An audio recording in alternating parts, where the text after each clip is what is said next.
Sweet. So two came in last night, then two came in this morning. So, and one came in through property leads. So I'm going to pause the property leads real quick. Pause. 30 days. I don't need leads right now. But yeah, Tyler, do you get that too? Because I was running into, there's a highway or a big street, and all the comps on this side were like 100K, and across the street, they're all like 200K. Yeah, I just go stay on the one side. I don't even pay attention to the others. Mm-hmm. Like a lot of times, if there's a lot of stuff around like that with like highways or railroads or ponds, I just draw a circle around where I want to stay at. Mm-hmm. Oh, cool. So you're streaming to yours too? Well, I'm trying something different, so I want to see how this works. Okay, cool. Let me know if you need me to do anything too. Yeah, we'll see after we get done how it works, but I think I should be able to just, as long as whenever you go live, you click like record audio and video for local participants, then that should download for all of us. Like Ed should get one, Sharon should get one, I should, Todd should. So we'll see if it works. Right. I think it should. Hey, what's up, Tez?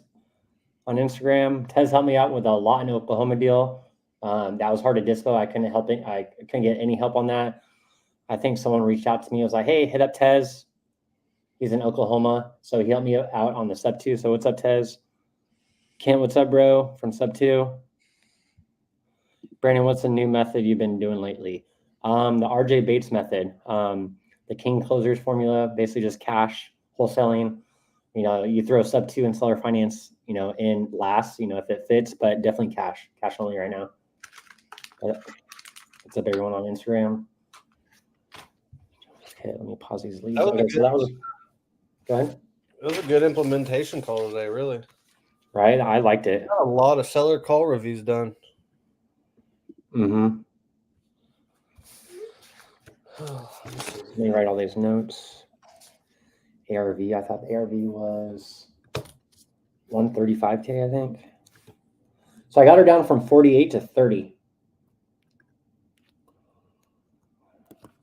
5, 1, 2, 3.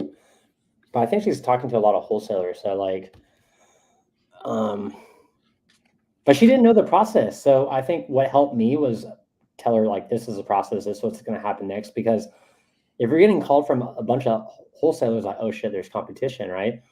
But then she still was confused on the process. So I hope that maybe won me some brownie points. Todd, do you have any, if you're not on call, but like, if you're dealing with a seller and they're talking to a lot of wholesalers, like what makes you different compared to other wholesalers? And for me on this call, I believe just explaining the process a little bit better, because it sounds like they didn't, and maybe that might be a win in my bucket, but we'll see if she signs the contract. Yeah, I love whenever they talk to other people, because I'm confident enough that, you know, I'm a better solution and better than probably the other people they talk to. So I use it to my advantage, kind of like you just said. The video I posted this morning actually was like a bunch of objections and like in one video, and I had to overcome a lot. But yeah, I agree with you. Use it to your advantage. Who's gonna call?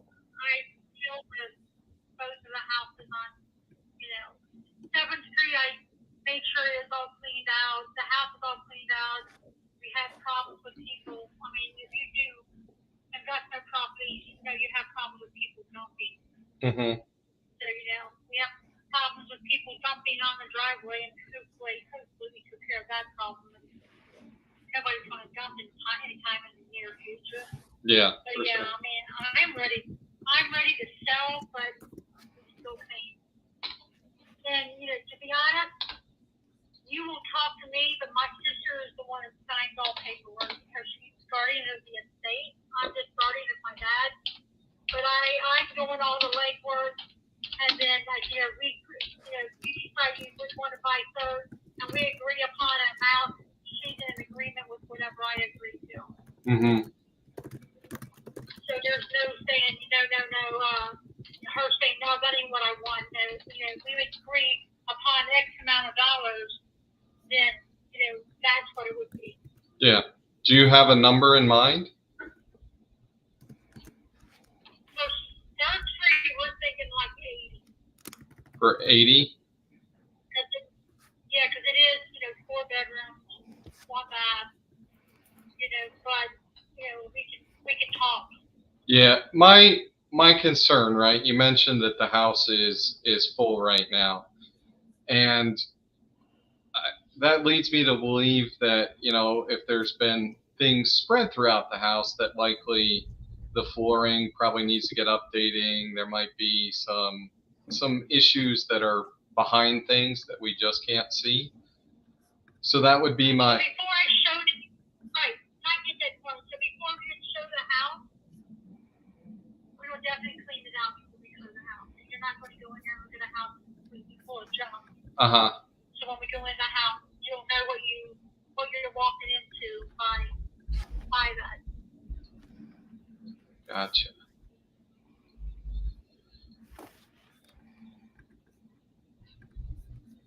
So I'm just kind of looking for other houses there in that area. Do you, other than what's physically in the house, what can you tell me about like the last time it's been updated?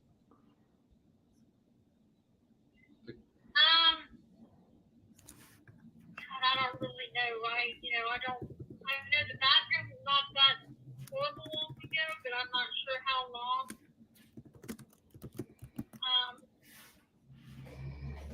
I don't know. I don't know nothing about the roof. Don't know nothing about, other than what I know from a house. I'm a female, so I really don't know a whole lot. Yeah, but there's women who buy houses too. They know how they want it to look. I can do some stuff. Right, like I say, I do know it needs all new windows. And I would say, it also needs, what would I say? All new windows, new vinyl siding, or, I would say that.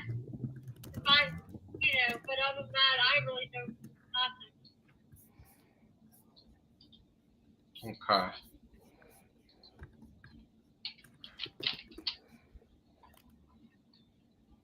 All right. So it needs some exterior updates. It likely needs a roof. Yeah. Okay.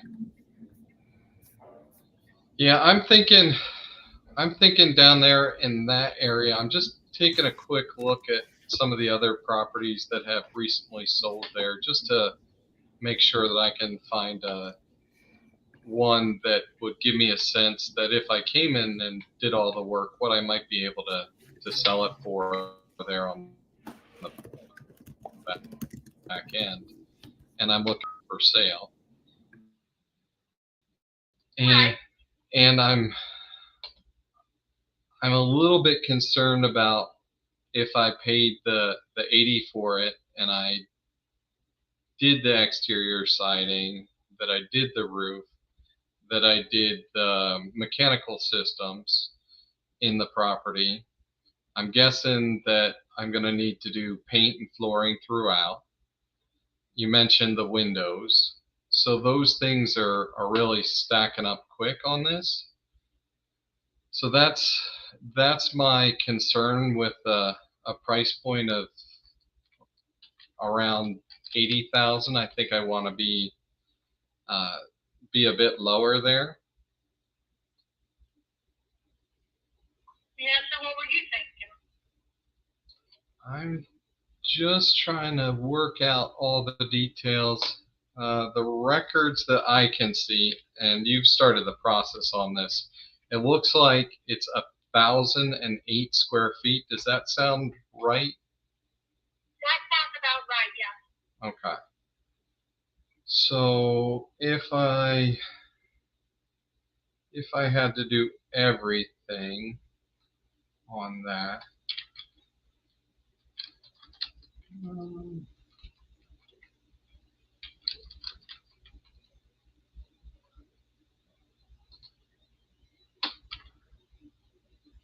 I think I'd be able to come in about 55.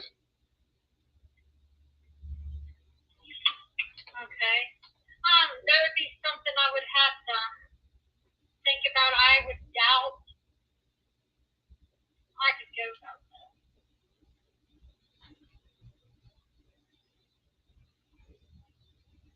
I doubt I could go that low, but I mean, we can always talk after I get in there. I mean, we clean it up and I mean, and everything. Mm-hmm. Now you're located in. I mean, I see your phone number popped up in Tallahassee. Is that where you're out of? That's where my phone number's out of. I'm sitting here in Pennsylvania right now. We have buyers out there in your area that would come in and partner with us on this contract. Okay. Yeah. All I can say is give me like a couple of months and call me back. I can write your number down and get back with you if anything comes in sooner. Yeah. And we can get done. I mean, I'm wanting to definitely, you know, sell them. Trust me. Mm-hmm. I'm And not to sell them. yeah, and certainly once you get it cleaned out, you'll get a better perspective of what the property looks like. And maybe you send me some pictures and all of a sudden you're like, oh, well, it's either way worse than what we thought or it's way better, right? I am perfectly able to, yeah, okay. And yeah, I'd be happy to look at those pictures. Yep. Mm-hmm. Can you, this is my cell, can you shoot me a text with your name and everything, and I'll save it to my phone. Okay, yeah, I can certainly do that. I appreciate your time today. That'll work. Yeah. Okay. I appreciate your time. All right, you have a great day. Thanks. You too, thank you. Certainly. Bye-bye. Thank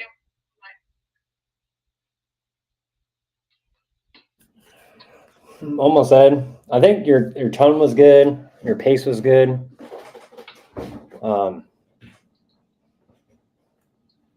What do you think? Yeah, so that one was kind of tricky in that she was hesitant to move forward with any type of offer. She was putting the brakes on it. And I tried to take the path of least resistance in that, you know, she already had an offer on the other property she had. And I pursued the one that she, in her mind, had available for sale and didn't have an offer on. And, you know, I don't know that there's anything I could have done to motivate her to want to move forward with signing a contract today. Mm-hmm. But I like anything you guys can add or share. It just didn't seem like she was motivated. Like she said, like a couple months, right? Mm-hmm. Yep. Yeah, those are hard. Yeah, I Where did thought this good Go for ahead, what it Todd. was.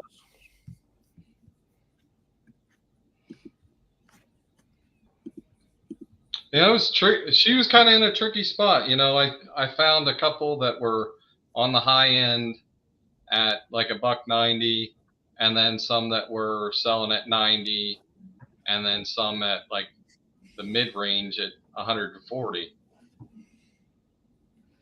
So basically, I took the best number I could find to something looked reasonably close to it, and just allowed for literally everything to be wrong with the house and still be able to make a decent profit on it.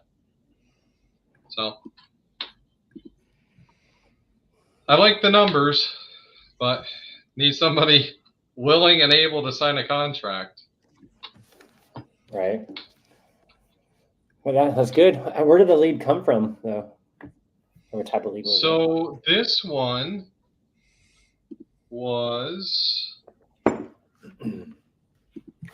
looks like it was just list stacking and then called by a VA, and I followed up after the VA had called and recorded some interest in selling the property.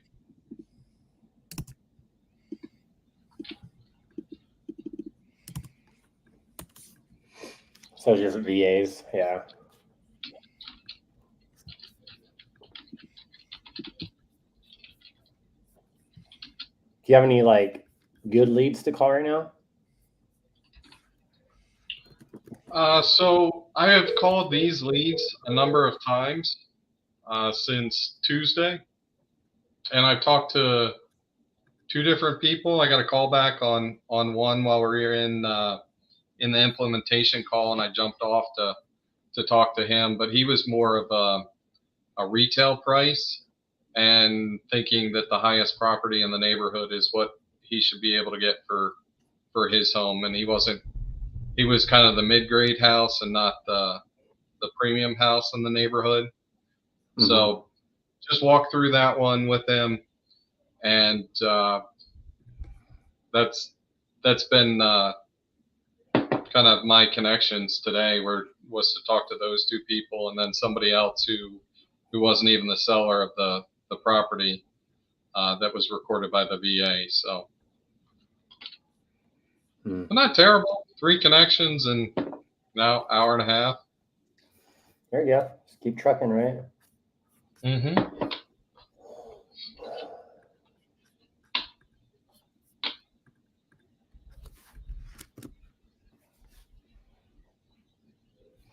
Right, so I think I have 3 more leads to call. I'm just checking some comments.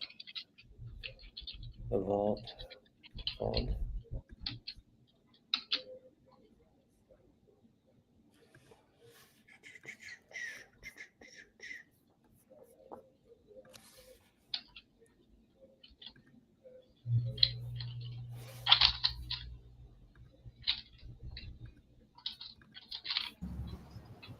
Hey guys, I'm gonna reset my Wi-Fi. I'll be right back on, okay? Sweet. You gotta go plug it back in, huh?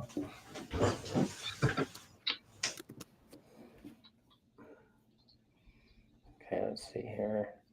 So that was the first speed of lead that came in. So 1-to-1 contract. That's good. Let's see if we get another one. Nice.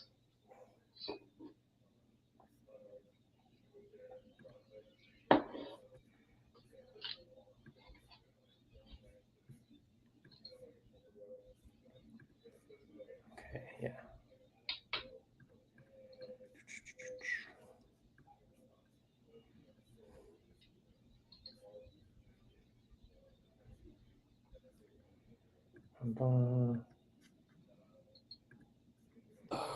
I'm just starting out trying to hit all the leads that didn't answer yesterday.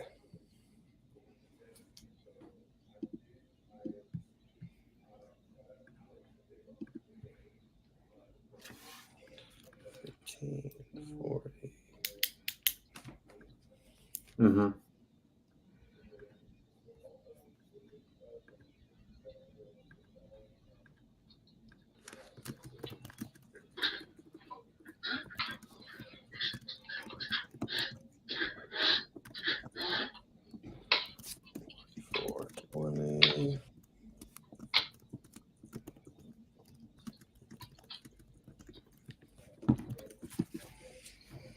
Okay.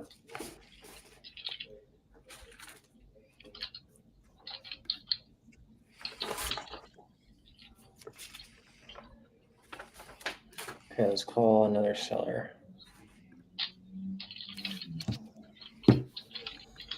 Okay, ready to call another one.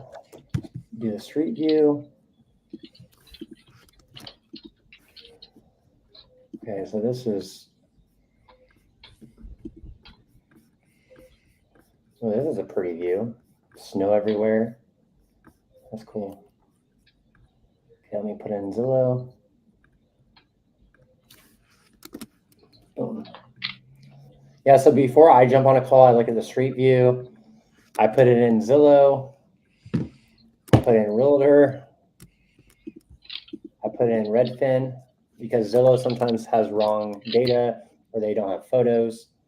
I'm just pretty much looking at those websites to see if they have photos. I'm not really comping. I'm comping on Zillow and Privy. But Angel had a question. How much is Privy? I don't know. I use my buddy's account. But I think it's probably $100 a month. It's probably not too bad. Yeah, I think it's you got a promo for 3 months or something, it's like 100, and then it jumps to like 129 maybe. I'd have to go look up my account to see what it costs. I like Privy. I think it's a good tool. I use Privy just because I get it for free. My buddy pays for it. But Zillow, you could comp. And if it's in Texas, you just look up the property and just look at pending sale, and you could probably estimate what they sold it for. Like, if it's pending for 50K, it probably sold for 50K.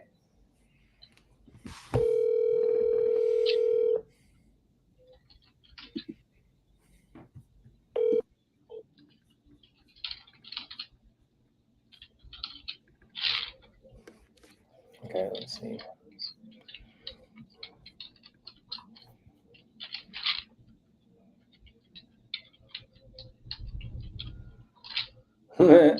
Sounds like a cool party house.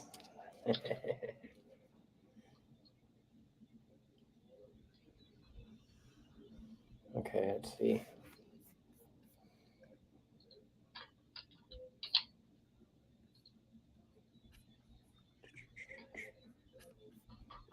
Okay. Let's call auto.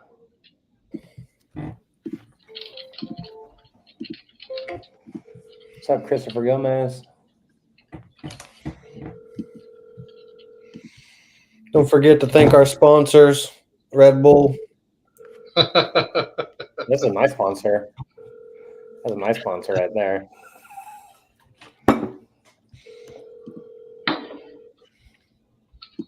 Oh, Ed, I just seen your thing.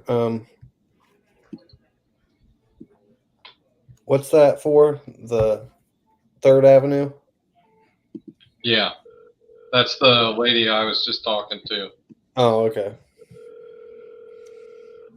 Oh, we got a heart. We got one heart. I didn't know where that came from. But yeah, make sure you guys like and subscribe. Tyler will probably drop his YouTube in the chat as well every now and then. Make sure you guys go follow Tyler. But yeah, like, comment, and subscribe. We're going to be doing these Monday through Friday.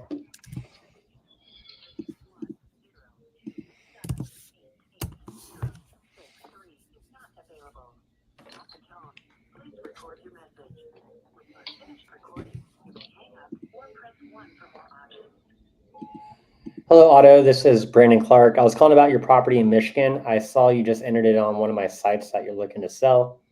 If so, give me a call back, 760.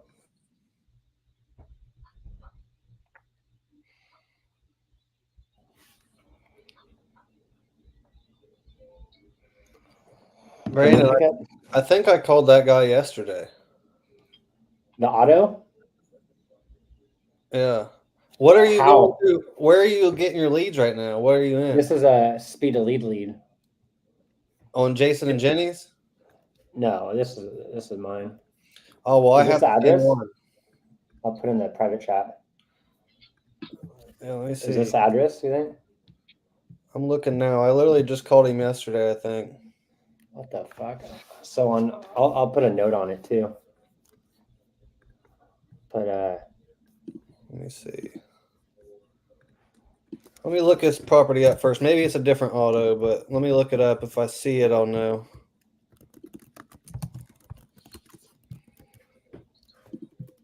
Oh, no, it's a different one. oh, never mind. I was gonna say, what the F?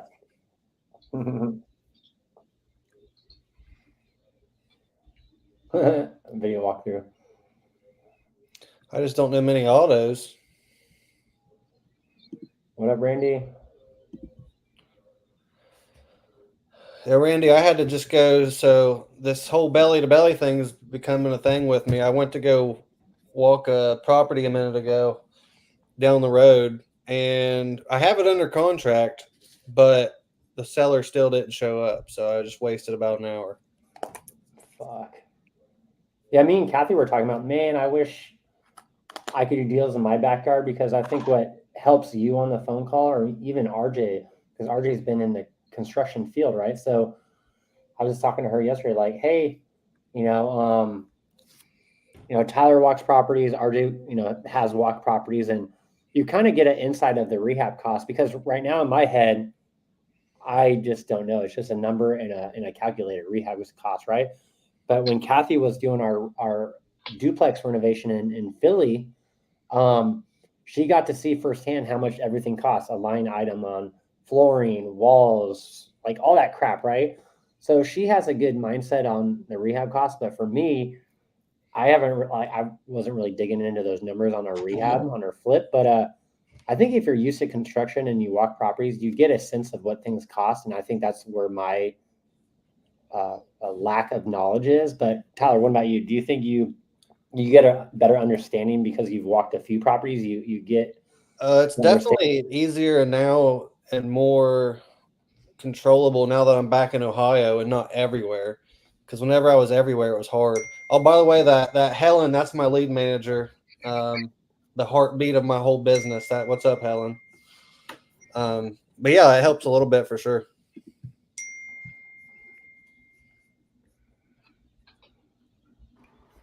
But I just wasted an hour going to walk that place and no one showed, so that was not cool. Damn. RJ's only pissed. So Brandon or Tyler, did you do the traditional things, call before you left for your appointment to make sure that he was going to be there to meet you? No, so honestly, it was half my fault. So I really didn't want to go because RJ was just talking about the lives, and I was kind of expected to be on here, and so I was like, oh, I'm just not going to go. But we had set a time yesterday to be there at 1 today. And I went there, waited for 20 minutes, didn't call him or nothing. He didn't show, so I just left. But I'll call him back later. We'll schedule a different one. So it was all my fault, but I was trying to get back here. If he would have showed, though, like he was supposed to, I would have walked it. But I didn't put in a whole lot of effort. Gotcha. Oh, Todd's in the back. What were you saying, Sharon? You're about to go. I said, how did you book a call with Yuri directly? I think I hit him up on Facebook and just messaged him. Just asked to meet him? Okay. Yeah. Go to here. I'll drop his cell phone in the chat. Okay. Because he texts and stuff.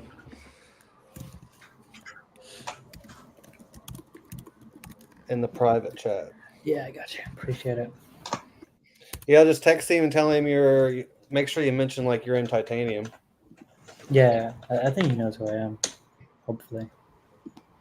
Closing a 10K deal soon. Awesome, bro. Awesome, Chris. Do you think that would be enough to get another deal if I throw it? Hell yeah. If you have 10K to throw at PPL, you'll probably guaranteed at least 10K. Oh, easy. Like you at least guarantee your investment into it. What do you guys think? I think. What about you, Todd? You've been doing a lot of deals. Like, do you think it's at least a 1-to-1 ratio? The money you put in, you at least get that back out.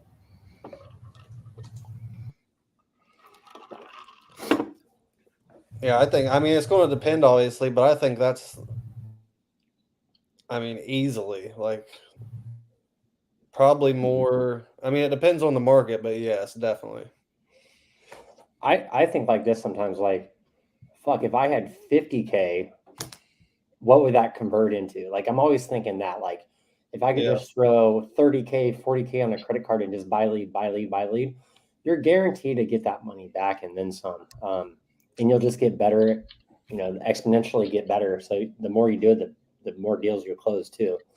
That's what I was telling someone the other day. Like, it's so easy now. Like, you literally just have to buy leads and like not get scared and bitch out after the first 10 you don't get one. Like, you just gotta, as long as you're decent. Yeah. And it's the easiest business I've had pet shops, I've had landscape lighting businesses, I had CBD businesses, I've had like a bikini shop. You have to buy inventory, you have to sit on inventory, you have to refund inventory, you have to pay for bills, you have to pay for brick and mortar, you have to pay for rent. All that shit adds up, and this is probably the easiest business model. You swipe a card, get a lead, jump on the phone, talk to a seller, convert it into a contract, and sell the deal. If you're not good at selling the deal, partner up with someone, JV with them. Make sure they're good though.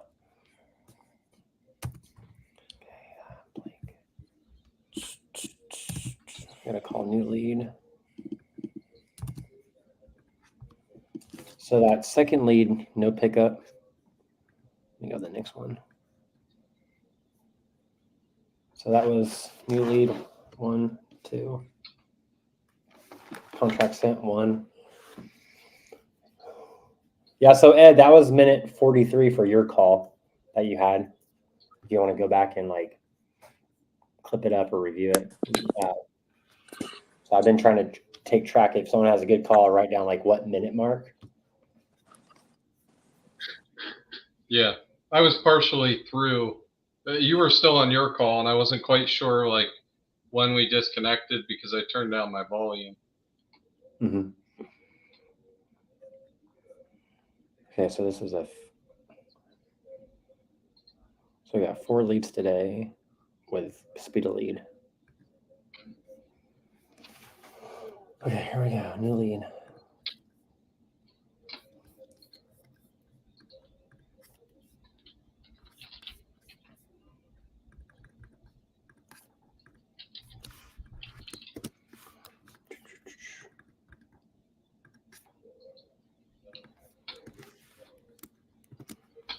Email.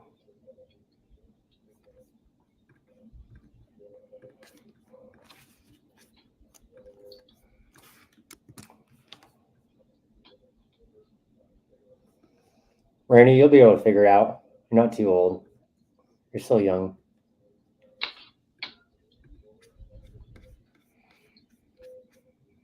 Okay.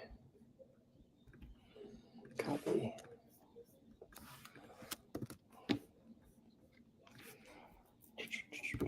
Oh, we got 3 likes. Oh, nice.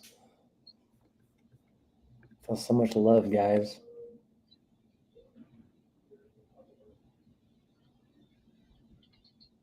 Yeah, if you got a deal in Florida, like shit, that sells fast.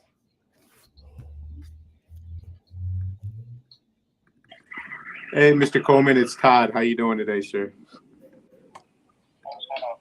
Not much. I was trying to set that appointment to have my project manager come out to the house and meet you. What's your schedule like tomorrow? My schedule tomorrow is pretty good, only because my car is just wouldn't start. Oh, man. So I'm trying to deal with that. It was crazy. Full truck. But only got like 3,500 miles on it. And leaving up at Starbucks this morning, it really fast. Wow. You said 3,500 miles? It's brand new. Right. I've only had it for a month and a half. Oh, my gosh. What kind of car? Silverado. Oh, yeah. That should be working. Yeah. 2024 Silverado. Oh, jeez. Even Starbucks this morning, it wouldn't start. Throwing my whole end of the week for a loop. Gotcha. Dealership doesn't have any loaners, so I'm just trying to figure that out now. Gotcha. What time do you think works best for you tomorrow? Before 2:30. Okay. Or after 3:30. Okay. Do you want to do 12 noon? Noon will work. That'll work? Okay, great. All right, awesome. All right, I will around, let's say 11 o'clock, I'll call you, send you a text just to say hi, let you know we're on schedule, and we'll be there at 12 noon. Okay. If anything changes with you, please call or text me. Okay. Absolutely. Awesome. All right, man. Hopefully you get the car figured out. I'm sure it's something simple. It's brand new. Right. I didn't even pay my first note yet. It's already Right. Maybe they'll take it back. Gotcha. All right. Well, I will talk to you tomorrow, and we'll be there at 12 noon. Okay? Yes, sir. Thank you, sir. Bye.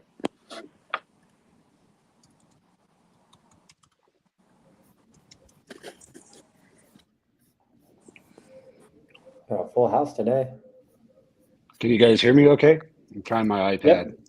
Okay, cool.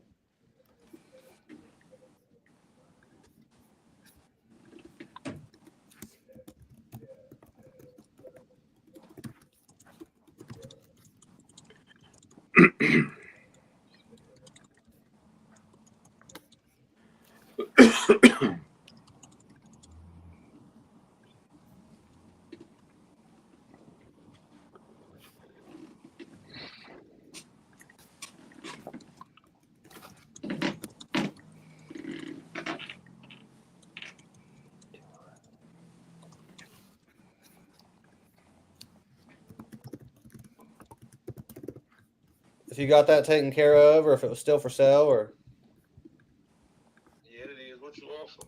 I don't know. What are you looking to get?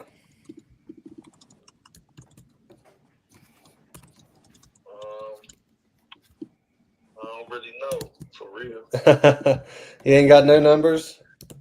I ain't got no numbers. You know, it got, you know, it got 7 tenants in there. Yeah. So you're doing it by the room, you said. Yeah, 500 a room. Okay. I've never done that myself. Is that kind of? Do you do that a lot, or? Yeah, I got a few of them. Nice. I mean, I'm sure that It obviously. make it easier for me because everybody signs a month-to-month lease. Yeah. So you just in and out, turning, and. No, I actually had some people in there that've been there for like 3-4 years. Oh, you can't beat that then, as long as they're. I mean, take care of it. They're good people for real, so it was a plus.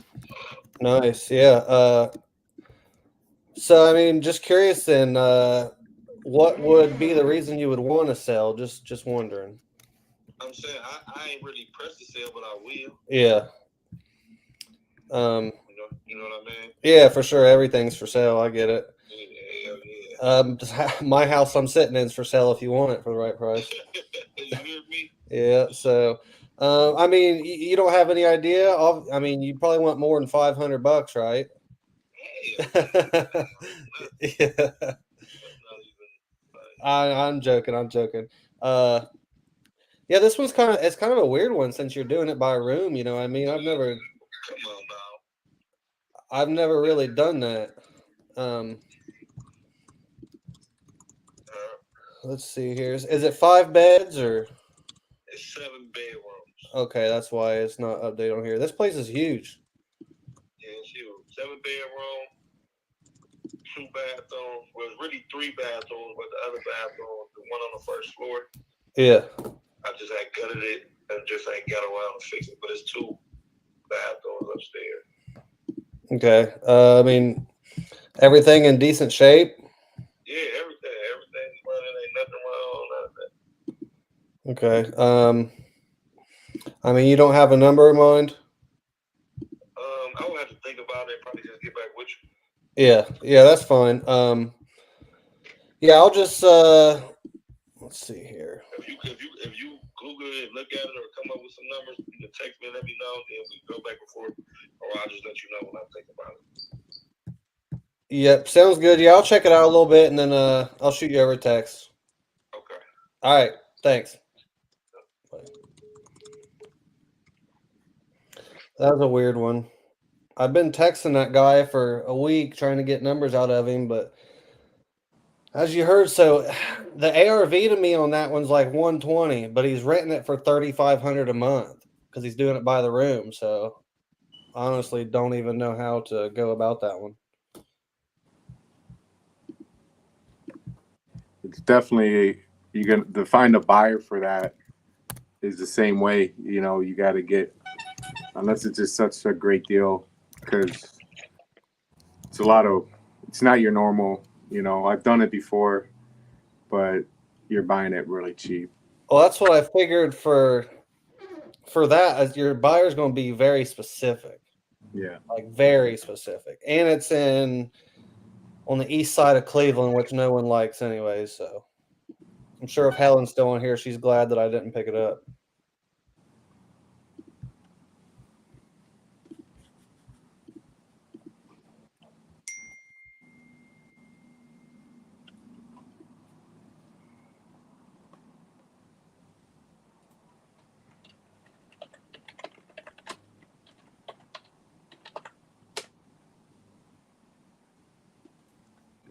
Calling a new lead, new speed to lead.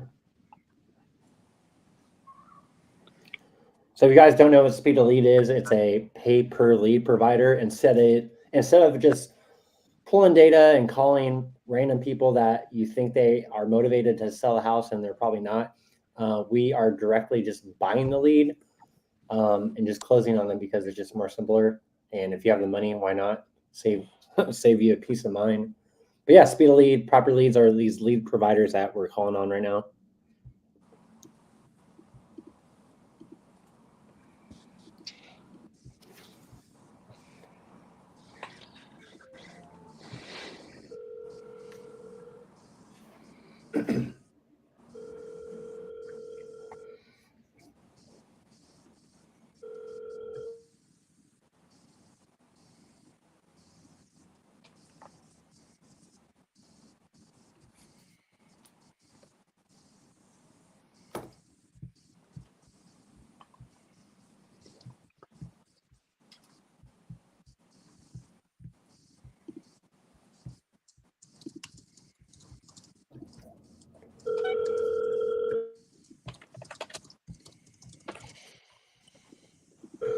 Our live views doubled. It was 10 yesterday. Now it's like 22. Nice.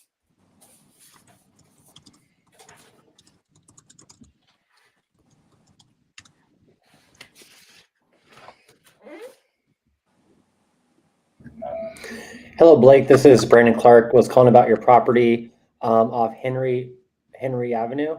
Saw you entered it on one of my sites that you're looking to sell the property. If so, give me a call back, 760-823-8311. Once again, it's Brandon.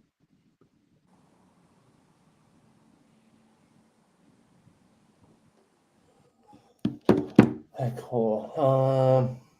Are you guys keeping track of your KPIs? Yeah, I got contract sent 1, new leads called 3. But yeah, good observation, Chris, or good point. What's up, George? Thanks for stopping by. Make sure you guys come in Monday through Friday, usually morning time, San Diego time. But welcome, George. Appreciate it. If you guys have any questions in the chat, drop them. If you guys are digging the live calls, drop a 1. Bam. Forwarded to an automated voice messaging system. Richard Bunker is not available. At the tone, please record your message. If you've finished recording, you may hang up or press 1 for more options. To leave a callback number, press 5. Hey, Richard. How you doing, sir? My name's Todd. I am calling you regarding your property there in Bel Air, Michigan. That's scheduled to go to auction on the 27th. I help people that are facing the foreclosure. Give me a call to discuss. My number is 248-714-0561. Talk to you soon.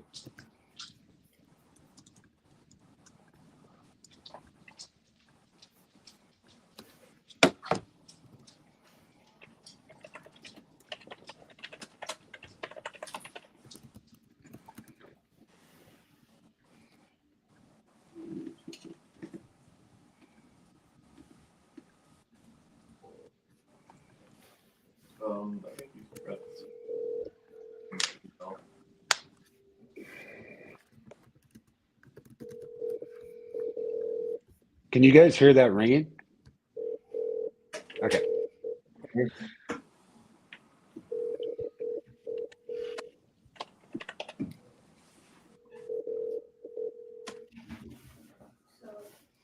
One second.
Tyler Osborne. I was calling you back about your place there on Martin Drive.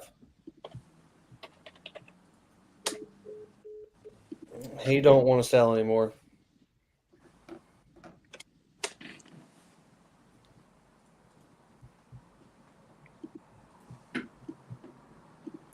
Dead.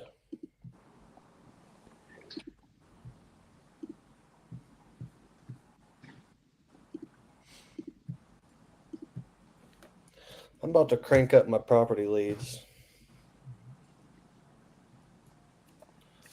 2787.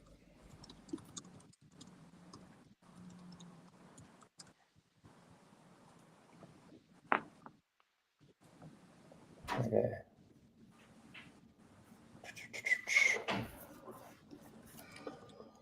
Okay.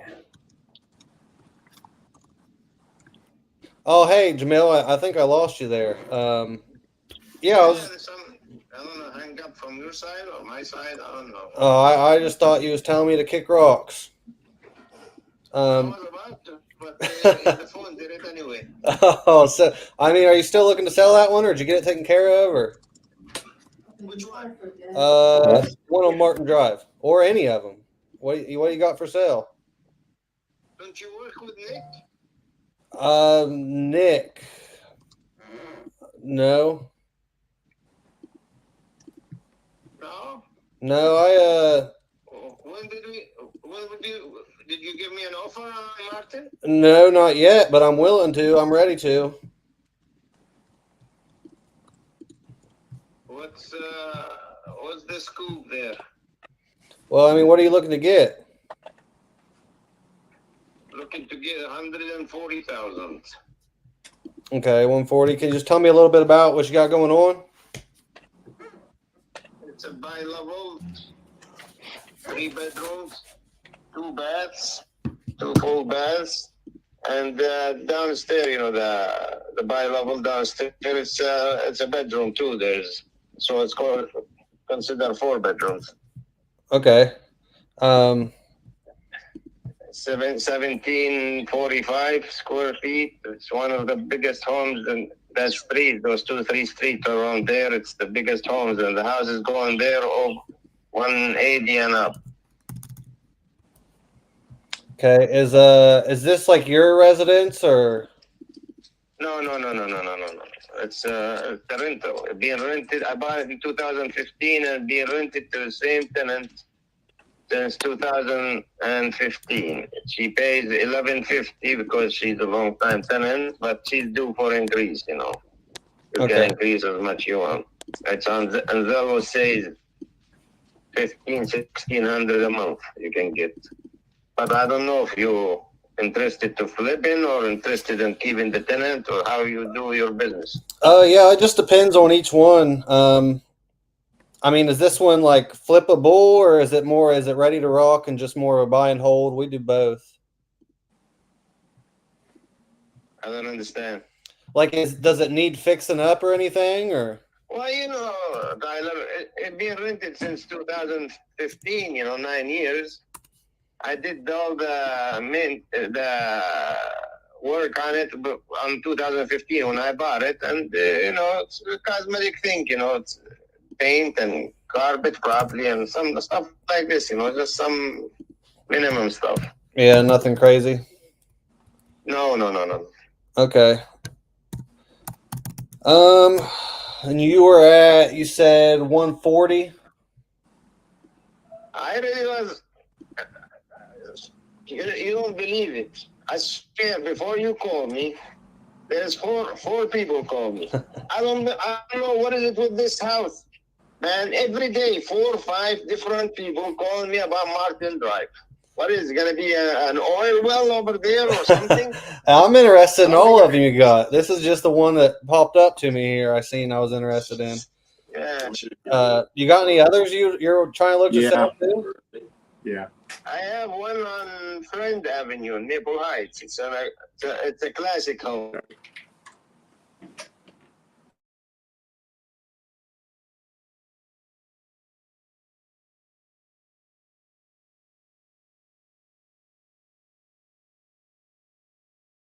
Oh, Okay, nice. Well, let me check. Let me look at this one real quick because I think on this Martin one we're probably we're going to be too far off from each other, honestly.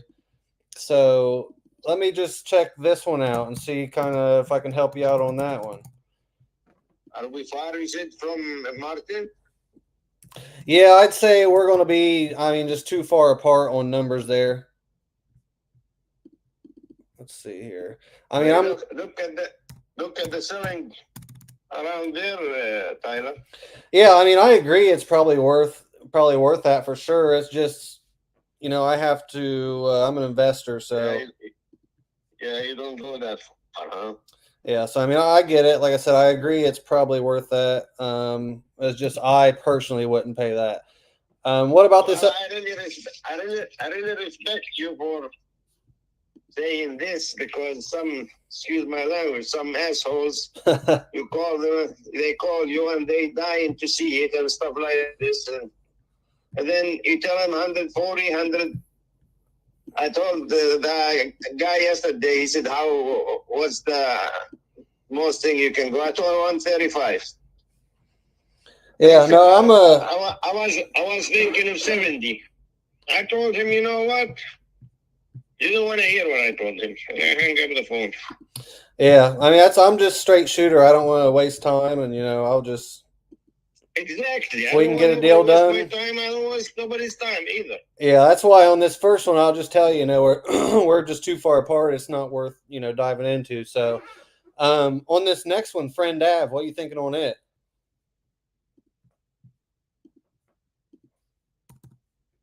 I was telling everybody 110, but for you 100 even. A tenant in it since 2012, same tenant. Okay, let me see here. What are they paying? 1,000.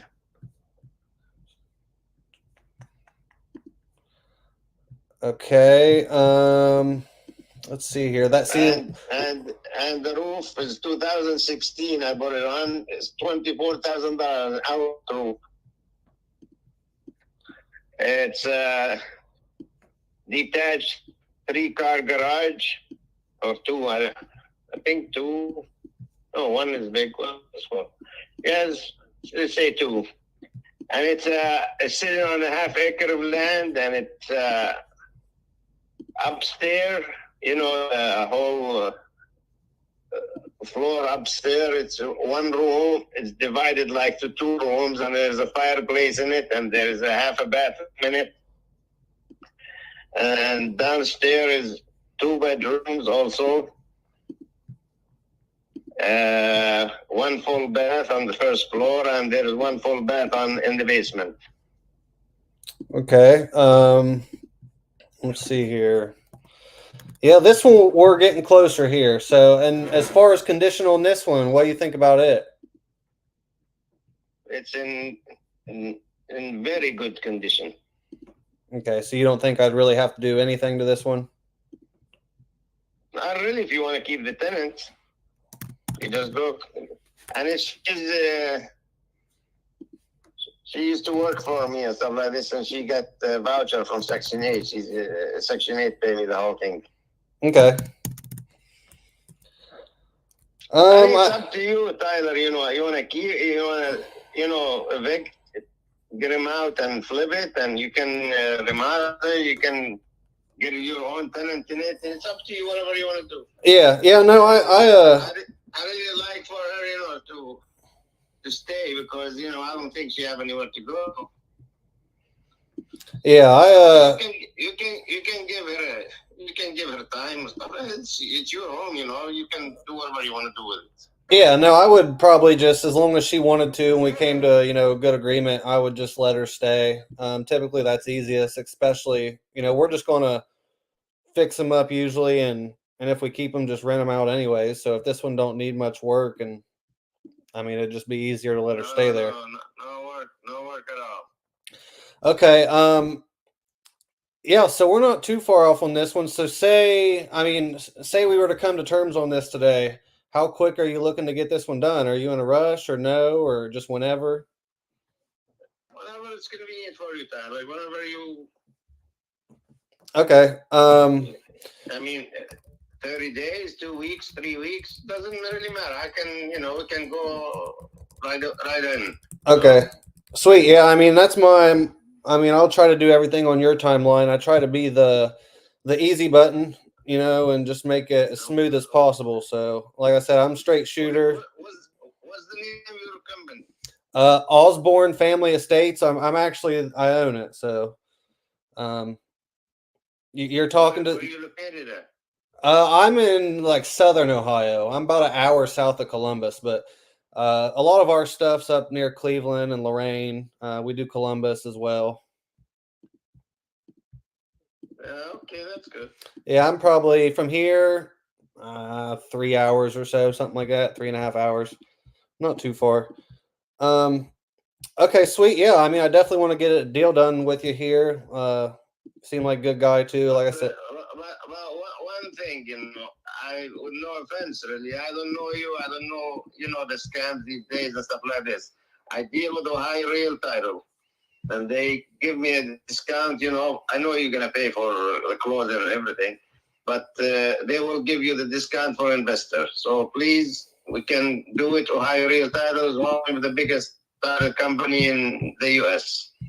Where are they at? So, in Cleveland or? They're in Cleveland, they're in 14 states. Yeah, Just search it, Ohio Real Title. The one I deal with, the one on Prospect in downtown Cleveland. Okay, yeah, I'll have to. I'll check it out. I definitely ain't gonna like rule it out, but the last couple of times we used someone else's title, it's went to crap, honestly. So, I mean, we use a couple. There's like 3 we use around there. If you would maybe choose one of those, it would be easier. But I mean, I could talk to these. What do you use? So we use Empora a lot. They're super easy to work with. They have like an online portal thing. Then the other one, Empora, Empora. And then there's another one up there closer. I think it's called Fast Track or Fast Tracks. We've used them before as well. But this one you will like. You will be using them. I mean, the best people you can ever meet. Yeah, that's why I said I'm open to checking it out. Definitely talking to them and seeing, but like I said, just bad experiences, like you said, kind of some. I mean, it's you don't believe it, man. These phone calls and this, and everyone comes as a scammer. Everybody scam call, scam like this. I mean, what the hell? Yeah. Well, congratulations, you found me. We're getting it done now. You can tell them all to kick rocks. So, yeah, I mean, I ain't too far. So for me, honestly, just shoot you straight here. I mean, for me to cover all the closing costs, title fees, and all that, I feel I'm comfortable at like 88. Come on, Tyler, don't budge on this. I gave you a deal you can't resist. I know. Let's get it done. I think 88's a fair deal. Well, so that's me estimating 10,000 in repairs. So just because, I mean, everything needs something. Whether it be flooring or paint. I have not seen a house that has needed $0. So that's kind of my thinking on there. I told you 100, and the final thing I can do with you, we can split the 10,000 in the middle. So 95 it is. 95. Don't argue with me, Tyler. I have a few more. I can sell you. Perfect.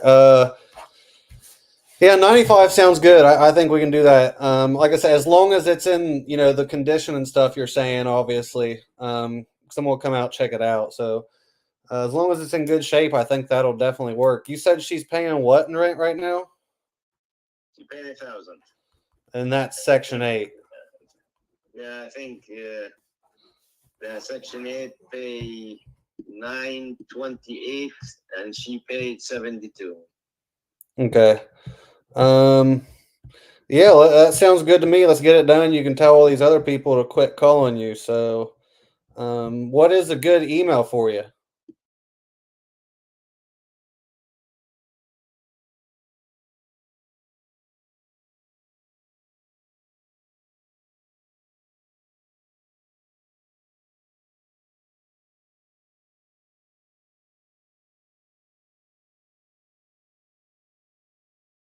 To work with. So, um, I'll get this sent over to you. E-sign is just a couple initials, one signature. And then once you get it back, I'll go ahead and I'll put to be determined on title. Then I'll call these people, talk to them because I'd rather you feel more comfortable and use them. So but I just want to talk to them first, obviously. Honestly, in the last 20 years, I bought over 100 houses. I flip, I rent, I did, and all 100 was through Ohio Real Title. It's one of the. Let me find you the number. Yeah, well, who knows then? We probably got more deals to do. I mean, we're always doing deals, like I said, up there everywhere. So whether It's 216. Yep. 373. Yep. 8274. Okay, awesome. Well, Just tell them Mr. Zaid or Mr. Z. They know me by Mr. Zaid or Mr. Z. They will tell you. I mean, when they hear my name, they get excited. perfect then. Yeah, let's. I'll get this contract over. Let's get this one done. Please put it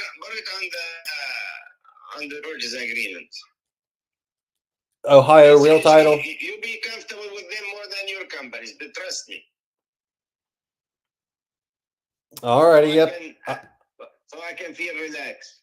Yeah, I get it. Yeah, I'll give them a call right after this. Talk to them. I mean, if you've done hundreds of deals there, I mean, that should be fine. So. Yes. Okay, yeah, I'll get this over in about 10 minutes. Let's make this one nice and smooth, and we got a bunch more deals to do in the future. Okay, thank you, sir. Yep, sounds good. I'll talk soon, Jamil. Bye-bye. Bye-bye. Sweet. Let's fucking go. Good job, Tyler. Nice, brother. That one's Where did the lead come from? That was actually Coupon Club. There you go. $29 lead.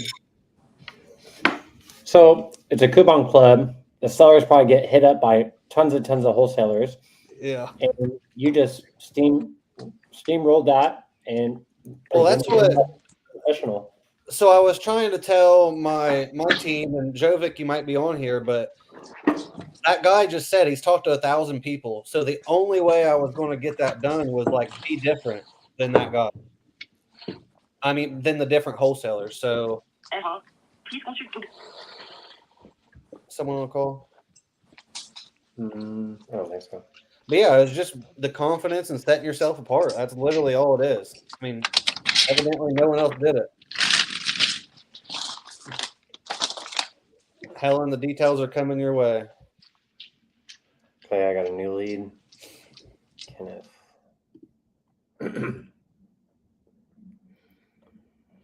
I'm digging the speed of lead leads. They're definitely coming in less roll. There's tons of comps on Privy. Like I'm pretty stoked on the lead so far on the fixed price mode.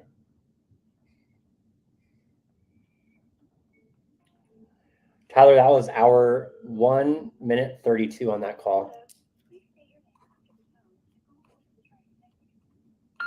Brandon Clark, calling about your property. Saw you entered on my site.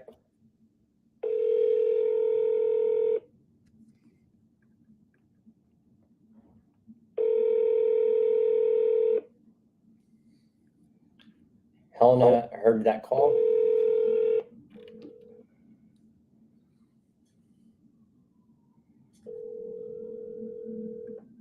Check on that too. Since it ends in Heights, there's a decent chance it needs a POS. I believe though that's a good area, so that's the only reason I went with the deal. If that was obviously in more of like the just straight east shit Cleveland, it was not a deal. So You heard the call there, which is awesome. So I don't have to really tell you all about it, but yeah, get that sent over to him. His email is his name at yahoo.com. So JAMILZAYED.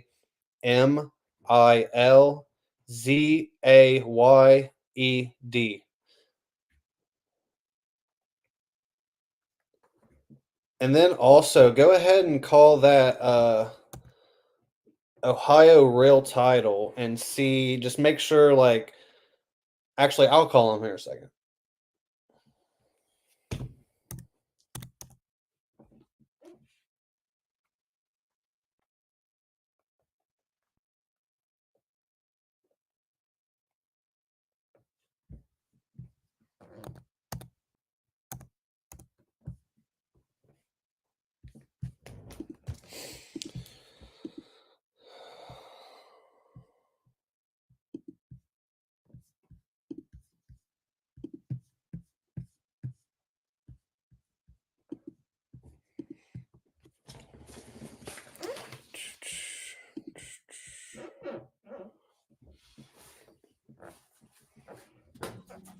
So out of the 4 speed of leads, 1 picked up, closed deal, sent contract. The other 3 no pickup. So throw those in my follow up.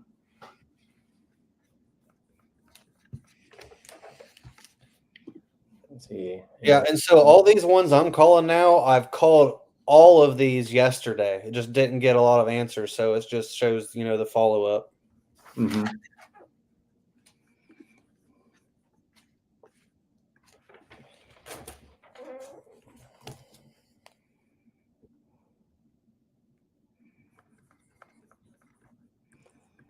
Right, Angel? Yeah, definitely. Email and addresses so you don't get taken down.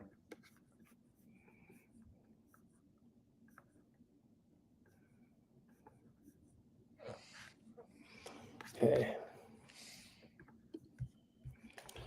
Yeah, and that's the thing with these coupon club leads, though, is you're almost always fighting out of a hole.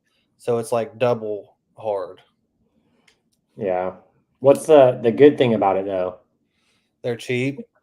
Mm-hmm. You get some practice in. Yeah, I mean they're cheap. Yeah, get your teeth kicked in a little bit, but like bam, bam. Especially if you're getting used to the just straight, property leads or fixed price mode and stuff. I do say I'm kind of glad I did the coupon club because I was so nervous on the phone, on camera, comping live. Like, I'm kind of glad those leads were only $9 when I was doing them. But with a few deals under my belt, I don't think I would do coupon club again because you just have to make so many more calls, and I figured like might as well just shorten up that time frame and just buy the lead exclusively. But yeah, if you're new, I think coupon club has its value. You're talking to sellers, they want to sell. You're just competing with a bunch of other wholesalers, but it's good practice. And also, like, I didn't even hit me till now. The best takeaway from that call is the property I just sent that for was not the property that he entered.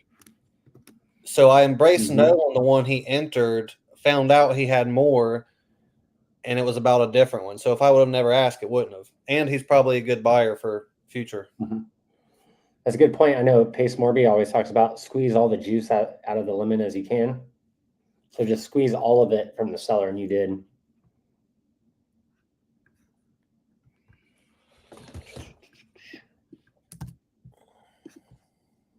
Okay, some follow-ups, text, email. Fire follow-up. Send. So 1, 2, 3, 4 leads bought.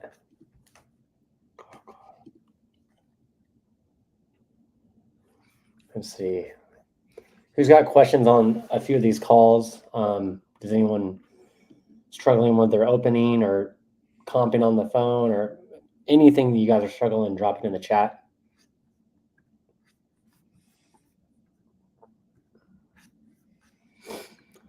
Okay, I got one more PPL lead.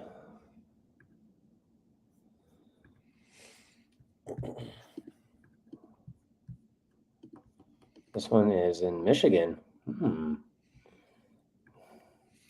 Stepping on Todd's grounds. Right? Well, the one I sent the contract for 30K, maybe Todd could help me sell that one. Was that today, Brandon? Earlier today? Yeah, that was that first speed elite call. First call, Okay. first deal. Oh, Angel, I just seen your comment. That was not the Astro flipping guy. That was Jamil.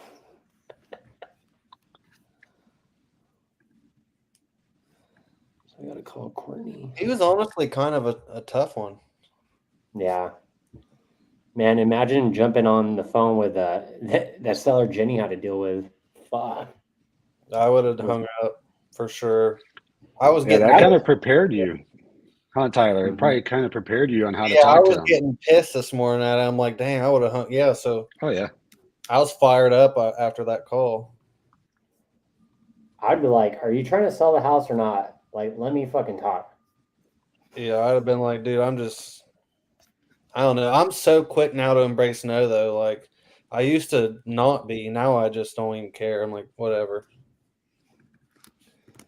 Yeah, you can't really argue with those people. You basically got to stand your ground, and you're the buyer. Let's see here.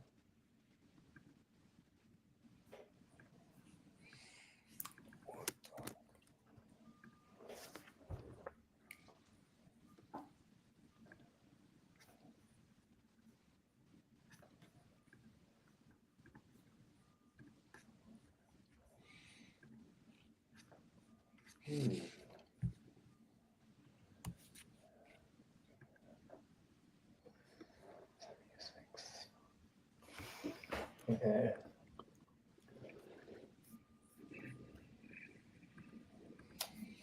Maybe Todd or Tyler could go into this, or any of you guys, but you know, I buy a new lead, it comes in, I'll throw it in Zillow, Redfin, Realtor, just to get some like ballpark figures. Then I jump on a call. I don't really like to comp it before, but I do kind of put those ballpark ranges in there just to have like a backstop. I know it's probably not good practice, but that definitely helps me on the phone. But what about you guys? You know, you get the lead come in. Do you guys look at the property? Do you look at the Zillow estimate to see like where you need to be at before the call? Or what about you guys? Hey, Brandon, with one cool thing about RE Simply is when a lead is imported in, it automatically posts basically all the information from PropStream. Oh, So it'll Joe. tell the balance, the estimated value, the estimated equity, the type of property, when they last bought it, what they bought it for. So I could quickly get an idea of the value just from the details within RE Simply. And then they also have like a link to Zillow. So you just click on it. So you got to get two different before you even get on the phone. So that's one pretty nice cool. thing what I like about RE Simply. That's pretty cool. And that kind of gets you at least a head frame Yeah. of like where to be.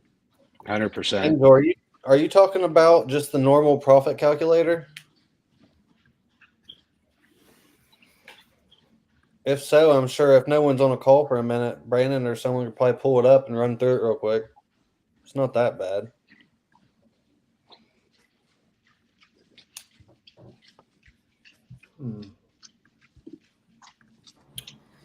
Another contract signed. Hey, Ooh. that's Yeah. Do you great. have a buyer in Belpre, Ohio, Tyler? Yeah, I didn't even hear the city, but yeah, where at? Belpre, Ohio. Oh shit, I probably already had that one locked up. What's the seller's name? Like not right now, but at one point. And if it's the one property, it's going to be a pain in the ass. It's the big one, like the large property. The seller's name is Renee / Darlene. No, different one. Yeah, I have a couple there. It's not an easy place. It's right on the river. It's kind of basically West Virginia, but yeah, if you shoot it over to me, I'll check it out. But I had one down there, the same thing, and it was a weird property. This one's more like a higher end property. I think as is, it could sell for like 470. I have it locked up at 350. So, but that's why I still want you to comp it. Just want to make sure I'm not going crazy on it, just because it's that's weird for that area, kind of. But yeah, it's a weird area, so I just wanted to make sure. Yeah, shoot it over. We'll figure it out. Could you want me to text it to you or Yeah, that's fine. Is my number on here or no? could you send me your number? It's in the private chat. I don't know why I put it in private. I say it every time on the voicemails. Hello, Courtney. Yes. Hey, Courtney, this is Brandon Clark. I was calling you about your property in Michigan. I saw you entered it on one of my sites that you're looking to sell. Yes, but I've actually already sold it. Okay. Thank you for calling, though. Oh, nice. So you already got your money and everything? Everything went through title? Well, we already signed the contract. Oh, sweet. Congrats. Did you just sign a contract or did you close on the property? We just signed the contract. I just contacted everybody today. Oh, cool. How much are you trying to get and how much did you get for the property? We're getting $170,000. Oh, nice. How much were you trying to get? That was what I asked for. Perfect. Yeah. When are you supposed to close escrow? Well, we are kind of up in the air because we have to come there for my grandma's memorial in 2 weeks. So it's going to be within 2 weeks, but it's going to depend on when we can all get there because she's passed. So we have to get all the family there to close. I gotcha. Have these buyers walked the property yet? No, I sent them the pictures and everything. Okay. Yeah, I could just follow up in 2 weeks to make sure that thing closed. Sometimes these deals fall out of escrow, every time. But I'll just follow up. Hopefully that goes through. And sorry about your grandmother. But yeah, hopefully everything goes smooth. And I'll just reach out in 2 weeks, and hopefully everything's done and you got your money. Okay, thank you so much. Thanks, Courtney. Have a great week. Bye-bye. Bye-bye. You too. Okay. So already under contract.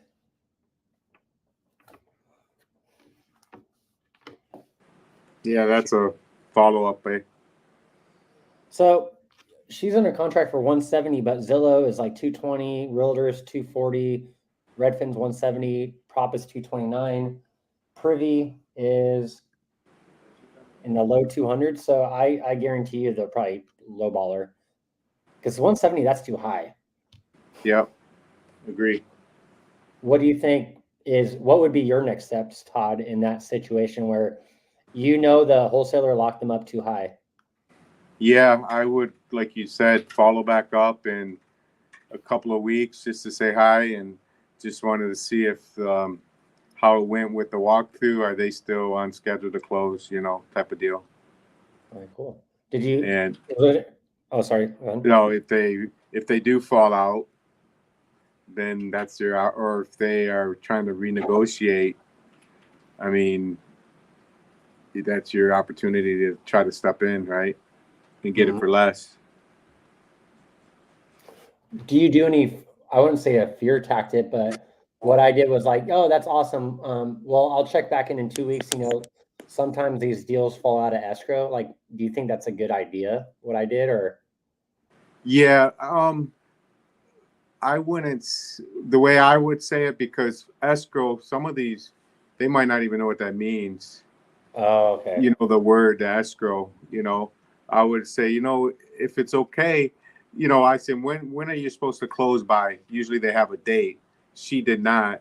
So they say, well, if it's all right with you, could I call you, in a couple weeks just to see how everything's going? And if anything could happen, and I want to be next in line for you, That's a good point. or something like that. That's what I do too, Todd. I just let them know, hey, congratulations on your offer. Is it okay if I give you a call in a couple of weeks just to see how everything's going? And they're normally good with it. Yep. Yeah. I think maybe a lot of other people, like new wholesalers, will probably keep pushing, and you don't need to. Yeah, there's really, you're not gonna, if she signed a contract with someone, I'm not gonna have another contract out there, until I know it's a dead deal, where either they didn't close it's out of contract, or it's just too high for them, and then I'll start from there. Mm-hmm. And me and Brandon locked up the same deal last week. They took both of our contracts. Yeah, there you go. See, that's great.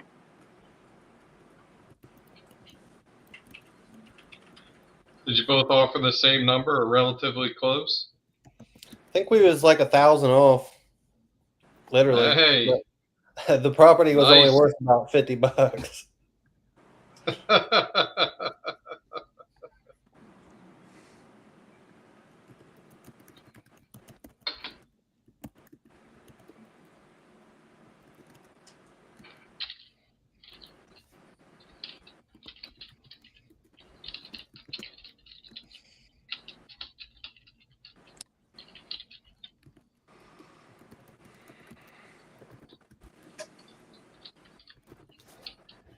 So I locked up one. I'm gonna call her right now. That I might have told you guys last time I was on here, and she signed the contract, and then the next day she canceled. And I got a buyer for this thing, and I'm gonna call her. I told her I'd call her back. Let's see if she.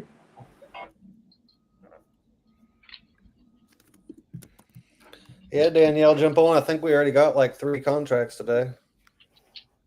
There's a link. She might be at the J to the O to the B, J to the O to the B. as Kong says. I can't hear his calls. Oh my God. Like, if someone's like, hey, Brandon, hey, Brandon, hey, Brandon, I'd be like, shut the fuck up. Like, not to be mean or anything, but like, it's just annoying. Too much energy on calls that don't need it. It's like, dude, this is an asset. It's not like I'm trying to buy some shoes. Like, this is an asset, like a stock, bond, real estate, Bitcoin, like, yeah, whatever.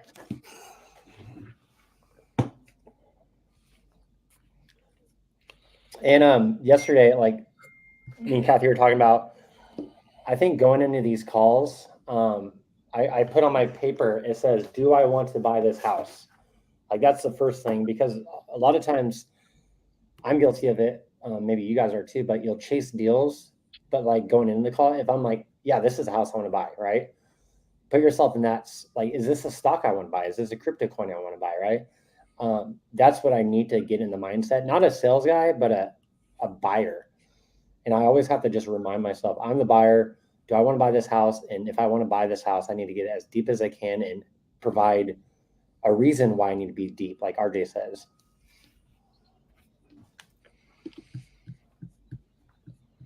But do you guys ever remind yourself, like, for me, that's like, I need to remind myself every day, I'm the buyer.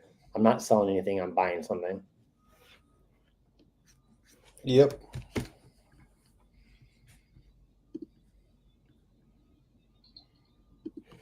Ken asks on Instagram, so are you guys literally offering a certain price of percentage of ARV? Kind of, not really. It's basically closing costs, rehab. So we have a profit calculator.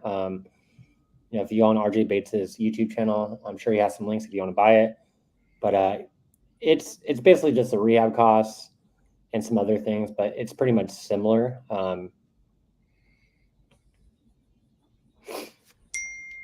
Yeah, no, we don't do like if he's asking like 0.7 minus repairs, and no, it's not like that. No, yeah. That's probably what people are used to, though. Yeah.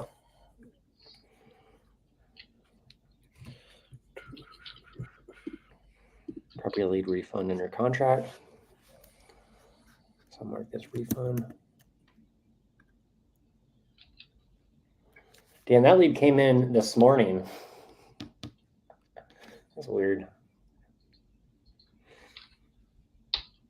And she said it was sold. So I think me asking her, like, what do you mean sold? Like under contract, or did you get your money? Because I think the old Brandon would have just said, okay, bye,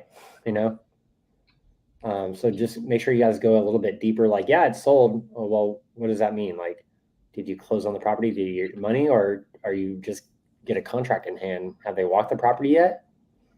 So just because it's under contract doesn't mean, it's a done deal. You could still ask, hey, have they walked their property? Have they sent you earnest money yet? Have they done this? Have they done this?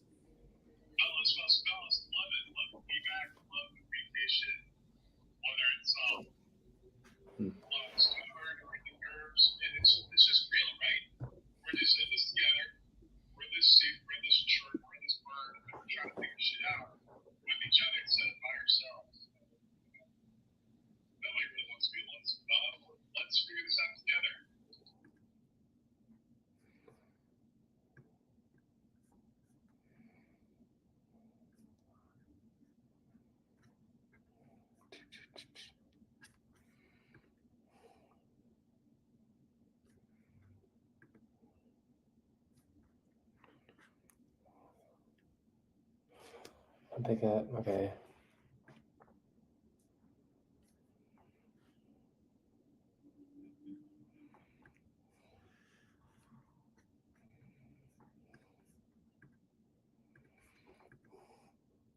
I just got a new lead. I don't know how it got in my CRM, but it says Tony Stark. I'm like, what the hell? Iron Man's selling his house? That one ain't going to be that cheap.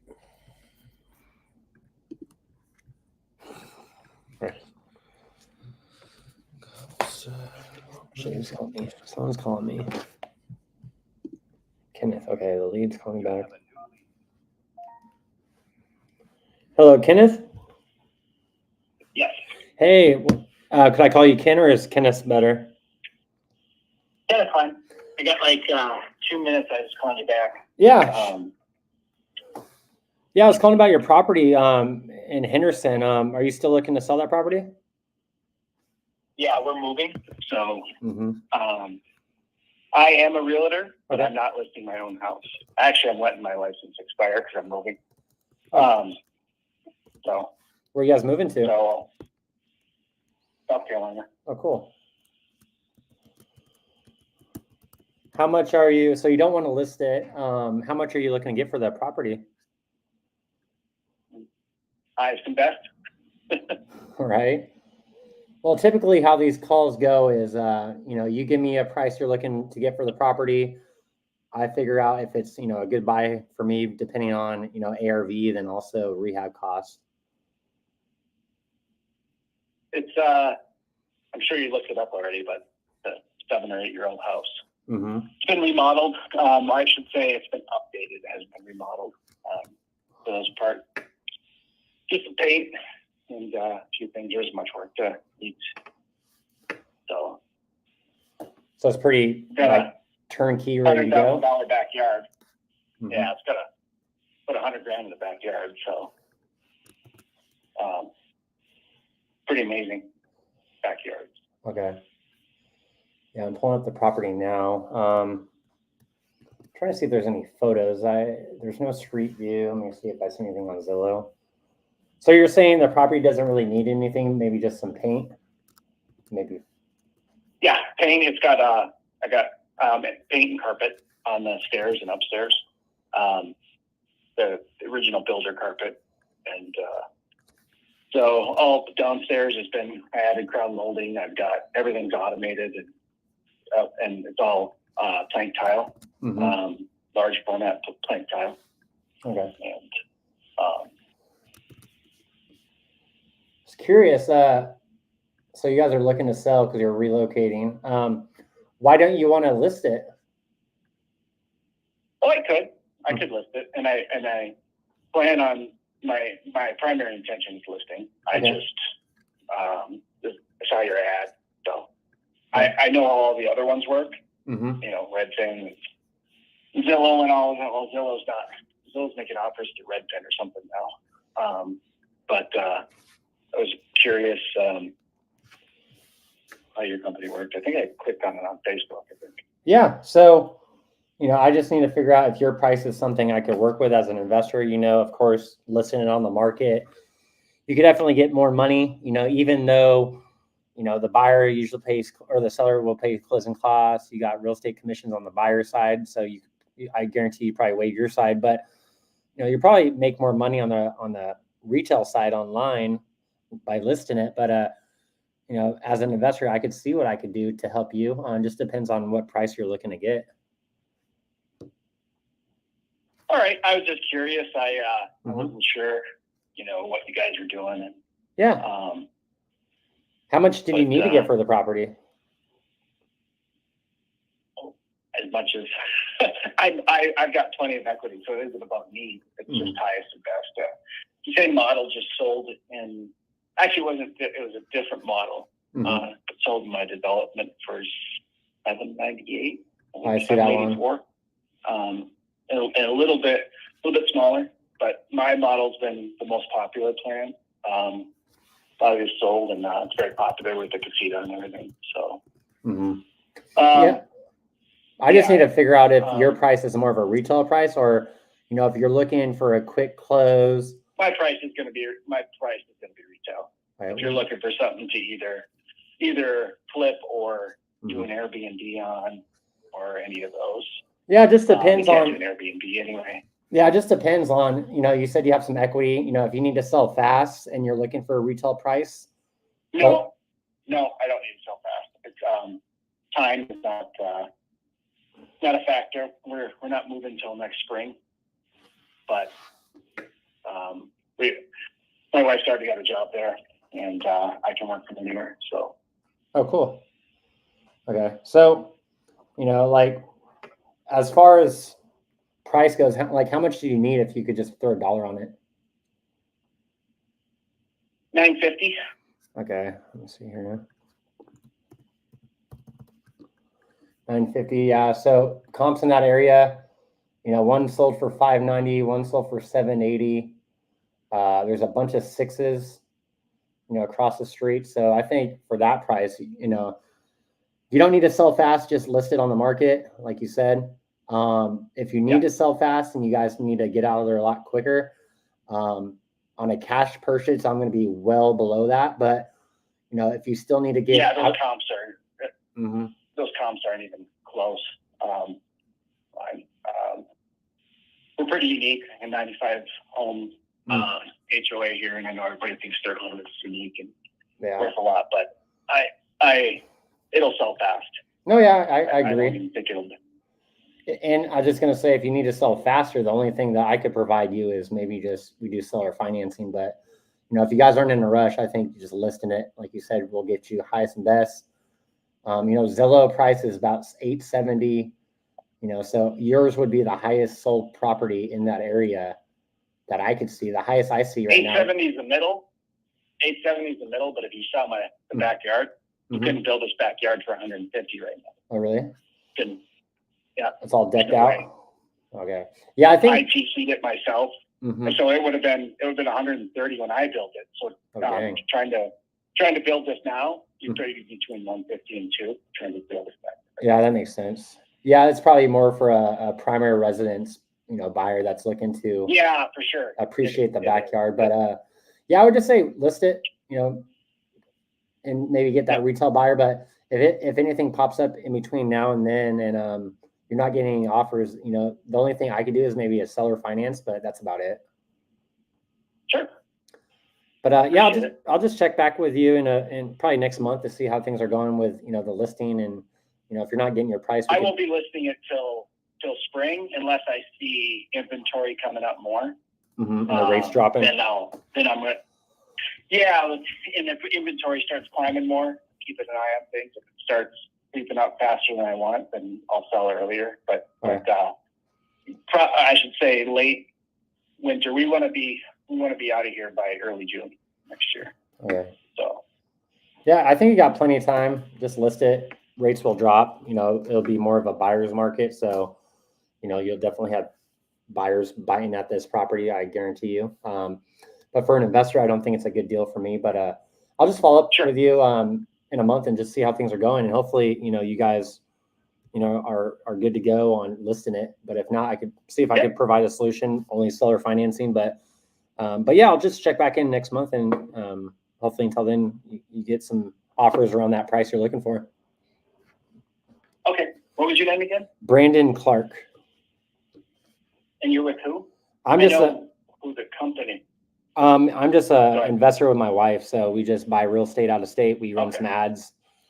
I live here in San Diego, California, but I buy mostly in Texas, Florida, you know, North Carolina, Vegas. So I pretty much buy outside of California because it's a lot better. Yeah, that's why our market is where it is right now, because of California. Right. So. Like California's a shit show, but yeah. But I wish you luck on this deal. But yeah, I'll follow up in about a month, and hopefully, you know, you got your price by then. Yeah, I won't in a month. I won't be listing. Like I said, unless the market really shifts, I won't be listing it by then. So you're probably better 2 months or so. Yeah, totally. Colin. Sounds like a plan. Thanks for your time. Appreciate it. Okay. Thank you. Bye-bye. Bye. So that was a callback, missed call This was a, I think it's, what lead is it? Kenneth. This is a speed of lead. So that should be a refund, huh?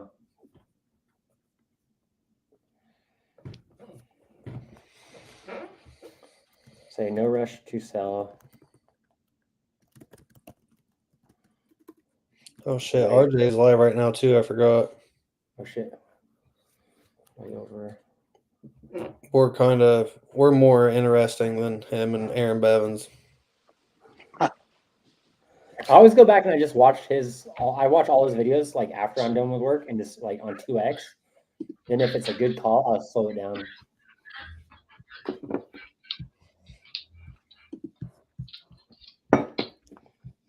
Let's see. How do you guys get photos when the seller tenant can't provide them? Hopefully your buyer, walks it and they can provide photos. But yeah, you try to get as many photos as you can.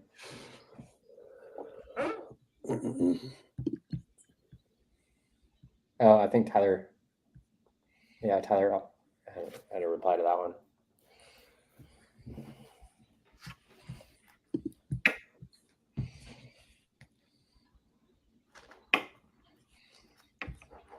So that's a refund.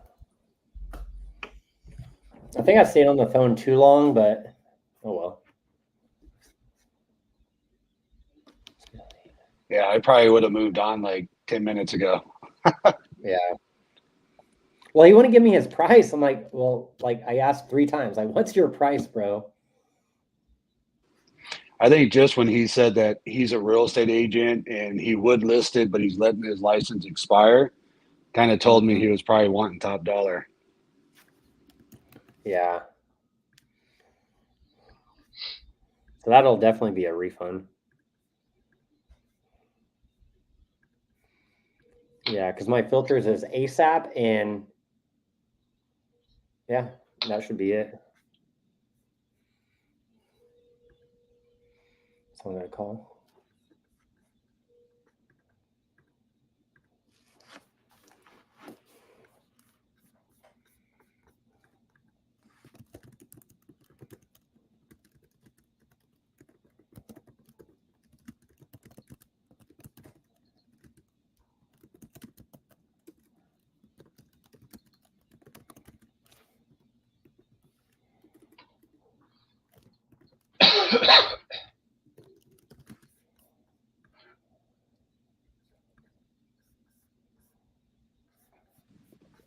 My daughter's killing me. She's cooking bacon right now. It smells Oh, good. damn. Take a bacon break. Crispy's bacon is in the chat. Right? He's like, no, my cousins. Well, I wasn't sure which way you're gonna go with that, Randy. Like, I'm vegan now. Like, what's gonna be the punchline? No, vegan for me. My wife's vegetarian. I dabble in that because that's what she cooks, but I need my meat. Yeah, man. Well, there's enough on our implementation call today. People getting stripping down. They need to use that picture I posted in there. Right? That's a good one. And Gabriel. That could be their Tinder profile. Right? Their grinder profile. I wasn't gonna go there, but yeah.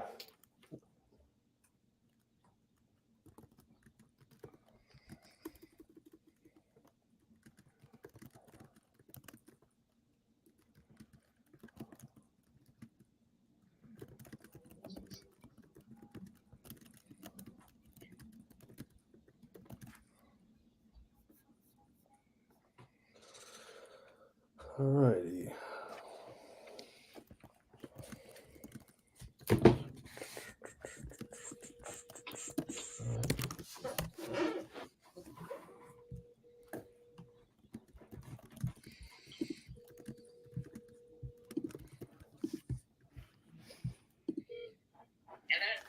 Hi, Audrey. This is Ed Lane calling. Oh, I've got the wrong number? All right. Well, I thank you. Have a good one. Bye now. Damn. Sounds like you need to get some better leads. You haven't been getting good connect rates, huh? So there are some that I don't know if they're just getting recorded wrong. I should ask about the property rather than the person's actual name. Yeah, it sounds like these are cold calls, not like leads. I mean, they've been called by a VA recently, and there's call recordings on them. Mm-hmm. Yeah, like on that one exactly, Ed. Like, only thing I would have done is just after she said that, then add on like, oh, so you don't own 123 Main Street, and then you know what I mean. Like, I still think start with a name because I like that because it shows like connectivity, personalization. You know what I mean? Like you know their name, and Yeah. then maybe add that at the end. Where are the leads coming from, Ed? Yeah, that's always the like kicking myself moment.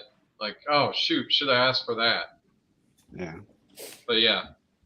What's the lead source, Ed? So this one Can you guys hear me? is this is from a VA. And these Is are it the some SVA of, or no? it doesn't say that. These are some of Jason and Jenny's leads. So. Huh. So like a cold caller? Yeah. I mean, I know they use definitely, SVA, so it might be SVA. Yeah, they do. Those things are usually tagged right though. So like I've got some of those, Randy, that say like they say like SVA on the tagging. There's not anything associated with this, and I know that they were requalifying a number of their leads. So and they talked about like different processes change different things. So I don't know, maybe it was, and then it got scrubbed out. Not sure there. Ed, do you have the money to buy your own leads? So right now, no. Oh, okay. I was just gonna say, you might as well just buy your own leads. But yeah, if the funds aren't there, definitely, it's a good idea.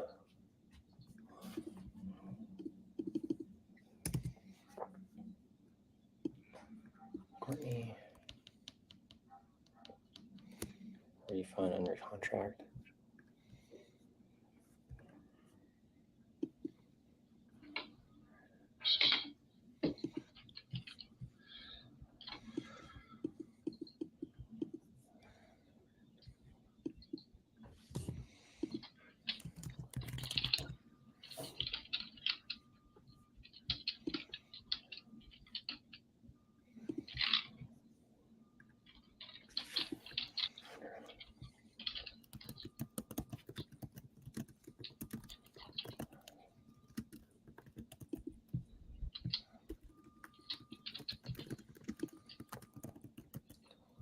Geez, I was trying to find this property, and a 1-bed, 1-bath, 700 square foot condo in Columbus is for sale right now for $290,000.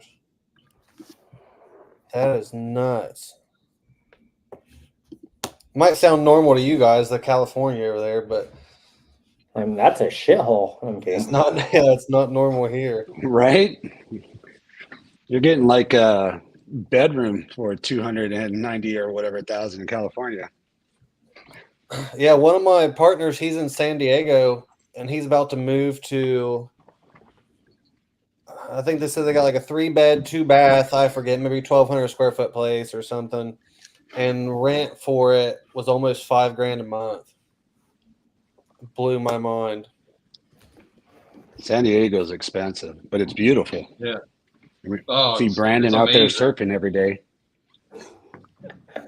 Right. Oh yeah, that's where Brandon is, ain't it? We're thinking about just moving to Hawaii. You want to move to Hawaii? I hate all the homeless people downtown. Like, just to walk the dog. Like, I live in like this high-rise apartment building, and like I'll walk the dog, and there'll be homeless everywhere, crackheads. I'll literally walk Hawaii is the around. same way. They have homeless. They just sleep on the beaches, though. But Hawaii is more spread out, and like in San Diego, the homeless people overtake the cities. Like there's more homeless than like regular people, like you and I. But in Hawaii, there's more tourists, blah blah, and there's a few homeless. But down here, downtown San Diego, it's literally all homeless. Like the homeless outnumber the regular citizens, and I literally walk around and have like a neck knife. And like one time, this homeless guy was acting crazy, and my like Momo was barking at him like crazy, like get away from us. It's like everyday thing over here. But yeah, like you're saying, Randy, it's beautiful. It's just the policies and the politics are just shitty here, and it's such a beautiful place, but like it's going to shit.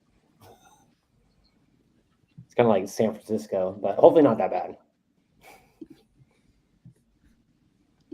Okay, so refund submitted. I'm getting a lot of text back today from the people that's not answering. And I'm just using the Ash thing where I'm just like, look, what do you want? Like, what are you looking to get? And they're That's what I'm doing right now. I got a property in Illinois, and he only wants to communicate by text, but he's giving me all the information. Yeah. Mm-hmm.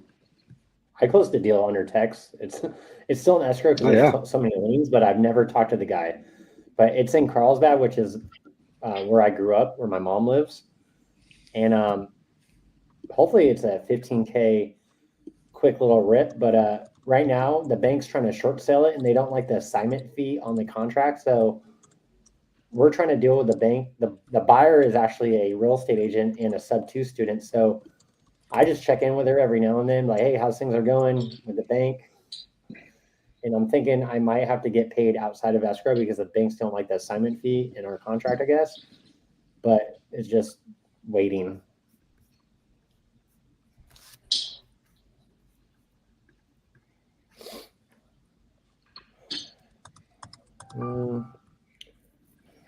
LA, I think there's pockets of LA that are expensive. Like, of course, San Diego's expensive too, like La Jolla, Del Mar.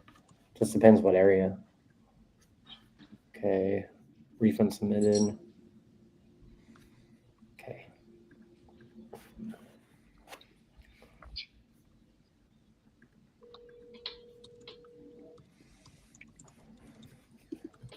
I'll be right back. Forwarded to voicemail. The person you're trying to reach is not available. At the tone, please record your message. When you have finished recording, you may hang up.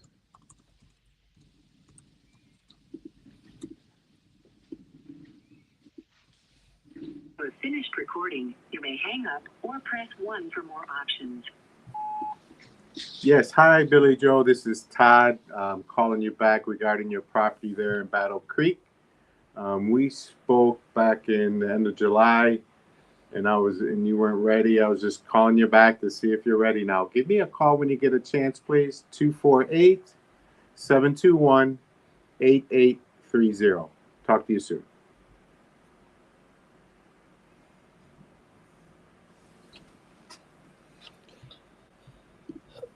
So the one lady just texted me back. I don't know condition, obviously. I told her to try to call me, but ARV is like 280, 290. And she said she wants 150. And from Google view, it looks fine. So we'll see when she gets on the horn.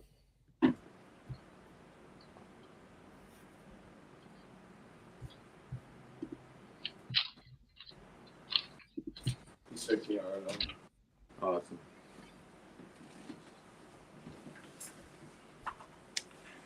I guess there's that one on the list I messed up. Just kind of shifted it. Happens.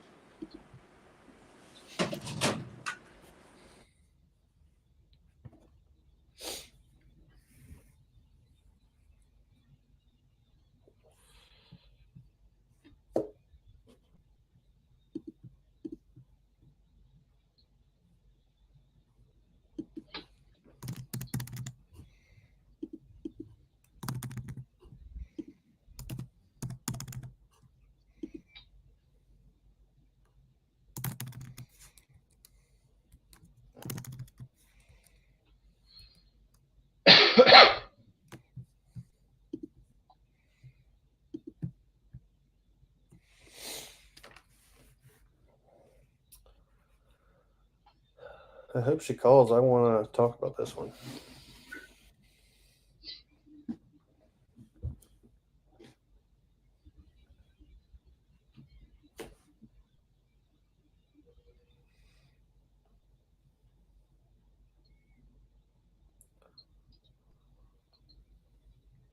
So we just want. Hey, Dennis. This is Ed Lane calling about your property there on Cliffview Road. Are you looking to sell that property? If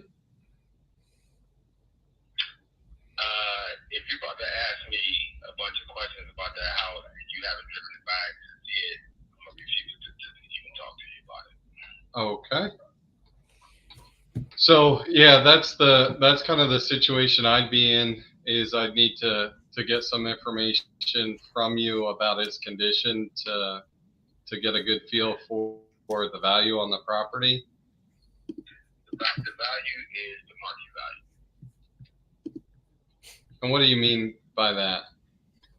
What the rest of the houses are going for, that's what it's gonna go for. Okay. So it's all fixed up and everything? Yep. Okay. Yeah, so probably your best bet if it's in great shape and doesn't need any work or attention would be to go ahead and get that listed with a realtor. Right. Why you trying to call me to try to talk me out of my property and it's not gonna happen. Goodbye. Thank you for your time. I appreciate you. That guy's fucking annoying. Yeah, maybe I wouldn't fill out forms online about selling my house then. Yeah. Let's see. This guy, he even presented, he filled out a web form. He's like, market value. Like, okay. What do you even mean by that? Yeah, he belongs to the pond. He don't belong to the streets because he's a silly goose.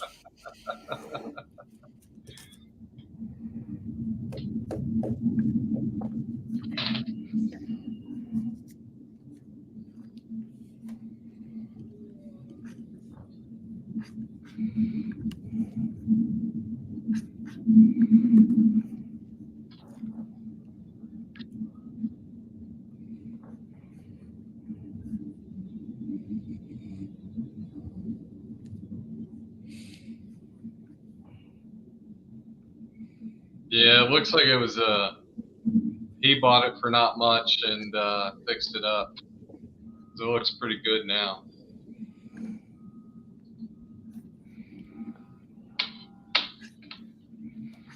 On to the next one.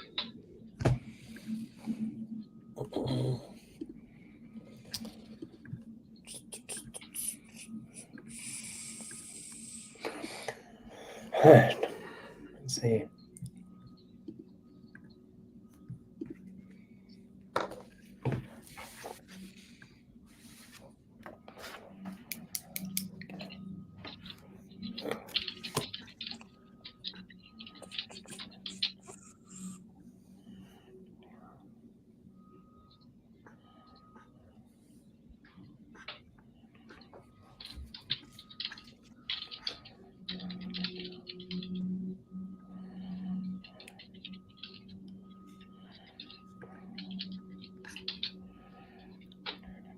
Oh, Brandon, I just found my auto lead. He's in New Lexington, Ohio. Hello.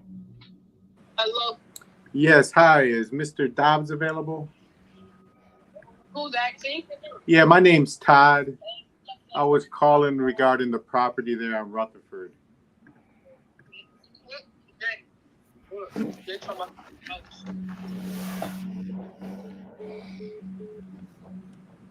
They hung up on me. Call her back. Yep. Oh.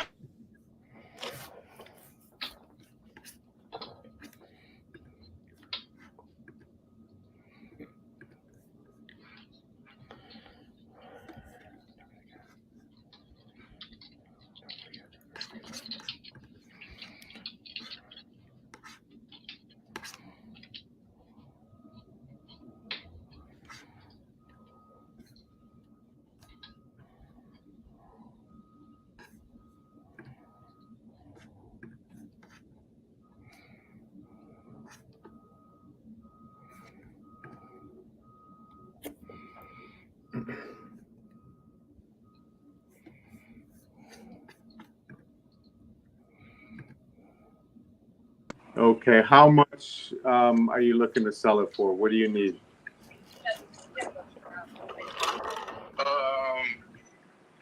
Well, I had another appraise. You know, I had somebody else gave me a quote, and they quoted me like, if I did some fixing up things, they quoted me like 85, you know. But I'm trying to do as is, so you probably would have to just come and see for yourself. Well, I remember I went out there a couple of times. I know the area well. Right. And give me a guesstimation number. well, I know I won't be close to 85. What else, like, to make it into a nice rental, what else does it need? Nothing but to finish the bathroom. I'm started on it.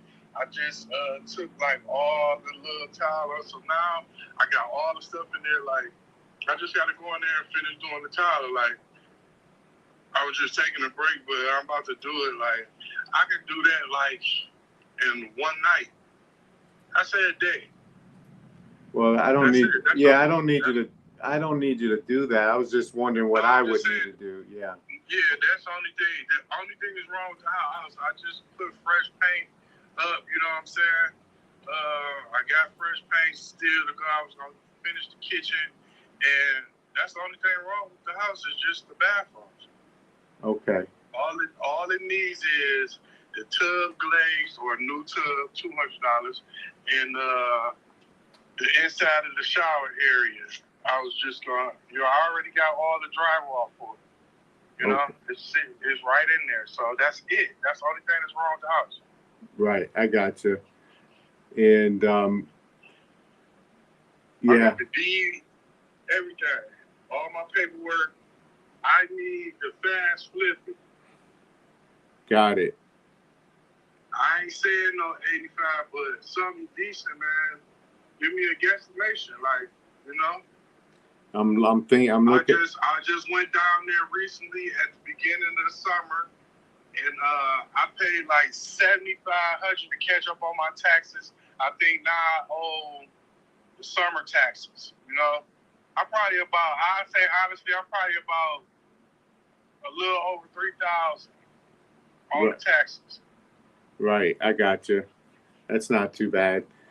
Yeah, because I remember, because I'm looking at the picture on the outside when I was there.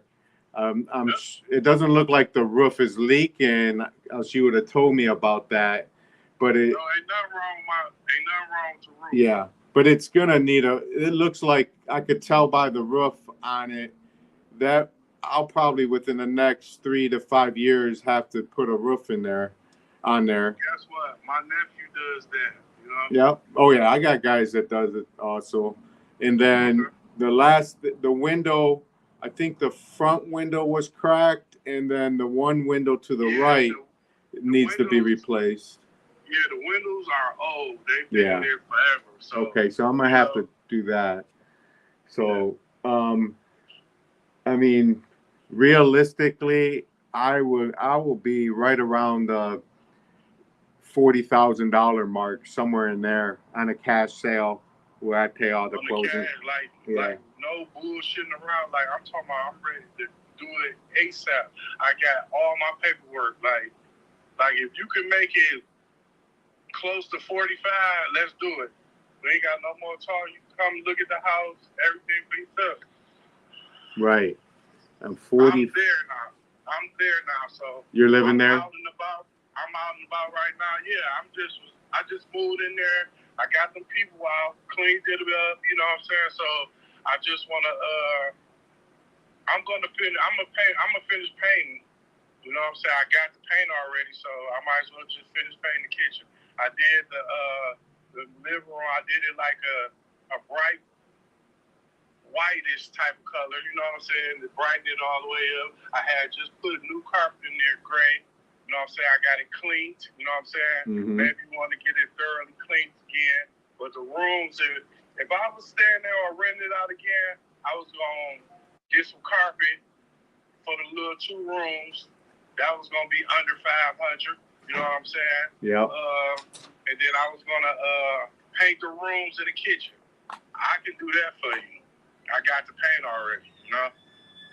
Right, I got you. All right, so you have, the address is 122, got it, 7, right? 12227 Rutherford. Okay. You know, I don't know if you came over there before, but there was a whole bunch of stuff in the back. I got all that cut the grass. Just ride past and, you know, just if you're in the area. Yep, no. If you can give me close to 45, let's do it. I ain't trying to, let's do it. Okay, let me look at this. It says, so when I'm looking at this right now, there was a quick claim from Eddie A. Dobbs to Andrea Long recent in June. That's false. She just came over my house. I don't know what's going on, but matter of fact, I was on my way downtown to see about that. Like, that's false. That's a false document. All that. We're going to court. You know what I'm saying? It's going to be a very, very big problem. Yeah. I think I know the corporate behind it. It's just going to be a problem. Like, that house is on. I'm going to just tell you, that house will be cursed. Now, read between the lines. Right, I got you. Who's Andrea Long? I don't know who that is. Wow. I could get a copy of that deed to you. You know what I mean? I could have my title company pull the last deed of record that shows it up. That way you have it for your records. Yeah, we would have to have that because I can't get clear title if that's on there. Yeah, I see. You bought it from. I'm sorry. Like, ain't nobody ever gave me no money for my house, you know. So, in my taxes I ain't lose my house to no taxes. So how did this come about? There's some falsified. Just like I had got another something in the mail for court. I pulled the court things up, and the numbers on there were false. Like, it's somebody trying to do some real bullshit. You know? Yeah. So, well, I know who to call if, you know, what I'll do. Let me get that deed, Eddie, and I'll I got my paperwork where I went downtown to pay.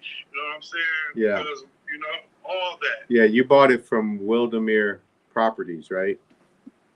Something like that. Back in the day in 2019. Yep, I bought it from Rob. Yeah, gotcha. What is your email?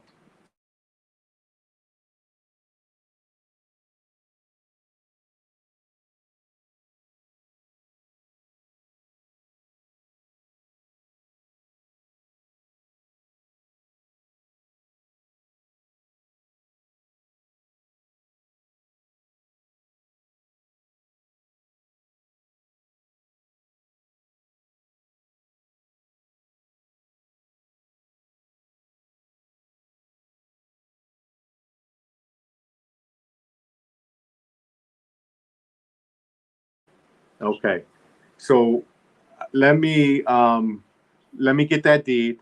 Okay, I'm gonna work on. What you gotta do, buddy? I'm gonna get that deed together. I'm gonna get it to you, and then you and I will talk about it, and then I'll be able to send it to. If it's fraud, then we'll have to get that taken off. Okay, I'll figure it out from there. It is fraud. Ain't no, listen. Yeah, I understand. It is fraud. No, I got you. Exactly. I want you to see your signature on there so you can say this ain't me, which you know it's not. And but at least we know what we're working. Maybe it was for a different property, maybe the county screwed up or the city screwed up. I don't know, but I'm gonna get it and then I'll figure it out with you.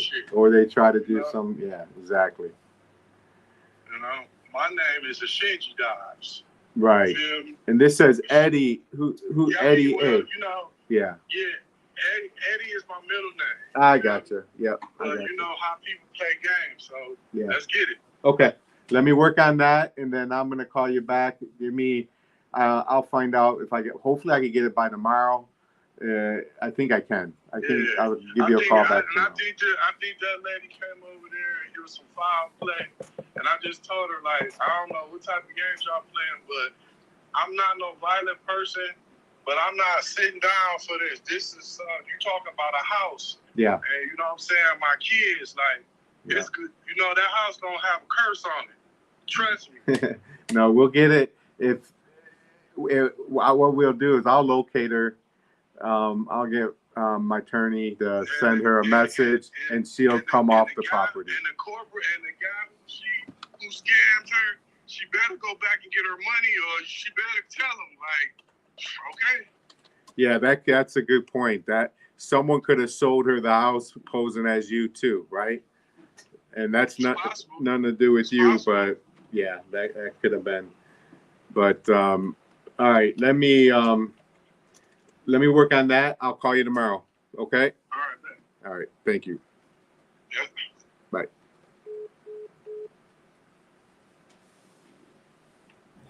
Yeah, it's funny. That's gonna be a mess. Oh my So God. that could have been. Now that I'm talking to him, that's happened quite a bit, unfortunately, in Detroit. Is someone sees a vacant house and they sell it, and they forge someone else's signature, said you could buy this for $5,000 or $10,000, and they just do a quick claim deed. No one ever checks it, and they record it. So, damn, that sounds bad.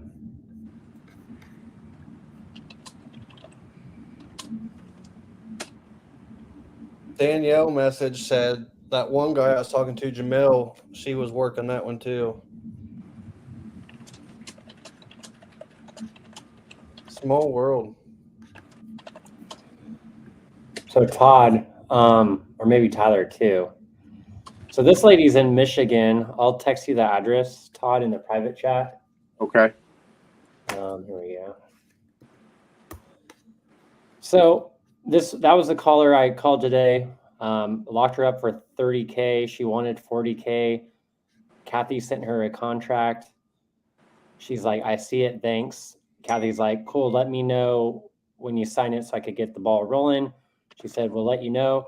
She just texted back. So just received another offer for the home of $38K. Are you firm with a $30K? And I was just going to get on the phone and be like, like, hey, my price is a price where I could close on depending on, the rehab costs. That 38 might sound good, but once you get into escrow or, later down the pipeline on the transaction, it'll probably drop it down to 30 anyways. So I was going to call her and have that conversation. What do you guys think? Can you hear me? Okay. Yeah. All right. Yeah. So did she sign a contract with you yet or not yet? Not yet. So Kathy just sent it. Then she texted back, okay, we'll let you know. Then she's like, hey, I just received another offer for $38K. Are you firm on that $30K? And I said, I was gonna text back, but Kathy said just call, right? So I was gonna call and say, hey, you know what, my price at $30K, covers closing costs, it covers the rehab that I need to do, it covers this and this and this. So this is a real number that I could stand by. The number of 38 that you're getting might feel good, but they might drop you later on anyways. That's what I was gonna say. What do you guys think? Or maybe Todd? Is he having some technical feed? Let's see. Here he comes.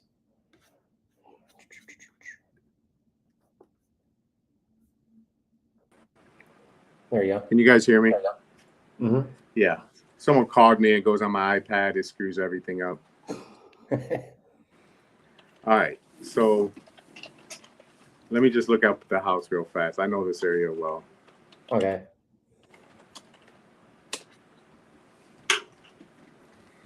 Say a $30K offer.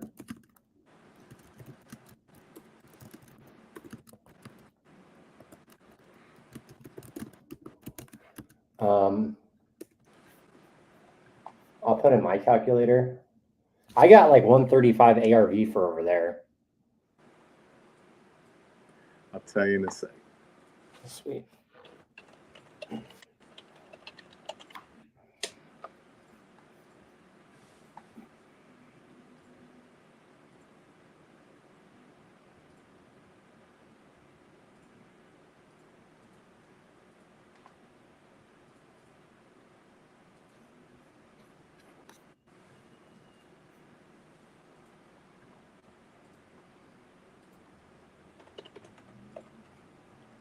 And if you could dispo this, maybe we work together. Cool, cool. Her name was Tanisha, right? Correct. Yes. Okay.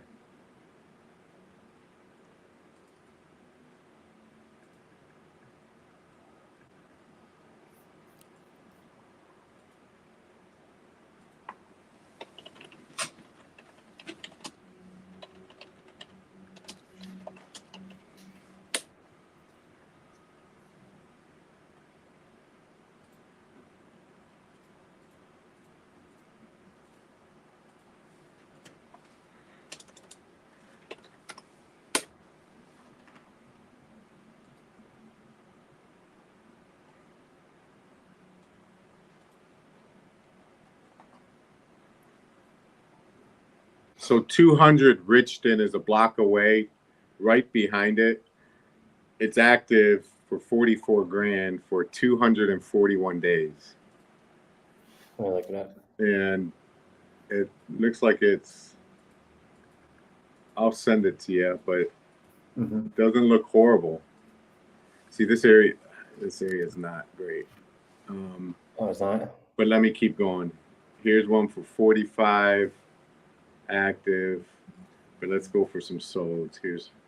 Here's a sold. And then it's so funny. Then there's one pending and it says 237,000. Yeah, I saw some like 100s and across the street they're like 200. So I'm like, it's hard to get. I don't know how they would get an appraisal, but I hope so. Then there's one for 110 active.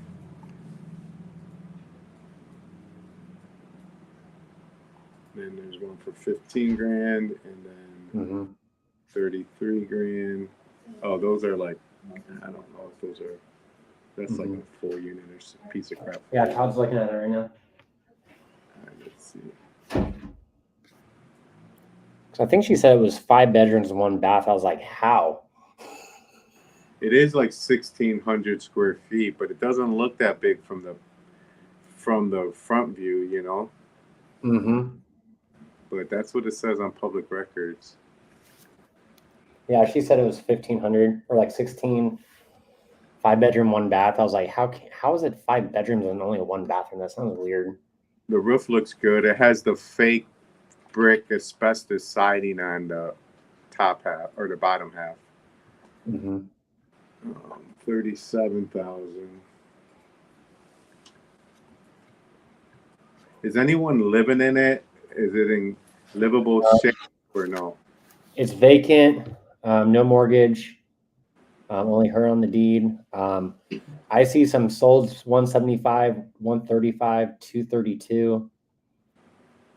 But there's also do you got an address for the solds, like for that 135? Yeah, let me look on Zillow real quick. Let's see here. Sold 1,600 square feet. Let's see, filters. I'll say 15 to 18.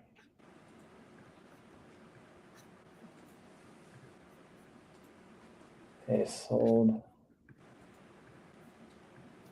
in the past, let's say 12 months. Apply. I'm gonna jump off here, guys. I gotta go get my son at school. Good, dude. Awesome. A few more contracts again. I love it. See you guys tomorrow. Sweet, dude. Hey, brother. Tyler. Later. Maybe if I can get out of here. All right, cool. So, okay, so I got a comp for, there's like, I'll send them real quick. 175.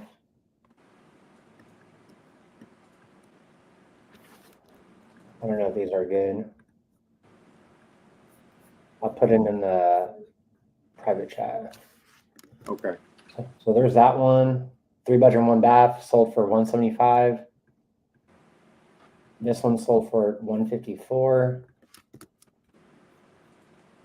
This one sold for 135.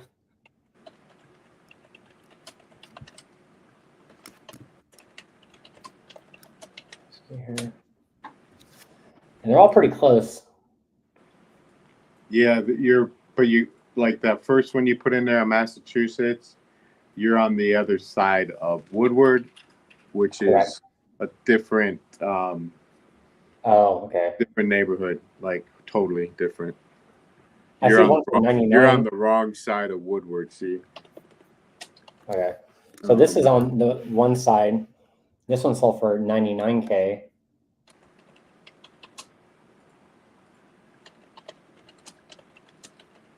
And that one's on the same side. Yeah, I see. Yep, I see that one too. So that's good. Let me see. That was.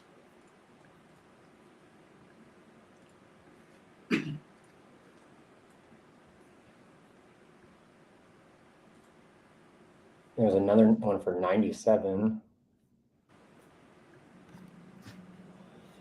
I don't know if these are as is comps or like they got flipped. The 99 is of that's got to be a nicer. But that's I'm just looking. I'm gonna look at the block and see if it's similar block type.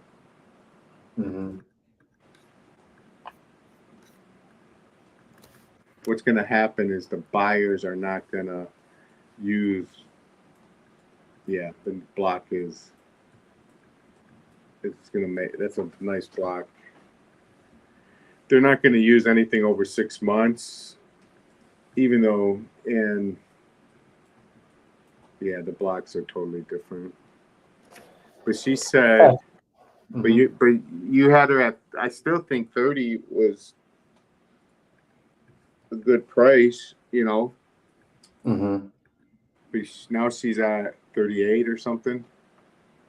Yeah, she said she has another offer. Like, what do you say when you say that? Like, I was gonna say, yeah, that offer might sound good now, but they'll probably price drop you once they walk the property and tell you this is what needs to be done and blah blah blah blah. Just ask them why they didn't take it. Yeah, because what will happen to you? You might price drop her at 30. You know. I mean, she has an offer. I mean, you should take it. Like, there's a reason why. Yeah, I would say, you know, if you should take it because I gotta, you know, I would say, look, the block isn't the best. You got the asbestos siding on the side that I gotta worry about, and it does look like it has a newer roof. I don't know if those are just newer storm windows and not regular windows. That's what that kind of looks like. So, and all the houses across the street have been torn down.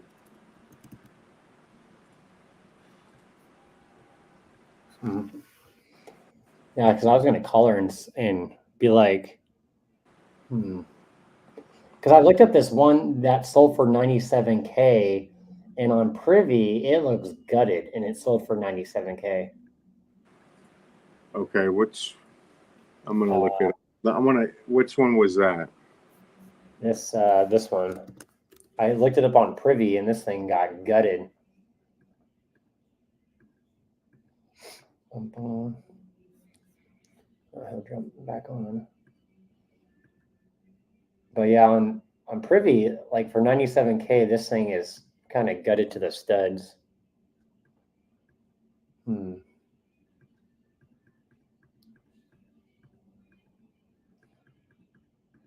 Check the other one. Oh, there he is. There you go. No, you're good. Yeah, because I looked that one up on Privy, and that one's gutted to the studs. Yeah, the thing with the one on Glen, I'm gonna double check it and see that. See, that's not this Highland Park. That's Detroit. That's on the other side of Woodward, but that's a different. It's still a shitty block, but that's starting to get into Boston Edison area. Oh, because it's on the west side of that Woodward Avenue. Hey, is this Corey? Is it? Maybe I got Corey. Can you hear me? Again. Let's see, Rennie got a call. Hello, can you hear me? Yeah, can you hear me, Corey? Hello?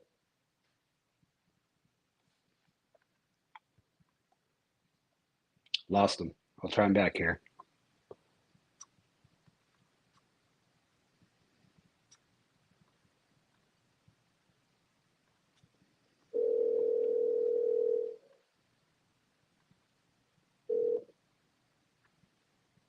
Hello, Randy? Yeah, can you hear me, Corey? Yeah, I can hear you. Okay, perfect. So yeah, I got your question. I hope that made sense. Yeah, so you're saying that you would take full title? Yeah, so the way we work, we're investors, right? So we would buy the property from you for the agreed upon price. Then we would go in there and do the rehab and then list it and sell it on the market once we're done with the rehab. Okay, so when you say agreed upon price, you will be buying it for a price that is the price of the rehab itself? Well, no, obviously you've got the house now, you did the exterior, but the inside needs a full gut job based off of the pictures you sent. So what we need to do is buy it at a price where, once we go in, we do the rest of the work. We pay the closing costs, we pay the holding cost as we do the repairs. We need to be at a price that makes sense. So when we do list it on the market, we're able to recoup our investment and of course make a profit, right? Because we're investors, we're in the business to make a profit. So we would buy it at a price that would buy you guys out, basically. Got you. All right. That's what now I didn't understand that you were just saying, right, where you guys are just taking, right, you're buying the home from us as is. Correct. 100%. Yeah. Is that what you were looking for? You know what? That can work as well. The question becomes, what is that price? See, because this is where, in the past, dealing with investors, they want you to give everything for nothing, but have the possibility of making, above and beyond what the idea is. So they want to, this is what investors do. And this is why we haven't sold a home to date, is because investors want to work off of what the bottom line ARV could potentially be, knowing that it's going to be, closer to it. They want to work off of the idea that it'll be worth $170,000 when anybody who knows, I took appraisal class, did everything, I'm a certified appraisal. I'm just not in the business. I just don't, I'm not an appraiser as far as I don't do it for my daily work, but I know what this property is going to appraise out at. There are comps in the area that start at 205, and I've even seen comps at 245. Right. So I know what the property is going to appraise out at. But then I'll have investors trying to get me to agree to 170K is going to be the ARV once it's rehabbed. And that's just not true. Right. I know it's not. Yeah, and based off of what I saw, I agree with you. I don't think it's 170. Yeah, but of course, as an investor, we don't want to price it at the top of the market, right? Because we want to get it sold to recoup our investment so we can move on to the next property. So we have to price it at a point that's going to, somewhat move quickly versus competing with, like you said, brand new homes might be coming on the market. So we have to price it at a point that makes sense. Last thing we want to do is lowball you, but we also want to be, realistic and let you know what we could truly do. Kind of like what I said in the text, right? To make it a win-win situation. And that's why I was asking what that bottom line number is for you. I saw the pictures. Okay. Yeah. And of course, we would want to come out once we get under contract and bring our contractors in and kind of ascertain the property once we get under contract. So that 48,000 price you mentioned, is that what you're looking to sell it for, or what were you using that number in the text? No. We were talking about two totally different things. Okay. Our bottom line number is 115,000. Yeah, and that's actually That's a little on the high side, and let me explain why. Let's say we use, let's say we don't use the 170 and we don't use the 220,000 whatever comp, right? Because we never know what the market's going to be like in 3 to 4 months by the time this gets done. So if we're paying all the closing costs, because there's no real estate commissions involved in this, we would buy it directly from you. There's no real estate commissions, but we pay all the closing costs. The only thing you guys would be responsible for is if there's any loans on the property or liens on the property. So if we're paying, all the closing costs on the buy side, then we got to incur holding costs while we do all the rehab, right? We've got to pay for the electricity, the water, the gas. We've got to pay for, lawn care. And so we got to factor in for that. And then of course we're going to have costs when we sell the property. So all that we have to factor in. So it's not that investors are lowballing you. It's just they have a lot of costs to incur going forward. And then of course you got to make a profit, right? Because we're in this to make a profit. And anything, with a 1 in front of it is going to be too tough. I'll be honest with you that 48,000 price was more in line with where an investor would probably be, because the challenge with the rehab, you sent me the pictures and it's a pretty gutted property. Once you start getting into a gutted property, you never know of the unforeseen issues that are going to pop up. So you got to put a buffer in that repair number.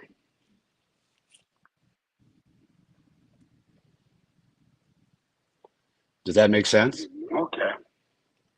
So you think $48,000 is? I mean, I think we're probably just spinning each other's wheels at this point because that's just too much of a gap to probably close. Yeah, because if you're like at 115, that there's no room from an investor standpoint to make any money, just because of the amount of work that is needed on that property. But if let's just say, 48,000 leaves probably $100,000 for you guys to make in profits. Not in profits. Not when you factor in all the closing costs, all the commissions, and then the holding cost. I think that's one cost you're not factoring in. That's about 30 grand. Okay, so 70. Yeah, what rehab numbers were you using? You said you around 60 grand, right? Yep, and that's 60 grand. So if you guys are gonna put in 60 grand, again, you're gonna make $50,000+ on one property. That's if there's no unforeseen, and that's the whole thing. As investors, you get hit with those unforeseen costs, and that's the tough part. Yeah, no, selling that property for anything less. If we were close to 115,000, maybe it'd be a discussion to have. But we're talking $70,000 less. That's a lot to massage. Well, let me ask you what just being honest, right? And I could appreciate that. Again, I get it,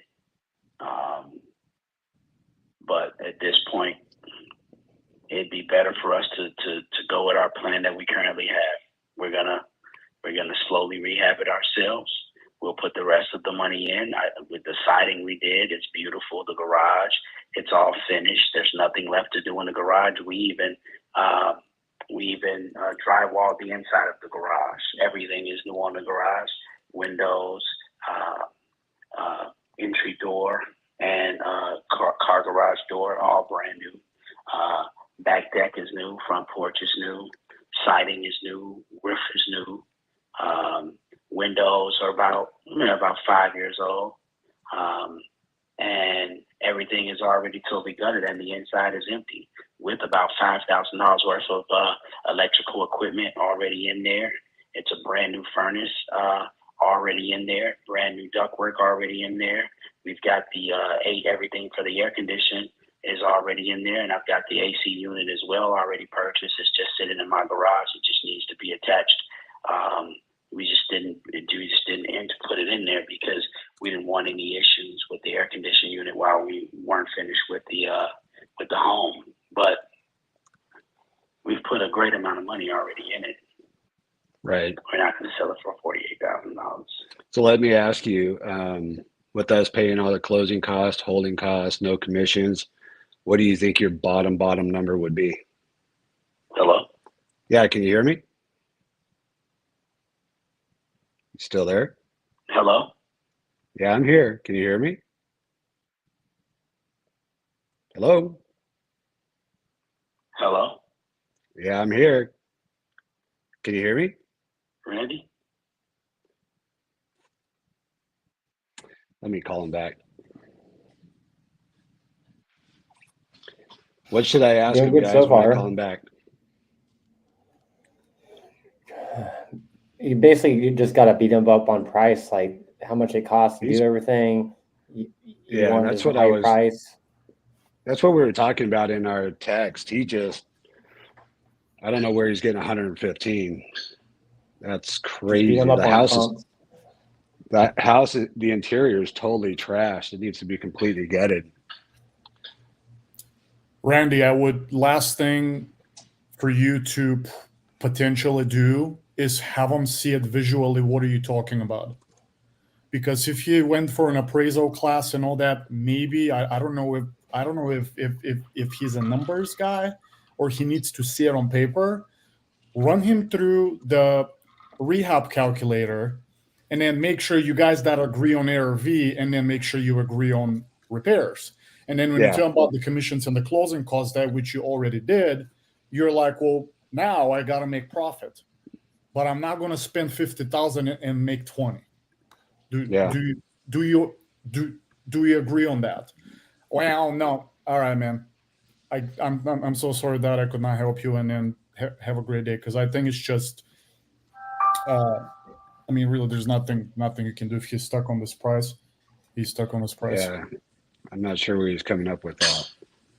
Just make sure you guys agree on, like RJ does on ARV with people like that, the education part. Agree on ARV and agree on rehab budget, and then maybe you can actually get him down. He will say, "Oh, okay, I see it." Well, that's funny because, he started off where he didn't want to call. He just wanted to text. And he was saying, oh, yeah, ARV. He said stuff in that. And he mentioned ARV in the neighborhood's going for about 190. Now, all of a sudden, it's like 220. Yeah, no. Well, you can ask him, show me. Not a problem. He's an appraiser, Yeah. right? Show me. Well, I'm not sure. That's a I good mean, point. just ask him for all those things that he's really telling you, and he's an appraiser. Yeah. So. He thinks he's an appraiser. Yeah. Also, the realtors are thinking that they understand real estate. It's something of that nature. And Randy, no pun intended. I know you're a realtor, but you're a unicorn, so. Nice cover. All right, Randy, you have 7 minutes and 30 seconds to lock up this deal, because then after that, you have a very important appointment. Yeah, I know.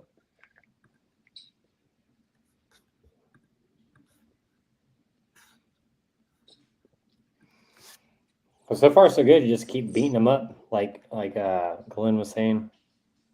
Yeah, how was the tonality? And I haven't had a review call with RJ yet, so any feedback is appreciated, guys. That's why I'm on these calls.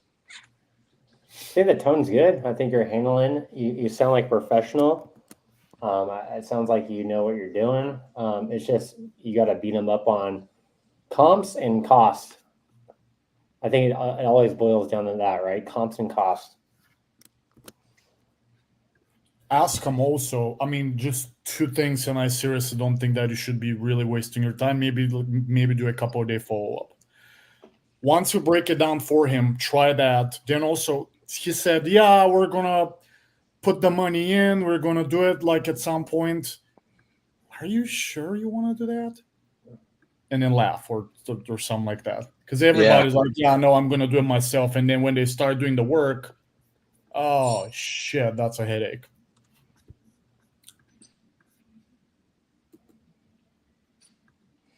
I tried calling them back maybe and just be like, hey, if you want to get your house sold, this is the price I need to be at because I have all these fees, all this cost. You know, the neighborhood's not selling for what you think it's going for, but you know, I could be a solution if you're looking to sell fast, and you know that would be net to you in your bank account. If not, I wish you luck with the agent. Yep. That, but I would say it in a little bit of a nicer way. True. Yeah, I was too mean. Sharon, I just sent you those screenshots of a investor lift, the God mode. I saw it. I appreciate it. Mm-hmm. Okay. Hey, Brendan, do you guys have the last whatever general captain the invest what do you call it, the Falcon, or like what's the last Cartel? Cartel, yeah. Pablo Escobar mode. Yeah, is that what you guys have? Yeah, we have the cartel. Okay.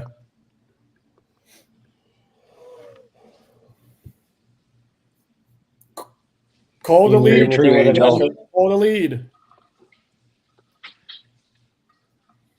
Oh, I just got another lead just signed. He just texted me something. Let me see what he said. But Glenn, did you need help with investor lift or anything like that? Soon. Yes. Okay. Soon. Well, Kathy, my wife, does all our dispo. So if you need anything on investor lift, like Sharon asked me to have Kathy pull a list of buyers in these two cities for God mode. So I just sent that over to him. So if you need anything, let me know. I could have Kathy do it too. Oh man, that would be that would be great because I'm a little past due nationwide, like what I actually want to do. And now that all my headache deals are gone and closed and all that, now I can actually do something about it. In fact, I have a call at some point with Randy today because I want him to run me through REI Simply just to see how this thing works. And then it will be an investor lift time. Nice.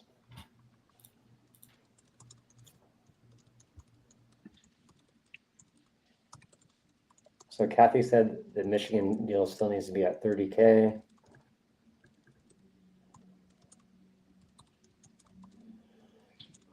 Angel, basically it's the ARV is what the property could be worth, you know, once all fixed. You know, you type in the rehab costs. Here, I'll show mine real quick, but I need to do a blank one so it doesn't show any addresses. Yeah, do you save all your properties, Brandon? I saw that on the one call where you had all the addresses. Yeah, so I just create a duplicate and they're all on the bottom on the tabs. So let me see if I can pull the calculator out real quick.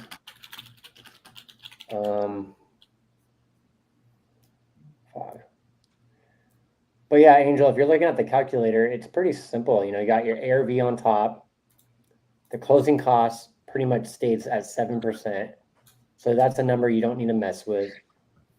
And then you got the repairs. You know, that's something you input, you know, the repairs on. Holding costs, that's at 5%. So that's standard. Contract price to seller, that's what you're going to do the deal. You know, 10K for a wholesale fee. So once you put all those numbers, you know, if your rehab's 40K, your profit should be around the same with a good percent, you know, in the 20s or maybe 28. But yeah, you just, you know, what the house could be valued at top, then your rehab costs, then you kind of move the numbers around and make sure it's a deal. And for the rehab costs, you know, I look at the calculator on the bottom for the square footage. And, you know, like for example, the property I was just calling on was 1,600 square foot.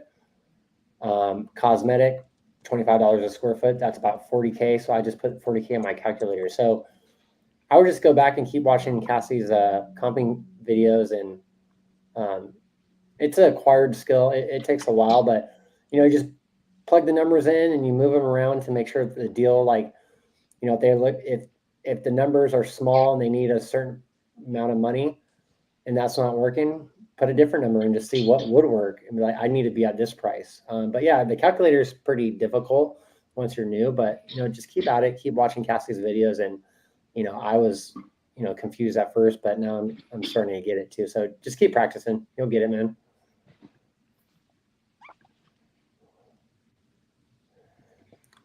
Well, this is a PG-13 show, so Glenn, I told him he needs to keep his shirt on. If you want to subscribe to our premium content, that's at 10 p.m. PST. Glenn will be there tonight. That's $25 a subscribe.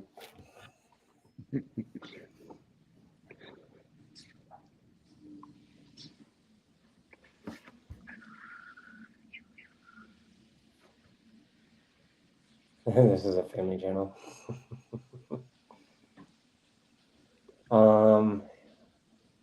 Yep, profit calculator. Yes, Angel.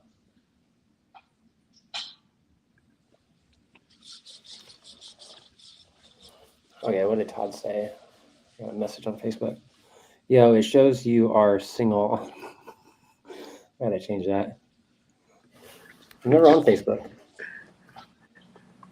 I knew you were married. I saw that too, Todd. I was like, single. That's funny. Yeah, I'm only on Instagram, so like. So that property on Glen, yeah, it sold for the 97. It was gutted, but that's Detroit. So yours is in Highland Park, which is different city. They're like 2 blocks away from each other. Pad meeting. Yeah, I know. Yeah, 48203 and is Highland Park, and it's like it's in the middle. It's like in the middle of Detroit. Hamtramck is the same way. That's not Detroit, but it's in the middle of Detroit. Stupid. Oh. Wait, let me cover my addresses real quick. Hold on. And I sent you an email. Did you get that? I think Kathy looked at it. Okay. Let me show so you're talking about. Randy, give me 1 second, brother. You got a call? So I got a call? No. Okay, let me share my screen real quick. So present. I'm trying to find the. So Todd, I'm looking at this real quick. Yeah, I hear you. Hold on. So I think the property is right here. Yeah. And that 97 is right here, so they're pretty close. What were you saying? Yeah, so same thing, but right, that's where like Highland Park starts, and it goes all the way up. Highland Park goes up north. Okay. Like right, what's that main road right there? Woodward? No, the one to right. Stop.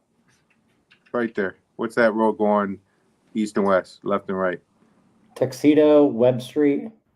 Yeah, that still might be Detroit. You might be right on the border of Detroit. Let me remove boundary because the property is like right here.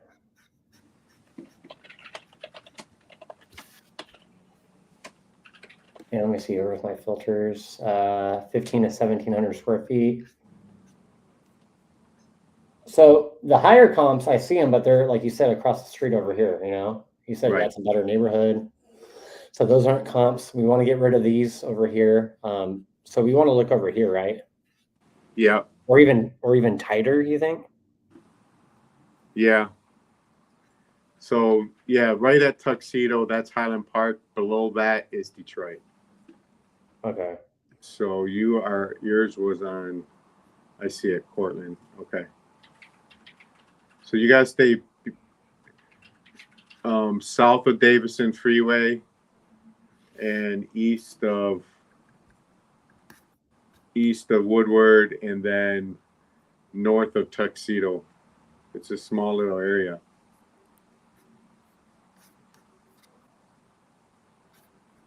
Yeah. Do you think that 30K is a good price? I think 30 is fine. I mean, I don't know. We don't know the condition. So if it's horrible, I don't think you could, I was thinking, could you go 38?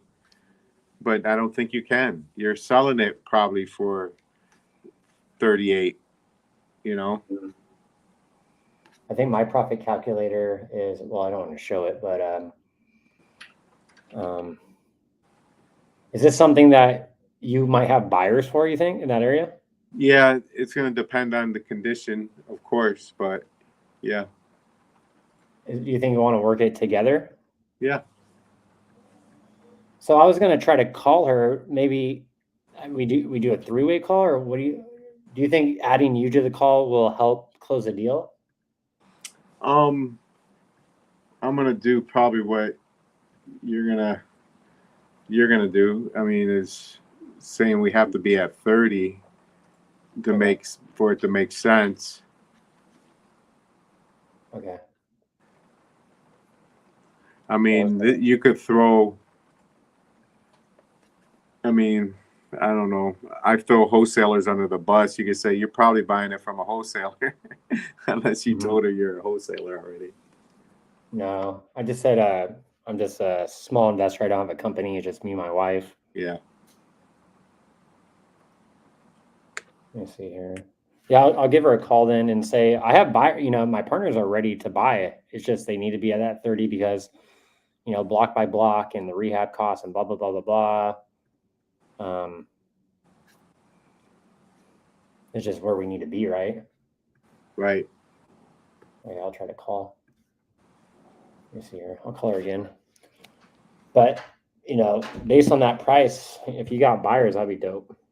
But if she's got an offer at, let's say she's talking to a guy just like you that is at 30, says, look, I want to buy it, da da da, but I'm at 38. What would you do if you were her, and if you haven't signed a contract yet? I'd be like, well, I want to go with them because you know they're giving me more money. Yeah. At least she had the respect to call you to see if you could come up, you know? Mm-hmm. I just don't want to come up and have to drop her because the comment I sent to her was, I said, let me talk to my partner and call you back, but my 30K offer is based on my fees, closing costs, and repairs I got to do. That 38 might sound good, but a lot of people will price drop you after getting 2 to 3 weeks into the sale of the property. My number is a real number with all the costs and rehab baked in. I'm confident I can close fast at that number to get you paid. And she said, understood, thank you. So I'll just call her real quick. And just see if she'll sign the contract. Say, I was just checking on the contract. Are you ready to get moving forward? You know, type of deal. Okay. I'll try to call her right now.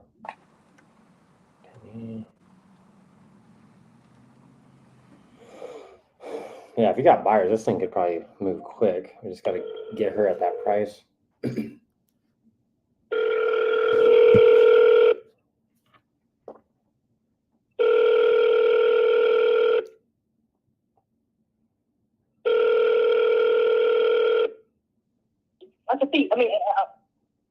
Hey, Tanisha. Hi. Hey, I just wanted to call you back after I sent that text to you. So tell me a little bit about you. You said you had another offer. Yeah. Yeah, I just wanted to let you know, like, my number is based on, you know, what I have to do to the property, what I expect the cost will be.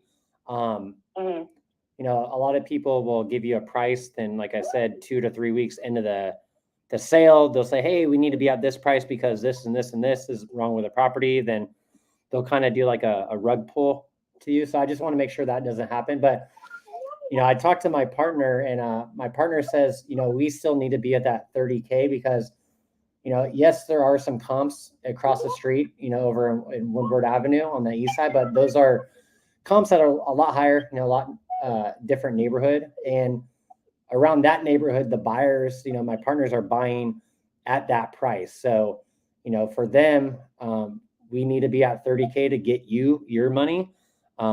We feel confident in that price. You said, I'm sorry, can you say it one more time? Yeah, of course. So I spoke to my partners and, you know, they checked out the property. They checked out, you know, what's been selling in that area. And You know, a lot of houses over there are abandoned and stuff like that. And for us to buy the property and fix it up and either put it back on the market or even, you know, put a family in there to rent it, you know, we need to be at our 30,000 number. And that's us paying all the closing costs. And like I said, you know, you don't have to do any rehab. You don't really have to do anything. It's just you're done with the property. And the reason I come up with that price is because I don't want to walk the property, then be like, hey, we need to be at this price. You know, like I'm expecting the rehab to be a certain number. And that's how I work my number into the offer on the front end. So I don't have to change my mind or number at the, you know, later on in the conversation with you. Okay. Yeah, I mean, I get it. Just after, you know, speaking with, like I said, a few more people, I've been getting, like I said, I've been getting calls all day. And then due to the last person that went and checked it out and the numbers that have came up, and then the last offer that I just received, I get it. And then the house is not actually vacant. It's still functionable. So I'm looking forward to still thinking on some of these offers that I received. And again, I appreciate this, and I appreciate you giving me a call back. Yeah, and how about this too? You know, because my partners are actually out there in Michigan, and you know they're always buying properties, and you know I think they're really interested in this one. So what I could do is, you know, you guys could sign that agreement, but on your guys' end, if anyone comes forth and presents a real offer at a price that's probably higher than ours and they're ready to close on it faster, you know, I'll just void my contract and yield to them so you could get paid more. But I'm thinking our number is a good number to get you closed in time to move to the next property. But how would that? I'm sorry, say that. Yeah. You said say that one more time because I kind of went fast. Yeah, sorry about that. Yeah, so what I could do is, you know, you have the agreement for 30K. You and your husband could look it over, but you know, if you guys sign it, I could get the ball rolling. I could schedule my team to go out there, work with my buyers to, you know, buy the property and just make sure it looks good for them. If it sounds good for them based on the walkthrough, we could push forward and continue with escrow. But I said, you know, if for some reason you get another offer and they're ready to go through title and it's a better offer than mine, I would just cancel mine. So you guys get paid. Oh, okay, yeah, I understand. But yeah, that one it came through just shortly after, and yeah, it's, like I said, I told you what it was, and so yeah, I don't want to linger it on or anything like that. So I'll probably go with a different one. Yeah, so you're gonna go with that 38. Yeah. Okay, well, if anything pops up or you know that doesn't go as smooth as you like, let me know. I will most definitely keep in contact with you, and then I'll also speak with my uncle. He has a few properties here too as well, but he was a fan, so I'll contact you and let you know. Yeah. They're in the area as well, but I have to find out more information to make sure they're solid with the, you know, we have the actual deeds and things like that. Wait, you're saying you have other properties to sell too? Yeah, my uncle does. Oh, your uncle? Okay, I gotcha. Let me see here. Yeah. So with that other offer, you're gonna sign. Then what did they say? I'm sorry. The other offer, what now? Yeah. What did they say after we got off the phone? I'm sure they probably called you, right? Yeah. You saying the 38? Yes. Yeah, it was just writing up the agreement today and getting everything rolling, and actually said it would probably be a week or two before the funds will be processed and everything will be done. Are they going through a title company? I haven't received the paperwork yet or anything, so I just wanted to verify again, but I do have those probably agreed numbers and and writing and things like that. So once I get all paperwork, I'll be able to confirm whether or not they, you know, won't be able to change anything and things like that. So. Yeah, because what we plan to do is once we get that signed, we were going to open title. So the title company is, like I said, a third-party processing company that handles. Yeah, it wouldn't be. Yeah, it wouldn't. That's one thing I learned today when you talked to me about it earlier. It wouldn't be no just like straight to me, straight. Yeah, no, it wouldn't be nothing like that. That's something like I said, I appreciate it. for letting Okay. me know about that. And yeah, once I look everything over and find out what it is, legitimately what it's supposed to be, knowing that numbers won't change, I'll be good with it. But in the event that it does, I will definitely give you a what's called that. Yeah, of course. And I could just check back in a week and just make sure everything's on board. But, you know, like that 38 could work for us, you know, that 38 grand. I was just seeing in that neighborhood and, you know, how much money I got to put in the property, and houses are only selling for like 90 over there. Yeah, I just 38 might be stretching it for an investor. So, you know, and I'm not saying no to that 38. Yeah, I mean, I understand. It's just the fact that it's growing around there, and there's not many houses on that block that's in that position that, you know, people are seeing. And some of the pictures are actually old. You know what I mean? That's online that you're looking at. And like I said, there's a community. It's called Wayne Metro Community Action Agency. They actually have been fixing up the neighborhood as well, and they purchased houses on the block and turning them into training homes and things like that. So, you know, it's really not as bad at that point now. It's just a little few blocks down. If you go a few blocks down, then that's where it starts. Like, you know, you can see everybody is moving towards that way of purchasing up properties that way. So you have the college and apartment buildings and things like that. That's coming up, and medical buildings. So yeah, that makes sense. That's why I'm like, okay, well, I'm in that part, and I'm not kind of trying to change it of how much it's supposed to be, because I know that it's a well wanted area. No, that makes sense. Did the other buyer go over like how much money they have to spend on rehab and all that stuff? Yeah, they went through all the costs and things like that, and broke it down. They just gotta. Well, I'm waiting for them to submit everything in writing. How much did they estimate on like the rehab? I believe it was about 23. Okay. They said anywhere between 23 to 30. Because, like I said, most of that major work that needs to be done was done to the home, and a lot of it now is like cosmetic. Okay. Yeah, because I had about 40K worth of rehab calculated. So if the rehab is not as bad as the 40K, you know, that, you know, I might be able to come up. I just, you know, 20K to buy a house and, you know, put money into it. And, you know, that you can't really do anything for 20K these days, you know, with a property. So, you know, I was kind of conservative on my number, 40K, because 20K sounds a little bit too low to like get into a property, put floors, paint, you know, get it all ready to a flip or to throw a rental in there. So like it just, I don't know if that 20K would do it though on a rehab. That seems a little. Yeah, I even had it where, you know, with the hesitation, we were going to go over and actually do that work ourselves. Okay. Just, you know, just because it's been for that, the cosmetic of the, you know, the scraping and the plaster and repainting, and that's knocking it down up to 12 grand. That's, you know, that's like, what? I can go do that right now myself. Right. You know what I mean?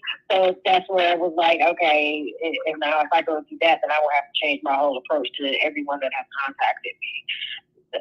So, it, you know, it be kind of like nothing to go do it. It was just the fact of, do I want to go do it, or do I want to just go ahead and let it go? But it's just knocking me down like that much. It's like, wow. Okay. Well, I hope that offer goes through and you could get that 38. But in the meantime, if you don't mind, can you send me those photos that you have? And, you know, my estimate, you know, was around 40K to rehab.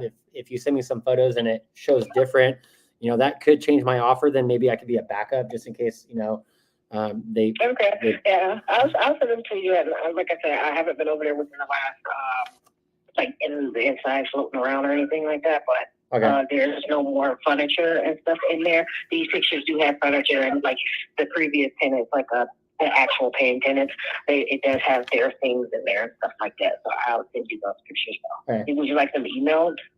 Email or to this phone number, whatever is easier for you. All right, after you take a look at it, if you find something different or change anything, just let me know. Shoot me the email. Yeah, and maybe we could. I'll be available. You know, throughout the night.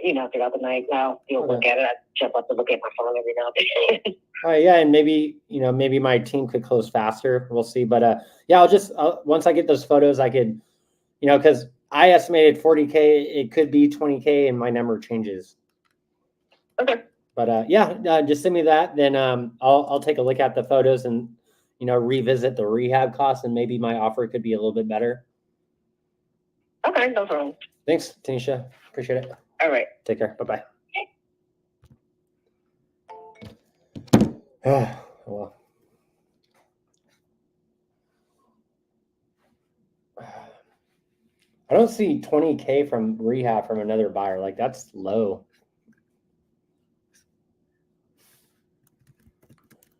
Said not too much work needed. Our rehab was 40K calculated. Oh well.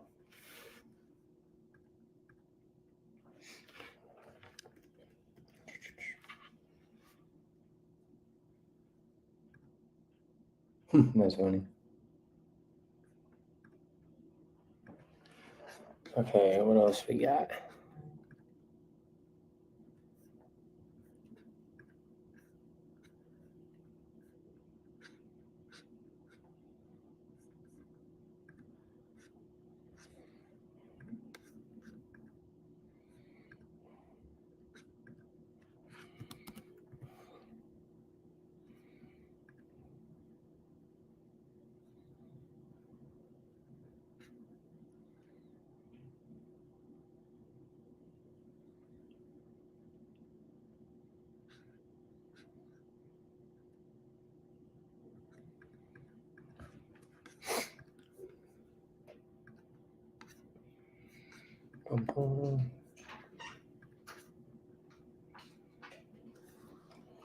So she said the rehab costs that the other buyer was talking about was 20K. I'm like, that seems a little low to like come in and buy a property and do all this crap. Like, I pictured 40K. Whatever. But I told her to send us some photos. Maybe talk and bring a buyer earlier than this person can close. I don't know. Yeah. We'll see.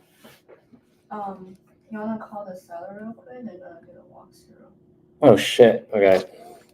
Did the buyer confirm? The buyer is there. One of Dustin's agents already there.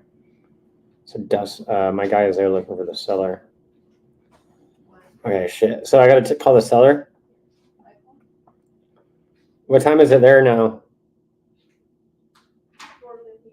So who's walking it? Dustin and Rob. Joe, right? Okay. Rob, yeah, well, Rob belongs to Joe. So Mike. Wait, no, Dustin is not walking at Matthew. Rob and Matthew. Oh, okay. Rob and Matthew. Okay. Yeah, Rob.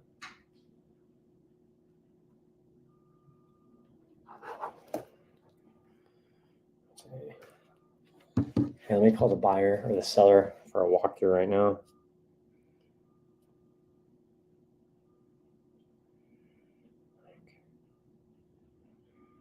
Let's see here, opportunities.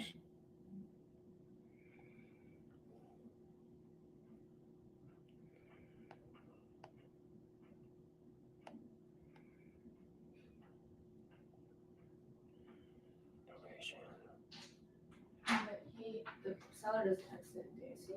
The seller just texted? Did you see? No. What did they say? Said he's here. Okay, so we're good? You want to let him know we have 2 buyers from it though? Okay, so he is here. Okay. So we Rob, have 1 second. So we have 2 buyers today. for the tenants. Rob and Matthew. He should already seen him before on the first walkthrough, right? Yeah, you saw. Just say you've seen them before. You've seen them before. You should have seen them before. You should have seen them both. I said, so we have 2 buyers today, Rob and Matthew, same guys from before. Yeah. Okay. Okay, cool. So right now we have a buyer walkthrough, two people. doing their second walkthrough on the other side of a duplex. So the tenant was busy or was free today, so we're doing a walkthrough. So the buyer can see the other side. They like the first side. They want to see the other side before they, open up title. But yeah, that's a duplex deal.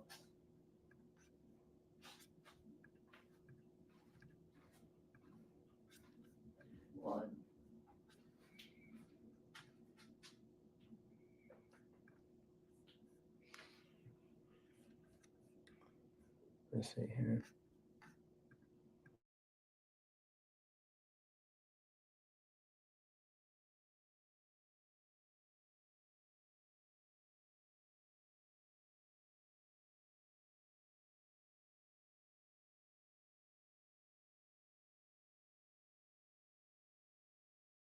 Okay, let's keep going. Hey, thank you, Angel. I appreciate the compliment.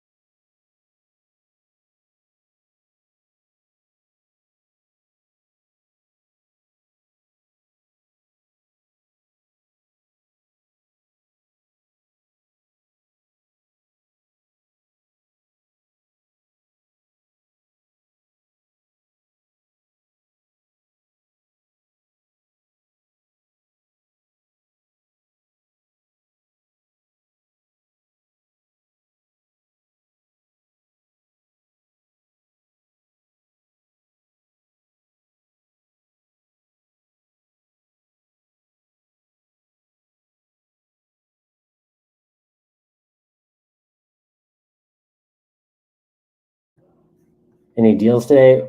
I had one, then the lady got another offer for another higher price with a lower rehab cost. So we'll see how that goes. So Tanisha, delete her as an opportunity or what?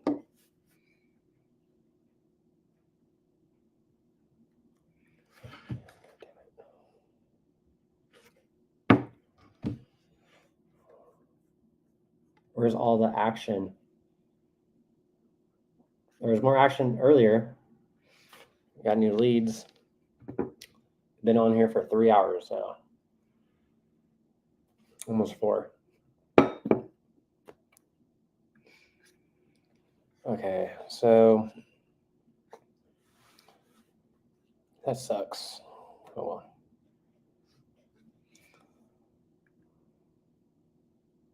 So other buyer, 20K rehab. So I'll probably do this in a color in 4 days.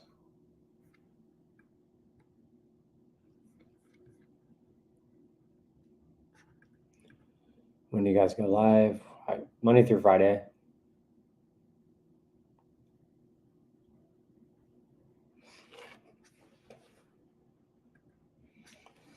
Okay. So if there's anyone to call. Let's see.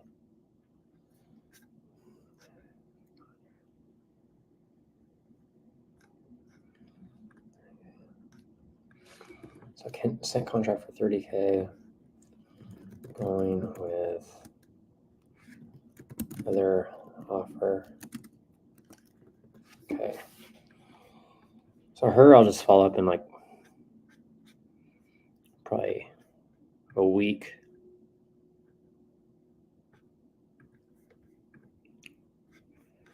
Let's see here.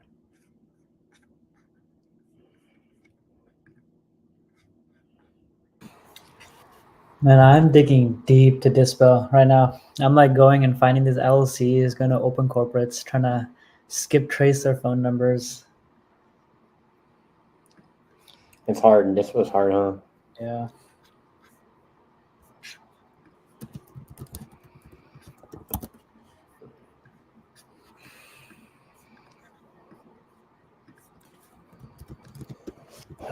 Just trying to figure out what else I could have done with that lady that went with the other offer for 38 instead of mine for 30. I wasn't paying attention. What happened? So I talked to the seller. I was like, hey, our offer is 30 because this and this and this. This is where we need to be. Mhm. it's basically an upfront price compared to like giving you your price you want, then later on drop it. So she's like, oh, I get it, but this person's offered me 38K. I was like, okay, well, did they go for like the rehab cost? And she's like, yeah, like they're probably going to spend like 15 to 20K. I was like, that seems really low. I estimated 40K. Okay. So my number's 30. She said, well, there doesn't need much work to be done. I said, hey, if you could send me some photos, but I'm going off the fact that it might need 40K worth of work. And your 20K from another buyer, that seems relatively low. I said, can't really buy anything for 20K anymore. Like that's barely anything. So I don't know.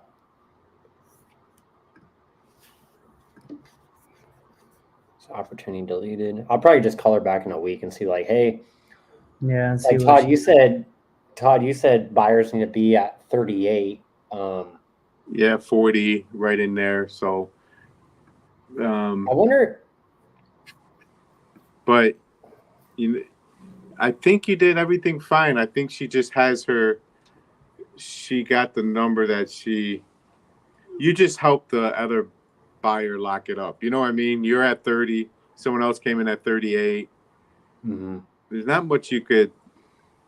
I mean, you could have came in higher and see if you could, do more. But you don't. That's a waste of time. Yeah.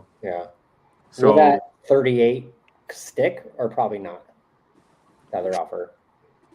It depends on who that buyer is. They might be there's people out here that's what they might be keeping it themselves, or a lot of people fix up these houses and they sell them to someone overseas for $100 grand.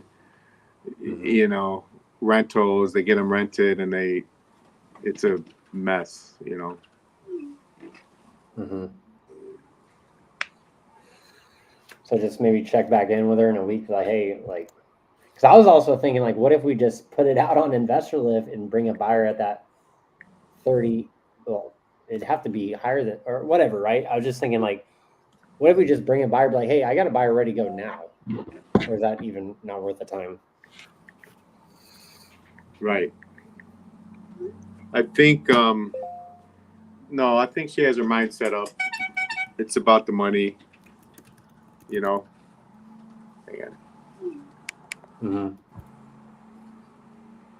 But I would definitely follow up with her, and you never know. Mm-hmm. Hey, Alex, Okay,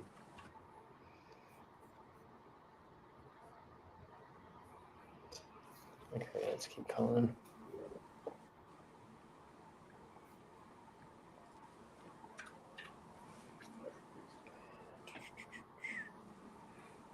Have any more leads to call?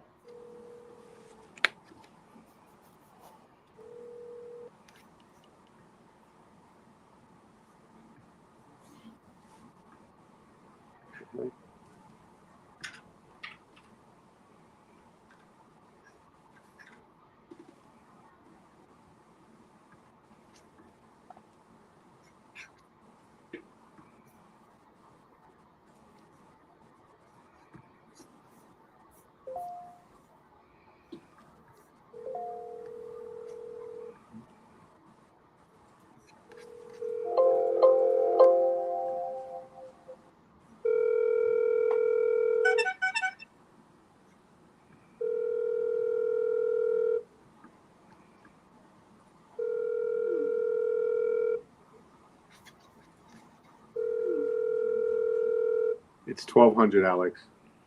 She just switched it back. Sorry. Come on, Sonia, answer.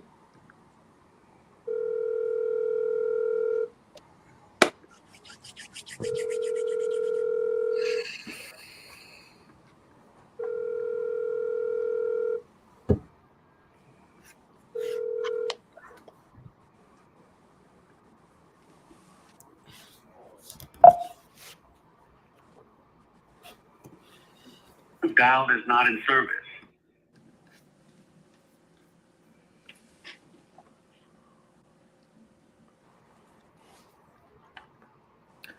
Todd, did you ever get some feedback on that Harrison property, the one in Apache? Let me find out right now, okay? No, I haven't. No, you're good. So sure. Do you also have buyers in Oscada or Oscoda? Or I don't know how to say that. Oscada. Oscada, yeah. You might be right, Oscodo. I don't know how to say it either. Let me tell you.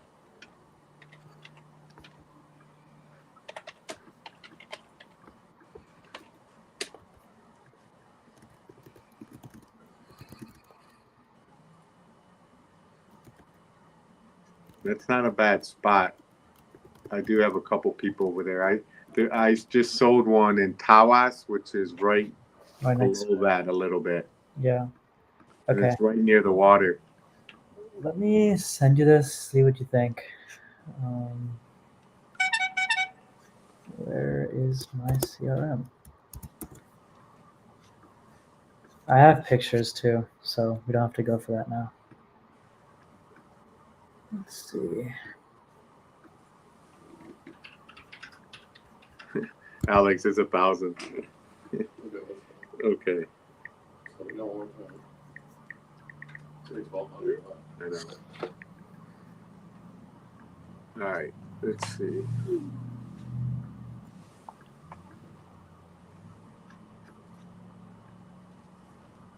Are you gonna text it to me? You think? Yeah, I'm texting. Okay. Cool. There. That's the address.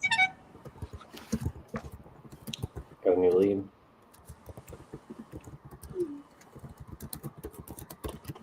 Okay, let me see. Okay, what's your ROI on property leads right now, or PPL right now? Usually the ROI is not until like months and months and months, so it's never like instant gratification, but pretty much the money you put into it, you probably get it out and then some. You know, well, definitely then some. It's just I rather buy leads and pull lists and skip trace and call, and it's a waste of fucking time. I do like property leads and speed of lead and just buying leads. I know. Okay. It's already in there. Okay, contacts. So we got a new lead from speed to lead contact. Speed to lead. Okay. New lead. All the data get entered.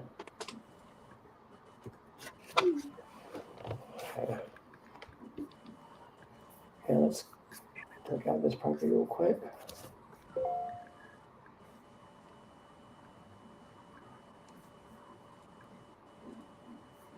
But yeah, Scott, like the ROI on PPL is just, I don't know how to answer that question, but you know, if leads are $100 or $75 a lead, you know, you buy a couple grand worth of leads, you'll probably get at least one deal. I sent pretty much everything I know, Todd. Okay. I kind of like the area. I mean, yeah. Trying to find a picture of the house. I sent you the picture. Did you? I didn't see it. It's sending right now. Just give it a second. Oh, okay. Yeah, I'm leaving. Yowie? You want to light this up? Oh, sorry. Yep.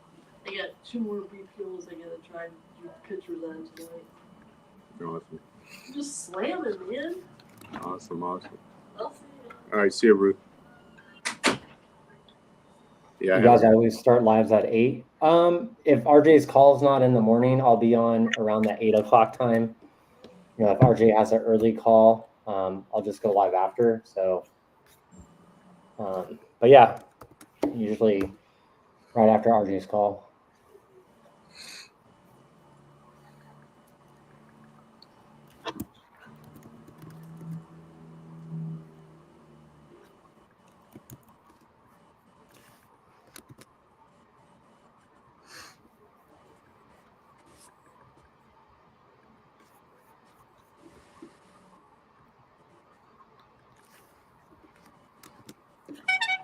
What did you figure the ARV on that one? I was putting, if you really fully did a full rehab, at least 135, because properties around that are selling for 135 where it's not like a complete all-out renovation. They're kind of just like in a decent condition. Yeah. How many So I was square feet was this? I She got said it. about 1,000. She didn't have the exact number, so I just put 1,000 for now. Yeah, I just talked to a buyer today that this might be right up his alley. Okay, perfect. I'm gonna text him. I'm gonna see if he likes this area, okay? Okay, sure. And then I have a couple other buyers that I sold at Tawas to. He'll be my next guy. Sure. Matthew.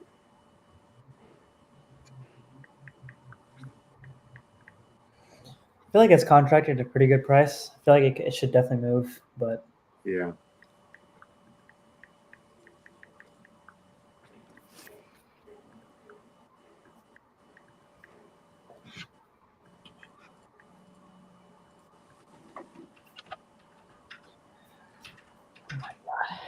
this everyday back and forth for me, dude, between like my actual work and this is just crazy. Like yesterday, I was doing like my W-2 work to like 12 o'clock because to make up the time that I was on the live here. That's funny. You're young. You could do it. Yeah, I know. I got the time now.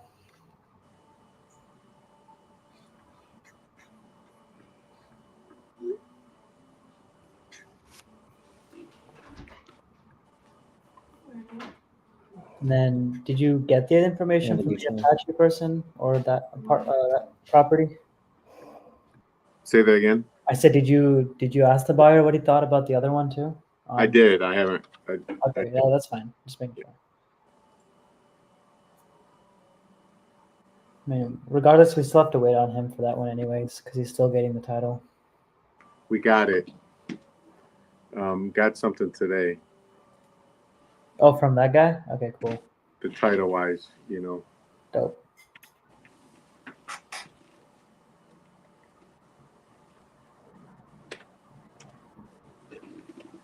I think he sold it on a land contract to somebody. Yeah, yeah, that's what he said. And they must went bad, and he never He never took it back. Yeah. So he never did the release of land contract. Yeah, exactly. Yeah. Will he be able to do that? You think? Said at the end of the week he should be able to.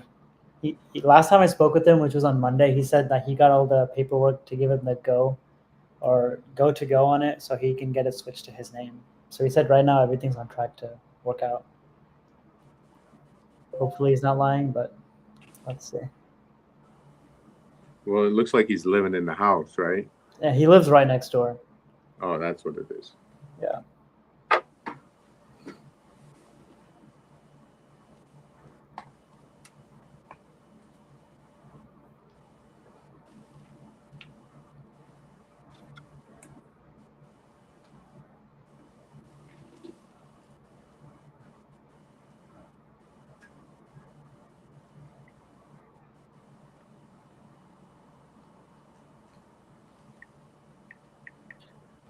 Are you still getting a lot of leads from property leads, Todd? At just $75 at statewide?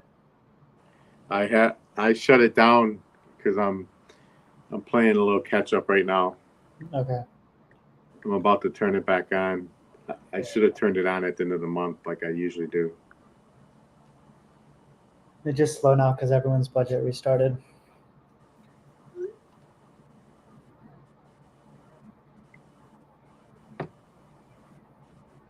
I have I've been working foreclosures for years, and I get about 250 leads every Monday for the state of Michigan of new pre-foreclosures.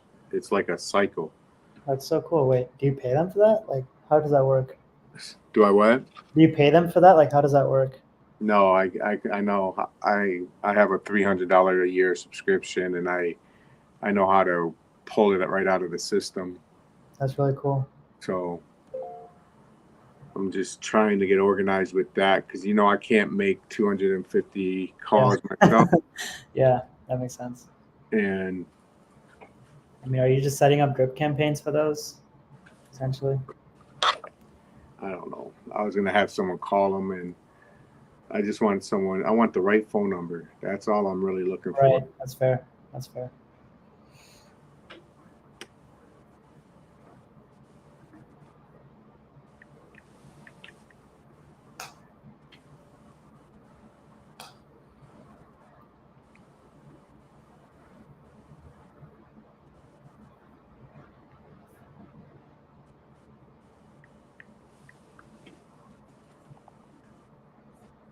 Are you looking for some more, Alex?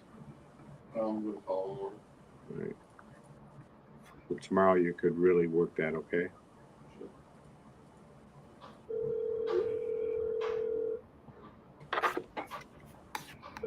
I did send a SCADA to 3 people. The guy Okay. that sold the house to Towers, Okay, cool. and the one guy, and then Yeah, sounds good.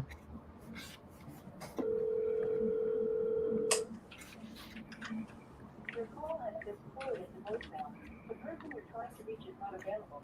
At the tone, please record your message.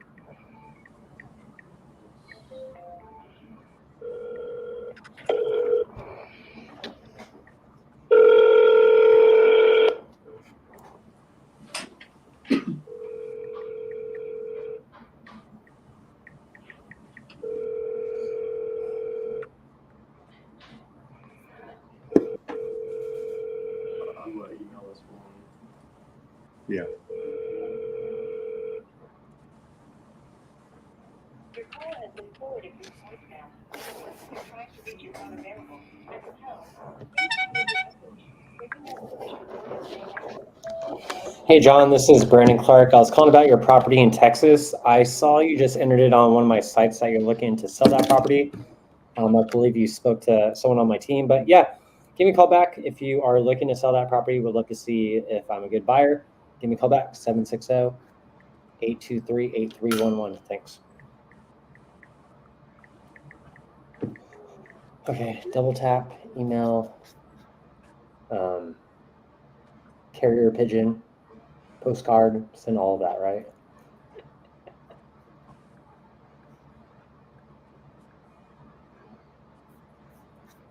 Okay, so no pickup on that one.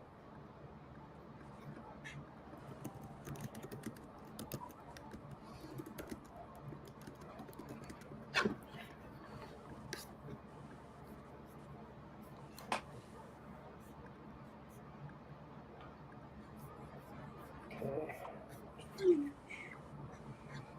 I gotta go back and watch RJ's live today. I thought you were on there. No. You weren't on today's live? It's YouTube live, yeah. Oh, YouTube live. Yeah. I haven't seen anything.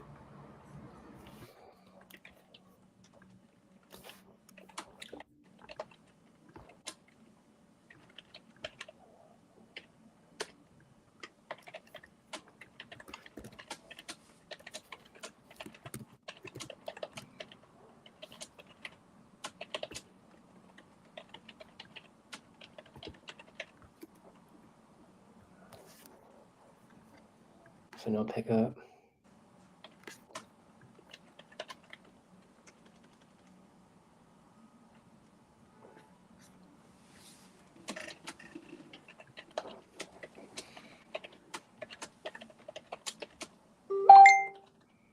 Oh, I got another lead. Okay, let me turn it off.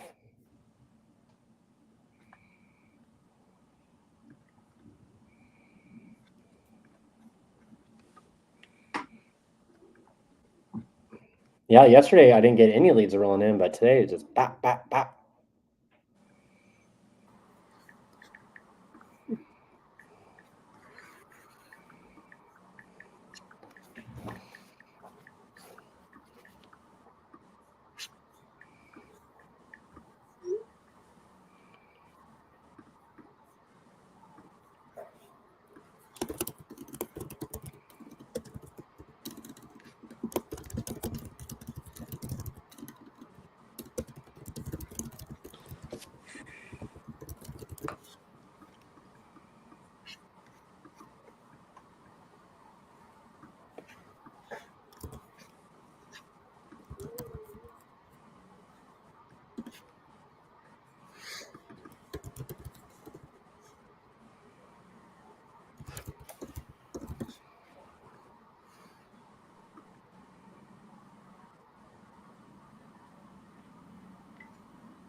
I have an 8 unit in the suburbs that someone called me on, a good friend, wholesaler agent friend of mine, where he has the listing. We're not going to list it though at 1.150, and we'll make 6% commission. So we'll each make about 35.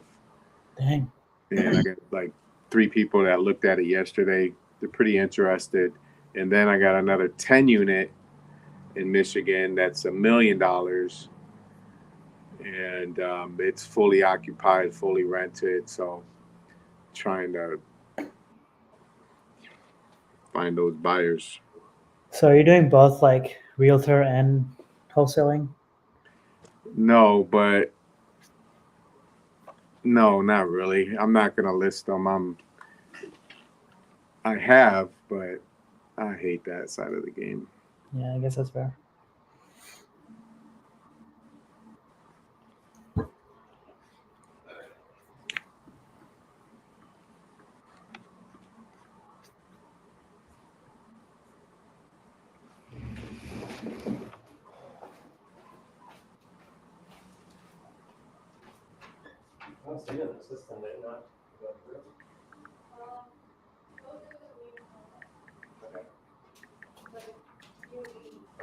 I did. I didn't see it in there.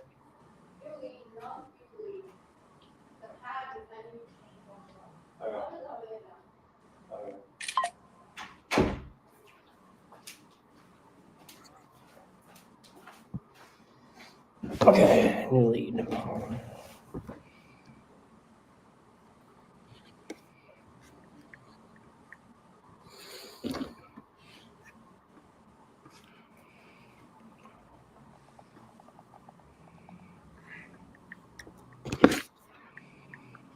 Okay, new lead. Let's see.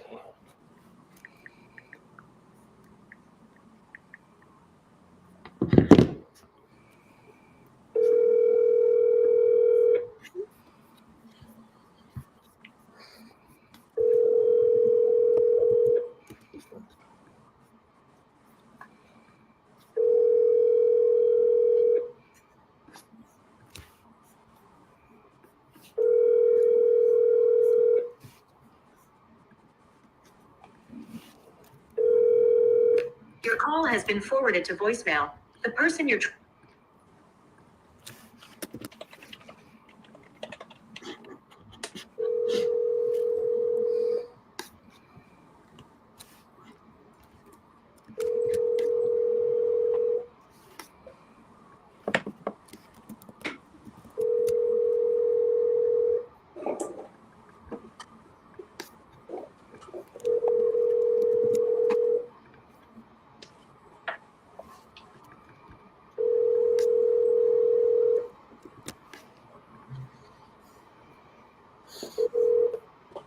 Please leave your message for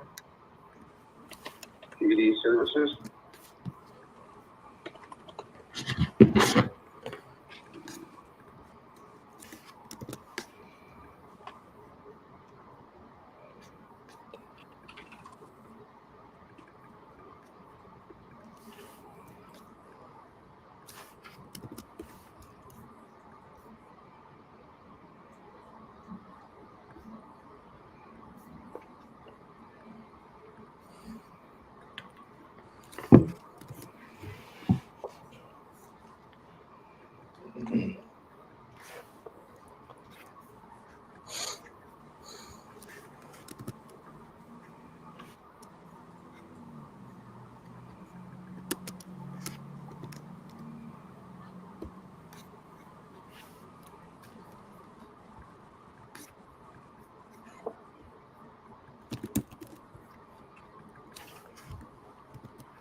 What's up, Lee? Got a new lead, so I'm just putting some data in. I'll call them. Shit, I pushed the wrong button. There we go.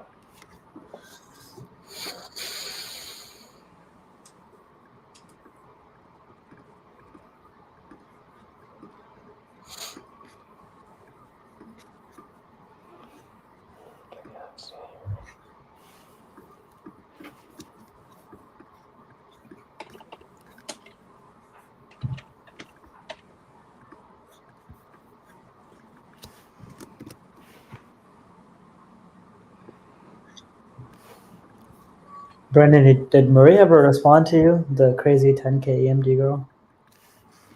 No, just been trying to get. I still need her email. She never gave it? No. Yeah. Let me just call her right now for the memes for fun. Let's see what happens. Right.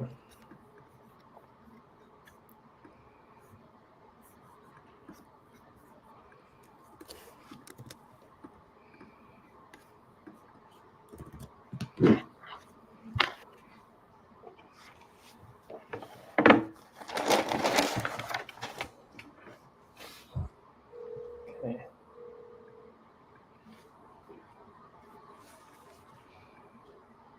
Please leave your message for.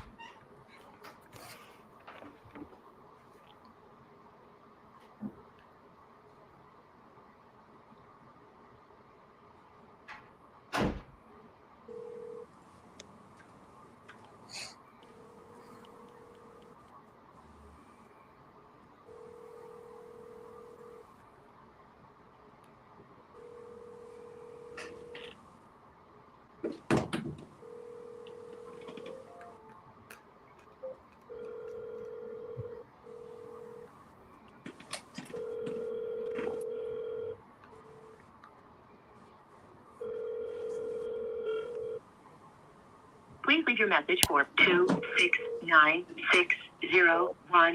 Hello, Paul. Hey, Paul, this is Brandon Clark. I was calling about your property. I saw you entered on one of my sites that you're looking to sell.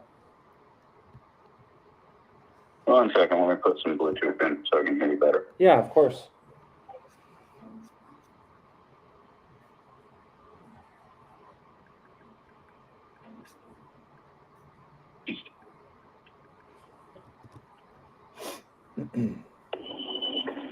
All right, let's try that again. Yeah. You were saying? Yeah, so I was just calling to see if you're selling that property off, is it Robinson Street? Correct. Awesome. Are you the partner of the guy that just called me about 15 minutes ago? Yeah. Maybe 30 minutes ago? Yeah, so I just need to figure out, what you're looking to get for the property and if I'm a good buyer for it. So how much were you looking to get for the property? Well, right now I have an offer at 36, an offer at 40, and I'd like to at least get 42. So offers, okay. And you're looking to get 42K? Okay. If that's possible. Okay. Tell me a little bit what you got going on. It's just really old property. It's built in 1900. It requires more upkeep than what I want to put into it. Mm-hmm. I gotcha. Do you live in the property, or is this a property that you're renting out? I have a tenant in there right now, and his rent is due today. And it's been a constant thing. We're always late, so if he doesn't pay by the end of today, I'm gonna be giving him the eviction notice tomorrow. Okay. Yeah, that's a pain in the ass to have a property that they're not paying for. That's annoying. Okay, let's see what I could do. Let's see here. How long has that tenant been in there?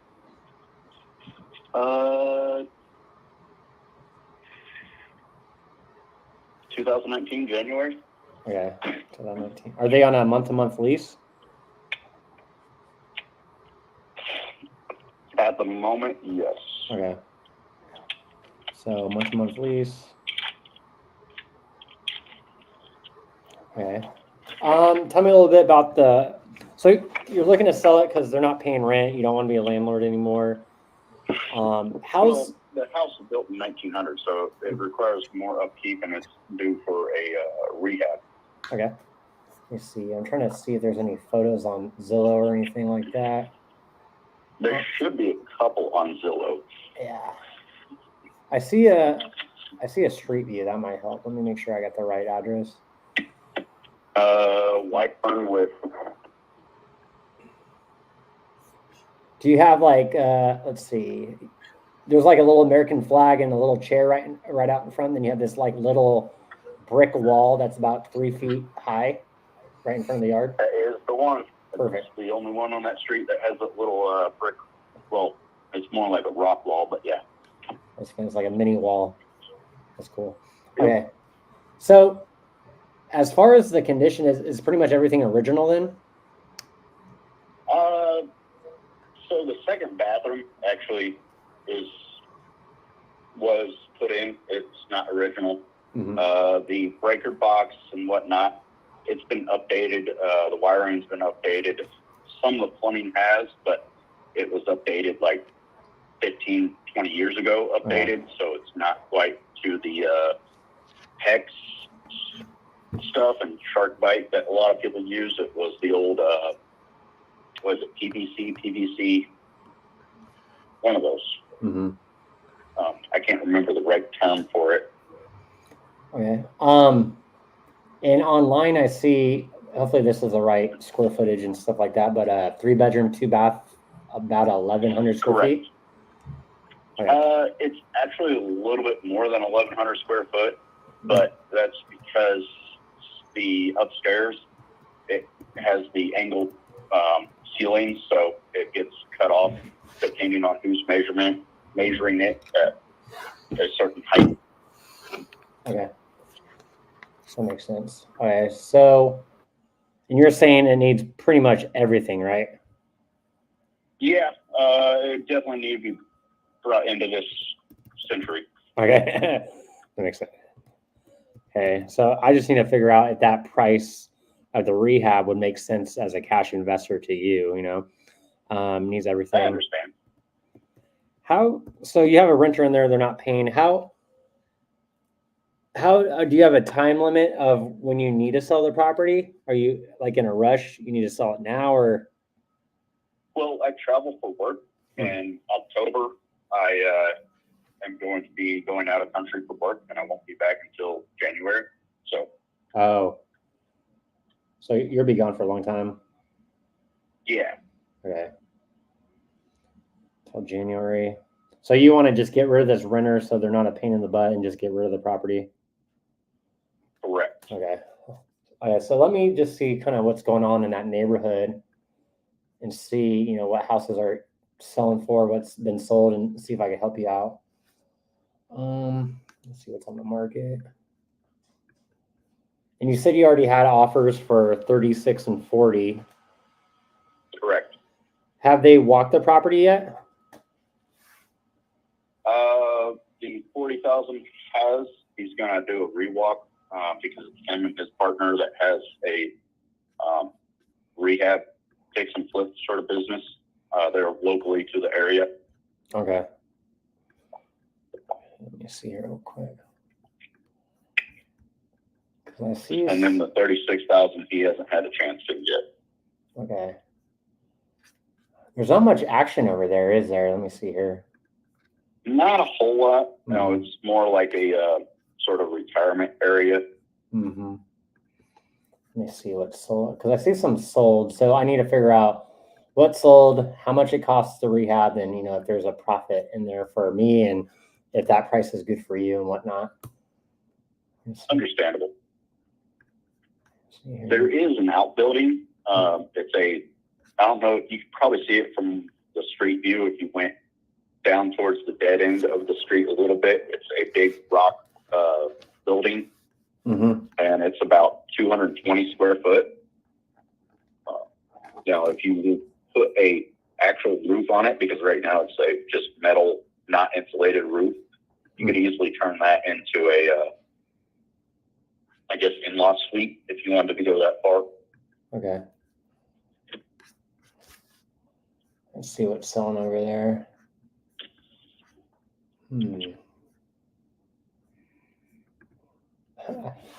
There's only one house for sale in that whole area. It looks like right now.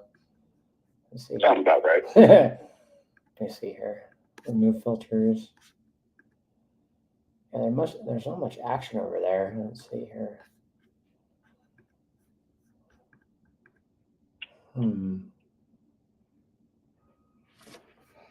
There's some sold. I think. Let's see. ARV's probably. I'm trying to see how much money I need to dump into it. Okay. Let me pull up my little calculator. See what I can do for you. Other than the tenants being late on the rent, have they kept the property, pretty good shape, or they're pretty rough on the property? Yeah, I won't lie to you. They've been on the rough side. Mm-hmm. Yeah, at least keep everything right out on the table. Mm-hmm. That makes sense. It definitely wastes less time. Takes less time from everybody whenever it's all on the table. Mm-hmm. Yeah, definitely. Let's see here. Because I'm pretty certain you probably value your time, and I value mine. Yeah, I don't want to waste your time. I don't want to waste my time. My job is just to see if that number works, and if it does, I'll send you a contract and we, push forward. I just need to figure out what this house could be sold on the market, or even if I had a renter. What do you charge that tenant right now for rent?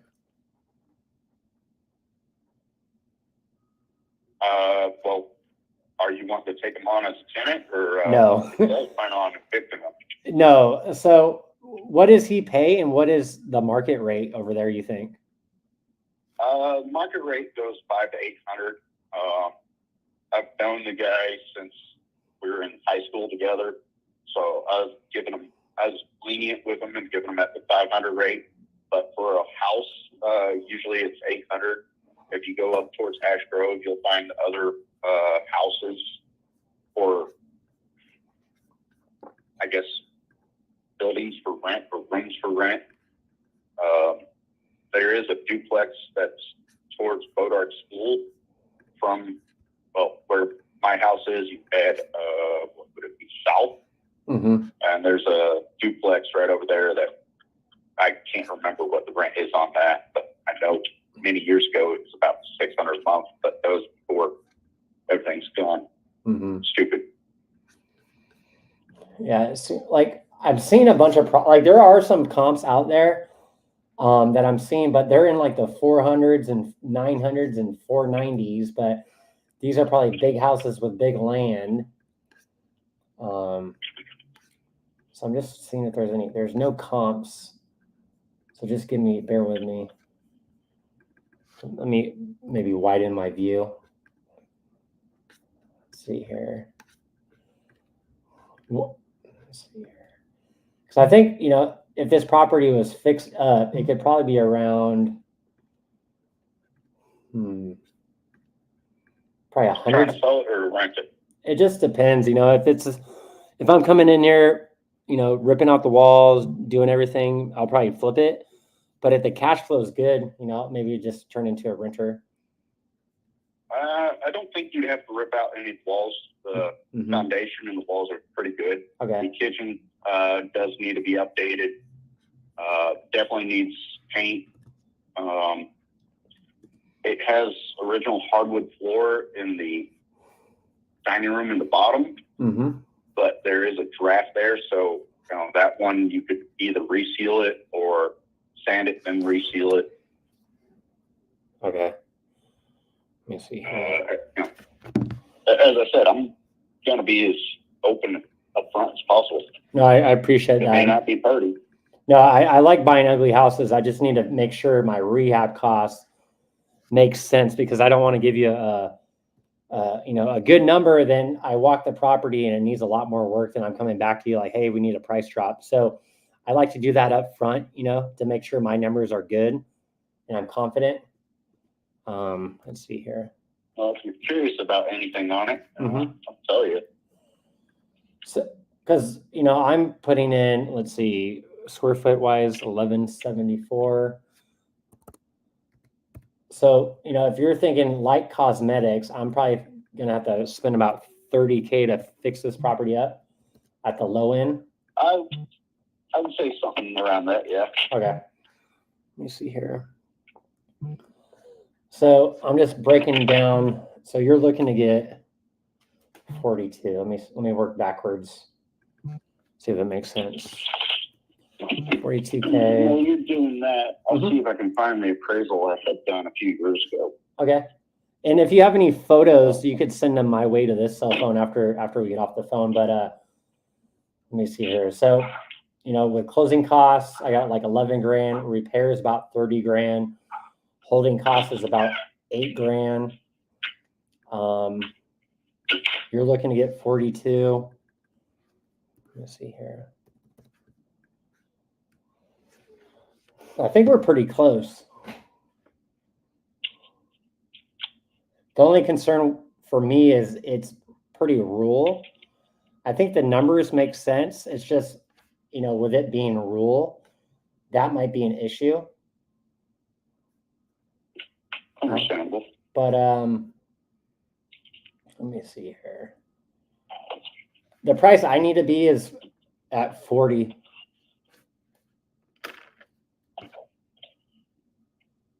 We might be able to do 40. Okay. But in all fairness, I'm going to at least let the other people know. Mm-hmm. Yeah. Well, let me make sure I got the right email for you. Let me see here. I think you put it on the form. Let me just verify. I do not have an email for you. Are you available to just text me right now your email, and I could send over that agreement to you? Yeah, let me grab my phone. All right, cool. Set it on the counter. All right, cool. Yeah, so I'll have Kathy work on the agreement, my wife, and it's just a quick 2-page document. It goes over like, hey, we're going to purchase the property at $40,000. We're going to schedule some time to send my partners out there to walk the property. It's not an inspection. It's just a quick walkthrough just to verify, the conversation we're having with the rehab cost, matches, the 30K. If everything is good to go, we'll push forward and keep title open and move forward with that $40,000. Any unpaid taxes, will come out of that 40K, but you'd get a wire through title for that 40K minus any taxes. So that's typically how we do our business. You probably are familiar with that with other calls, but yeah, I can work on that agreement. Once I get your email, I can send it over. Well, I can't text you because this is the first time you've ever called me. Yeah, let me. But what's your email? I can write it down real quick.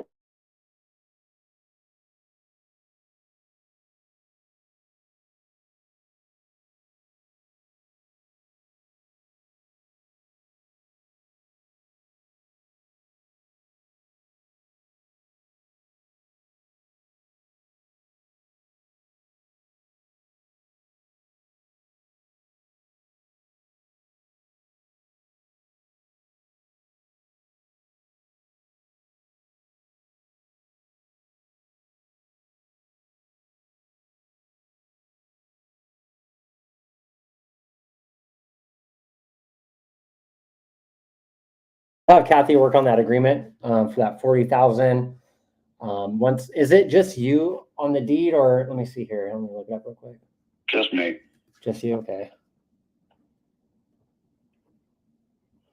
On the deed, okay. So I'll send an agreement to you to your email, and let me see here. And what's your email right quick?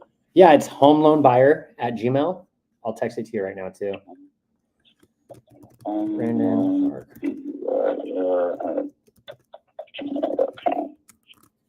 Gotcha.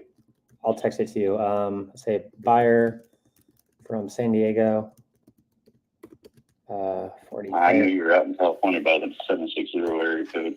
Yeah, I buy properties out of state because California is a pain in the ass. All these laws. It definitely seems like it.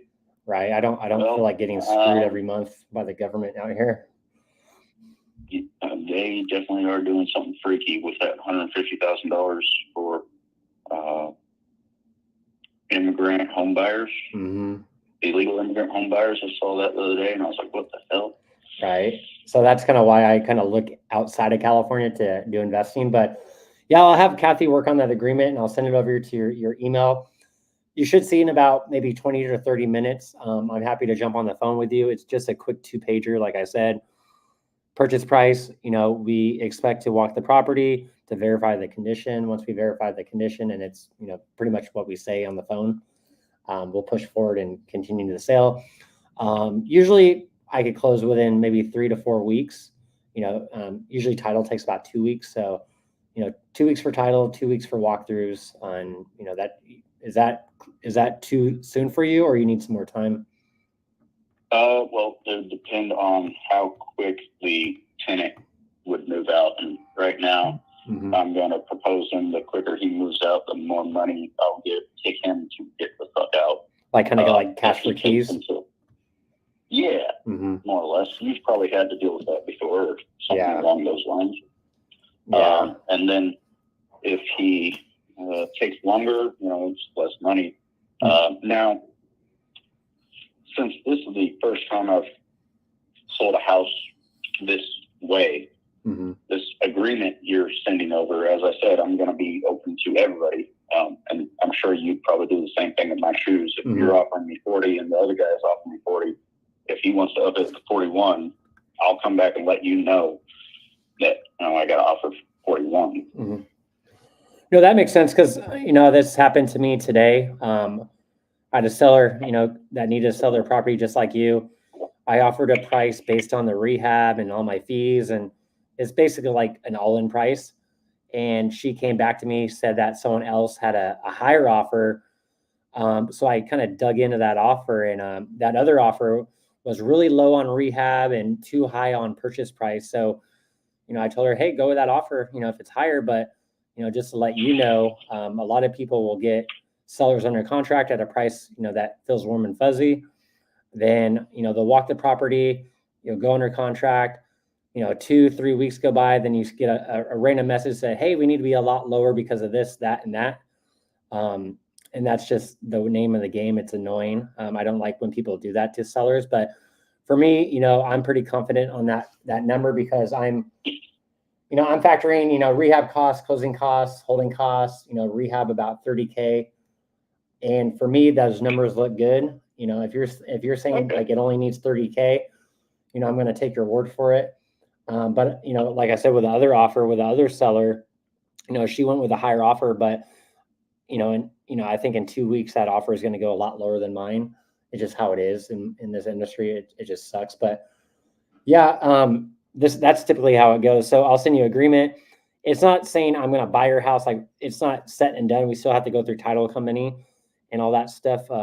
But it's just an agreement saying I'm going to purchase the property at this price. Now, do we need to get a realtor or anything involved? Nope. Or nope. Okay. Yeah. So with going direct to an investor like me or my partners, you don't have to pay for real estate agent commissions on the buyer side, on the selling side. You're not having to pay for closing costs. I think I'm doing a deal in, is it Rome, New York, and the closing costs for a $30,000 house is costing like $1,800. So, me as a buyer will pay that. So no agent commissions on your end, no closing costs. We could say, hey, this is dependent on the tenant moving out, or however you want to structure it. I could move as fast as you can, or if you need to move slower, I can move slow as well. So, we could go on your timeline, but, once that tenant's out there, it just makes it a lot easier. But yeah, no commissions, no fees. We buy as is. You don't have to fix up the property. You don't have to get it ready to show. It's basically, we just buy as is. All right. I've dealt with buy as is. Actually, that's how I got the property. Oh, cool. And the previous tenant the previous owner was a hoarder. So about the first thing I did was a 5-foot, 20-foot roll-off dumpster. had it full in 27 hours, and that was just me filling it up. Damn, you just tossed everything in there, didn't you? Yes.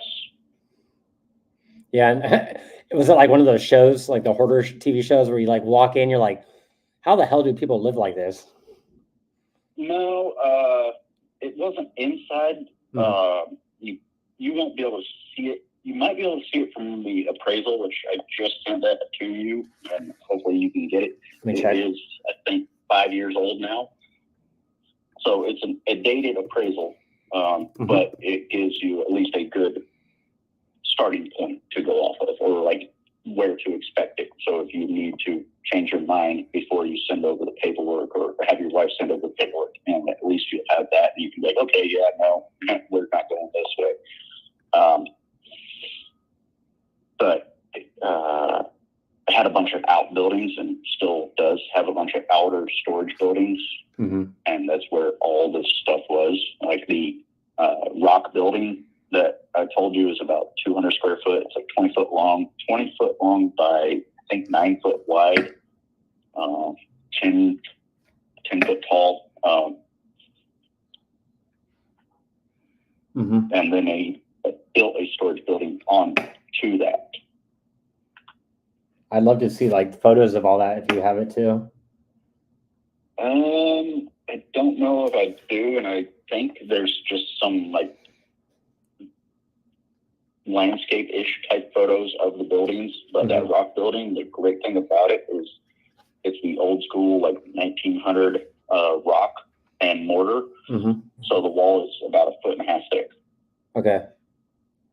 Yeah, like any pictures you could send them to, this phone number, or like you said, the email, and that'll just help me, solidify my rehab costs. But you said you sent me an email. I'm looking for it. Did you send it to? Get back into this. Make sure it's sent to the right. It should be homeloanbuyer@gmail.com. It is a 40-page appraisal. No worries.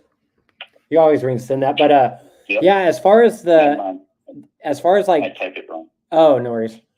But any other questions while I got you on the phone? Because I just want to make sure you understand the process, and once I send that agreement, what to expect next. Homeloanbuyer@gmail.com. Correct. Yep. There we go. Now we got a picture. Oh, sweet. Let's check it out. All right. So I just clicked send. Hopefully it doesn't take too long to get there. I don't think the document's only 3.1 megabytes, so it should go kind of smooth, quick. Okay. Whatever you want to call it. Yeah, if it doesn't, I'll just at this moment. So that's a 40-page appraisal. Yeah. Okay. Sent via email. So if I don't get that, I'll just reach out to you again, but I'll keep looking for that. But yeah, I'll have Kathy, like I said, work on the agreement. Oh, now I got it. Okay, cool. Sweet. Okay, so I got the appraisal. Let me save this link. I'm going to add it to the notes. But yeah, I'll have Kathy work on that agreement. You can look over it if you're ready to sign. It's just a quick 2-pager. Once you sign that, I could schedule time to walk it with my partners. As far as walkthroughs, how far away from that property do you live? I live on the south side of Springfield, so 25 minutes. Now, your partners that are around this area, probably in Springfield, I'm guessing, living. But yeah, I'm on the south side of James River Freeway and National. Okay. If you tell them that, they'll know exactly where I'm at. Okay, perfect. Because once we get that agreement, I'm gonna schedule some time for my partners to get out there. Probably, hopefully in a week or two, and or hopefully sooner. But as far as do you work during the day? Is there certain times where like, hey, a walkthrough won't work because you work during the day? I just want to make sure. Right now, I'm kind of on vacation. Okay.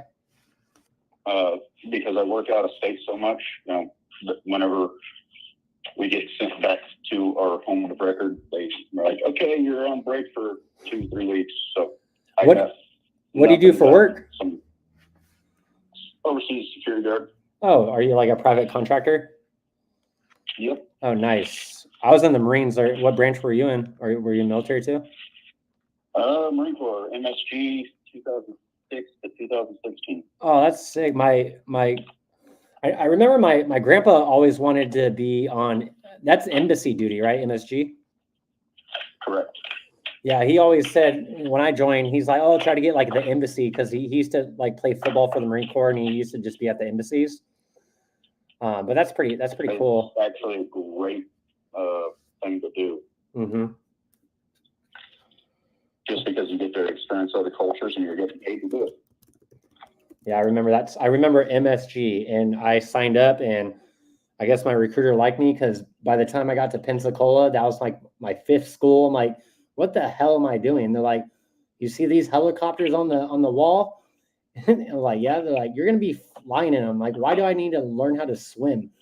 I was like, in case you get shot down. I'm like, okay, makes sense now.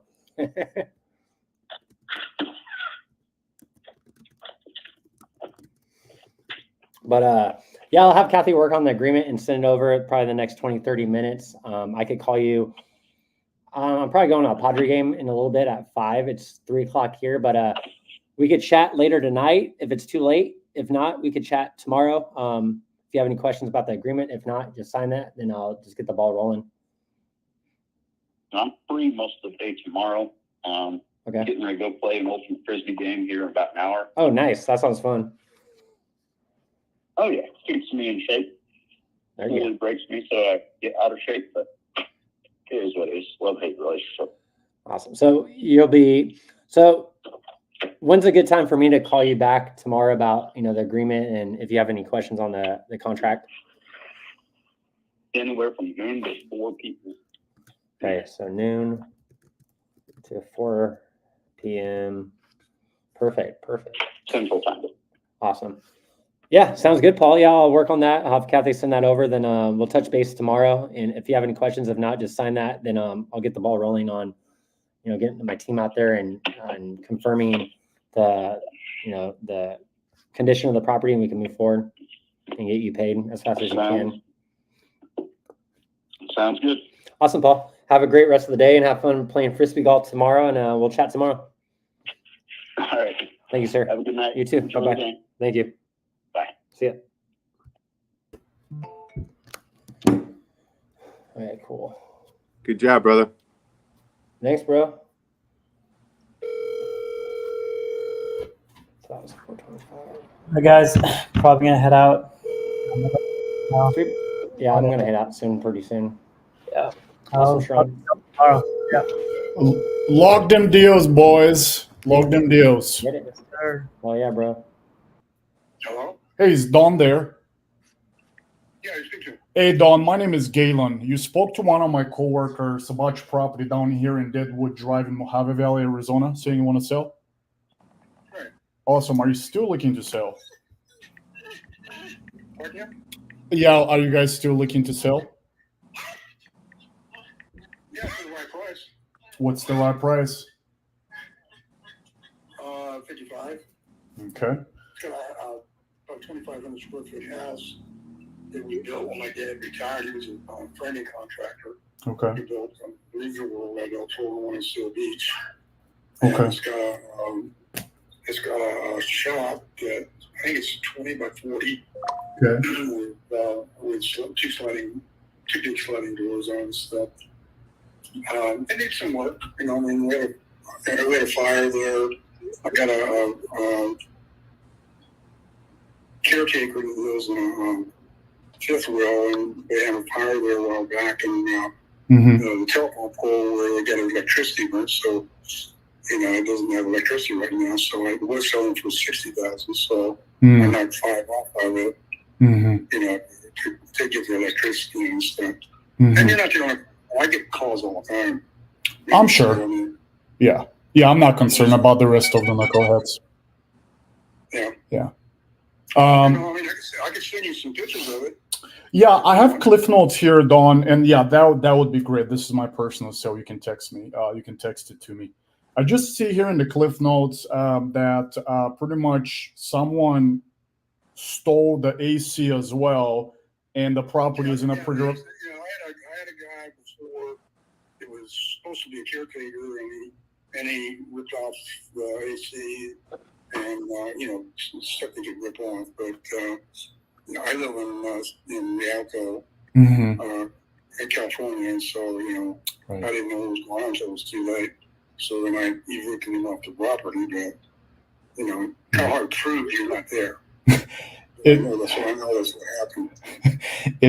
It actually sounds like that he was really a caretaker. He took care of all the things that were costing money, and he could have sold it.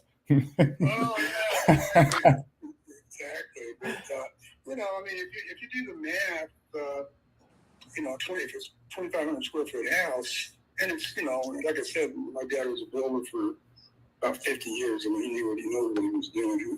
My uncle built it, and my brother and I went down and helped build it and stuff. So I mean, it's a really solid house, and in California and probably Arizona too, it cost about $200 a square foot to build a house.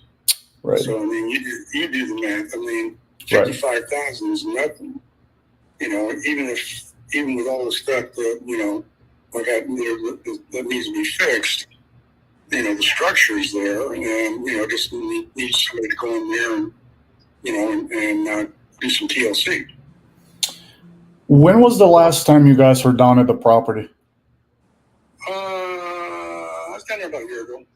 A year ago. I've got a caretaker down there now, a buddy of mine from high school. So okay, he makes sure nobody goes in there and rips anything off.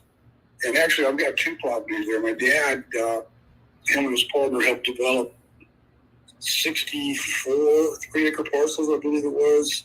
Okay. In 1966, right there where the property is, and he kept the best 3-acre parcel for himself. And then after he built the house, he subdivided that down to about 1.5 acres, and put a mobile home in for my sister. But I'm not selling that right now. But that's on the corner. Oh shit! I can't think of the name of the street now. But anyway, it's right there. It's on the corner of Deadwood. Right. Right. And it's split. It's split going north and south, I think. Ranchero. It's just name of the street. Gotcha. I'm going to be selling that later on. I'm just not selling right now. And obviously, being a corner lot, it's probably going to go for more. Sure. But I'm 77. My wife's 76. We used to go down there and party all the time years ago. But I don't even go down there. Between the end of April and the end of October because of the heat. Right. I mean, where are you located? Phoenix. Where? In Phoenix. Santa Cruz? Phoenix, Arizona. Arizona. Oh, okay, okay. Phoenix. Okay. Yes, sir. Oh, okay. Yeah, and I used to live in Kingman, and I used to go in Fort Mojave all the time, and Bullhead City, and I'm pretty familiar with the area. That's why you're talking to me, because I have an idea what's going on there. Oh yeah, if you go down in there, the reason my dad kept it is because they had plans, to if you go out to the river on the Arizona side, they did the same thing on the Arizona side as they did on the California side, where they built these $100 houses and stuff, and they got it's set up with lagoons to where they can drive their boats up to their houses and stuff. Well, what's going on is eventually where we're at, they're gonna, because they can't put their boat in the water there because there's no on-ramp. You're talking about Needles, right? Needles, California? Yeah, but we're right across. Gotcha. This is right across from Needles on the Arizona side. Right. The Arizona side, you can't put the boat in the water directly. They got to use a crane. Okay. But eventually, we're about half a mile from the backwaters going towards Topak. Okay. Right. And we're going to dredge all that out, and they're going to do the same thing from back towards Topak all the way to Needles. Right. To where we're going to have it to where people can, use the lagoons, to drive their boats up to their houses and stuff. When your guess is as good as mine. Right. I know that's what they have planned. Gotcha. But and it's really, it's really a nice, quiet area when we went down there, and it pretty much still is. I mean, it's definitely rural. Right. And my dad he was from Northern Oklahoma, Mm. so he put out quail traps where, it's the ones where they, jump up in these cones, you're up and just kind of, jump down inside the cage. And Right. you figure out how to get back out. Right. You always have plenty of quails, which is cool. But in fact, he almost when he built Leisure World at El Toro Beach. Right. Right. He started it was in 1960. Mm-hmm. And from 1960 to 1980, when he retired, they were completing 25 hours a day. Right. So you do that. And that house that we actually built there, Mm-hmm. all of the trusses and stuff came from Leisure World.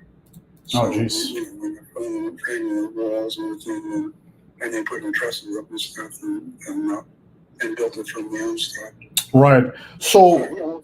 He almost ended up going, actually, Bill Webb, right after they started building Leisure World, Bill Webb called my dad and wanted them to go to Phoenix and do all the framing on Sun City. And my dad told him, we don't want to leave California. Forget this. So they ended up actually building three of them here in California, one in Seal Beach, El Toro, and one in Walnut Creek. I got you. Okay, so Don, regarding the property that's on the lot, not the shop, but the actual house, is that a single family or that's a mobile home, manufactured house? No, it's a single family. Okay. It started out, we had a mobile home in Chino. Okay. And my wife and I bought our house. Okay. A single wide 70-foot mobile home with an expanded living room on it. Okay. And we bought our house in Rialto in 1979. And the mobile home was paid for, so I didn't want to sell it. But they wouldn't do anything now. After mobile home park in Chino, and I asked my dad, I go, so have you got any property? Have you got any property to put it on? He goes, well, we own a square mile out of Northern Oklahoma. Right. And I go, that's a little too far. Right. So Right. then he told me about the property at the river. Right. And so we went down there, checked it out. It was great. It was 28 mesquite trees on the property. Mm-hmm. It was, no underbrush. It was really nice. So then one of the engineers that worked for my dad, he used to drive diesel. Right. So he broke my mobile home down, drove it down to the river, right, and set it up for like $600. Hmm. And so then, he was going to build the house, and I said, well, why don't I just build it on the mobile home, because you already got electricity and plumbing. Right. And so what we did was the mobile home, has nothing to do with the bearing walls. Everything's built with, the weight and everything in the house and the roof, all that's on the bearing walls. And the mobile home just was inside of it and stuff. And we, those mobile homes, they all had really cheap paneling and stuff. Right. So we ended up drywall and everything. So you can't even really tell it was a mobile home. Right. And, what? So you said it's 2,500 square feet. How many rooms and bathrooms? Once again, Don. Pardon? You said it's 2,500 square feet. The house. How many bedrooms and bathrooms do you guys have on that one? It's 2 bedrooms. 4 bedrooms and 2 baths, and the baths are on one on each end. And when we built the house, we added on and actually made a triple wide out of it, what we actually ended up doing. And we got like a step down into the den where we put a fireplace in, and then they have the master bedroom in that area, and then they have the other one side of it. On the other side of it, had a really long bedroom. I used to call it the bowling alley, and it's really long now. And then also they've got on the same side, you put in built a one-car garage where you could actually drive into the house in your car. Right. And then put their door down and stuff.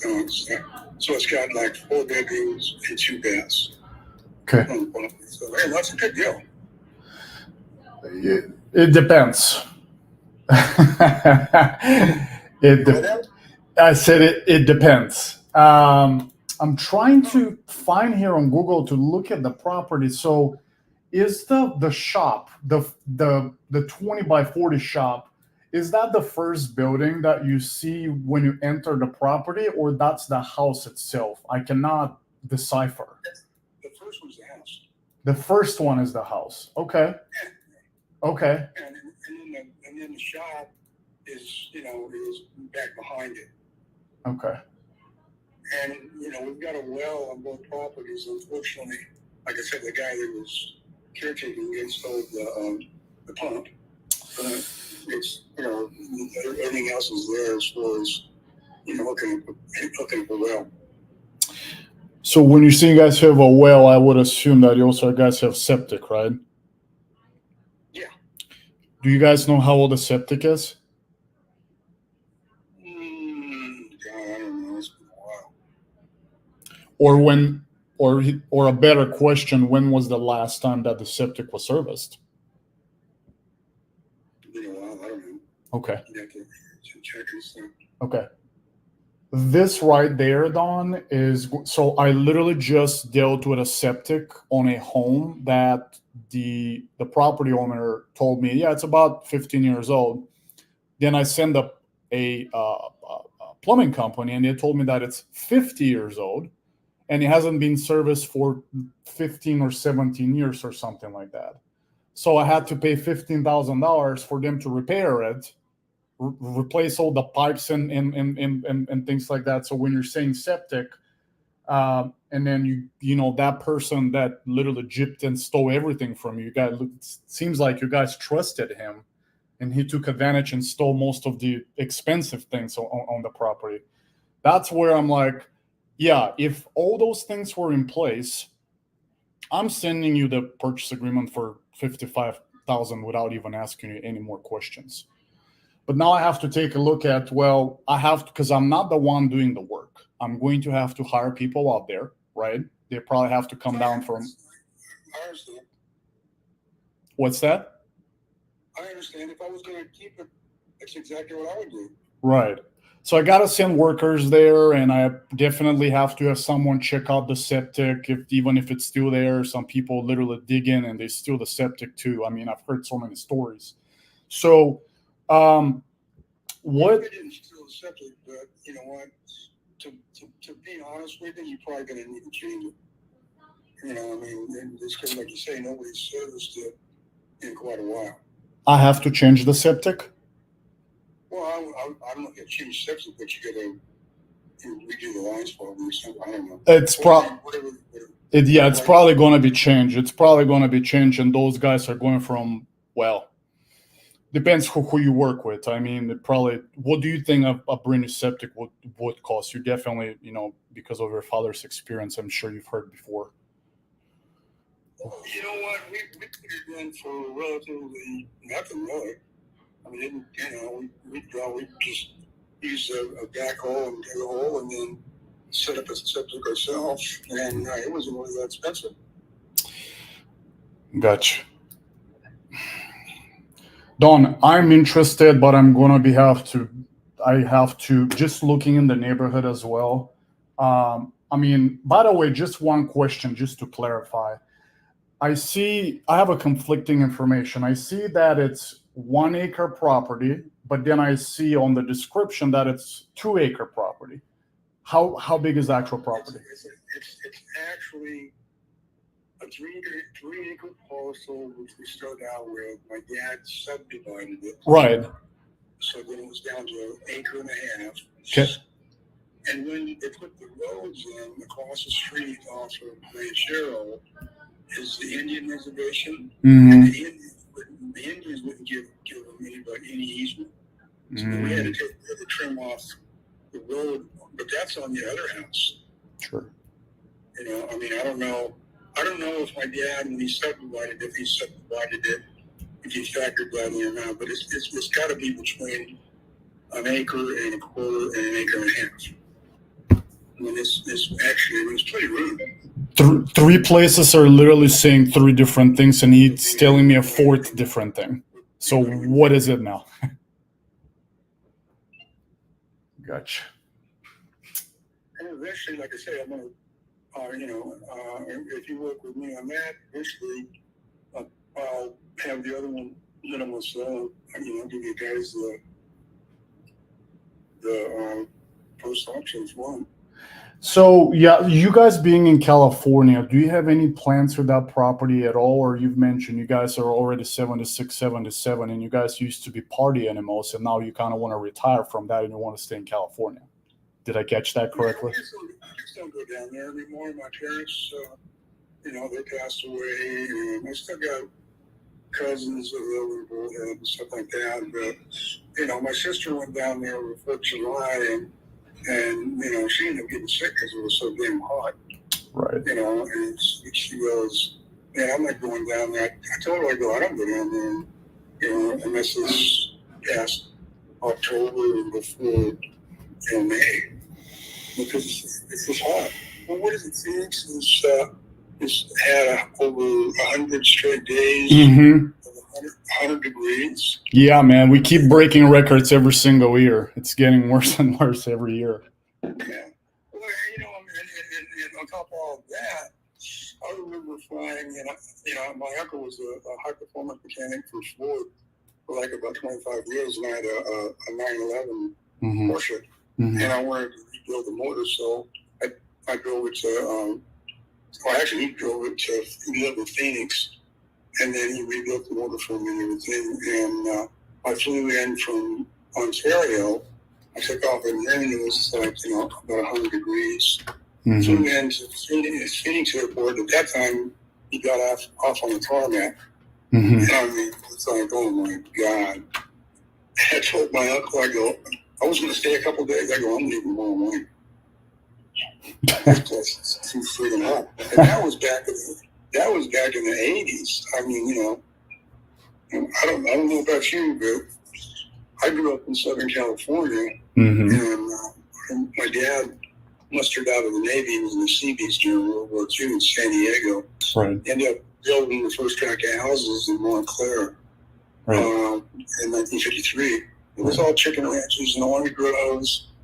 I think they bought one of the houses and they paid like $8,000 for a 3-bedroom, 2-bath box. Wow. Yeah. Yeah, I mean, it was amazing. But anyway, it just, Southern California, I have people all the time saying, "Well, I'm moving out of California." I go, "Well, take your relatives and all your friends." 3 million people, we don't need all of them. Jeez. I mean, I was in the haircutting business for like 35, 40 years, and I started out in Beverly Hills, and so I drove from Upland to Beverly Hills for 3 years for like $50 a week to train them in Mogi. All right. I was world's hairstyling champion in Tokyo, I'm literally typing the contract for 35,000. That was just Monday through Friday. Now it's 7 days a week. Nice. Yeah. LA, forget it. That's probably the same in Phoenix. I mean, I don't know how many people are there. He said 55, but it's going to be a lot value. Why people pick, and the same thing in LA, because LA was a desert. Mm-hmm. Why people pick places that are so, well, I guess it wasn't that hot when they first started building there. Yeah. No, it's been getting worse every year since I have been here, and I've been here on and off for about 7 years now. Where'd you move from? I started from Wisconsin, hence my phone number. and I go between Wisconsin and Arizona pretty much every couple of months because I have some property up in Wisconsin that I have to keep an eye on. And but I'm here most of the time, and it's hot. They got a pretty good football team too.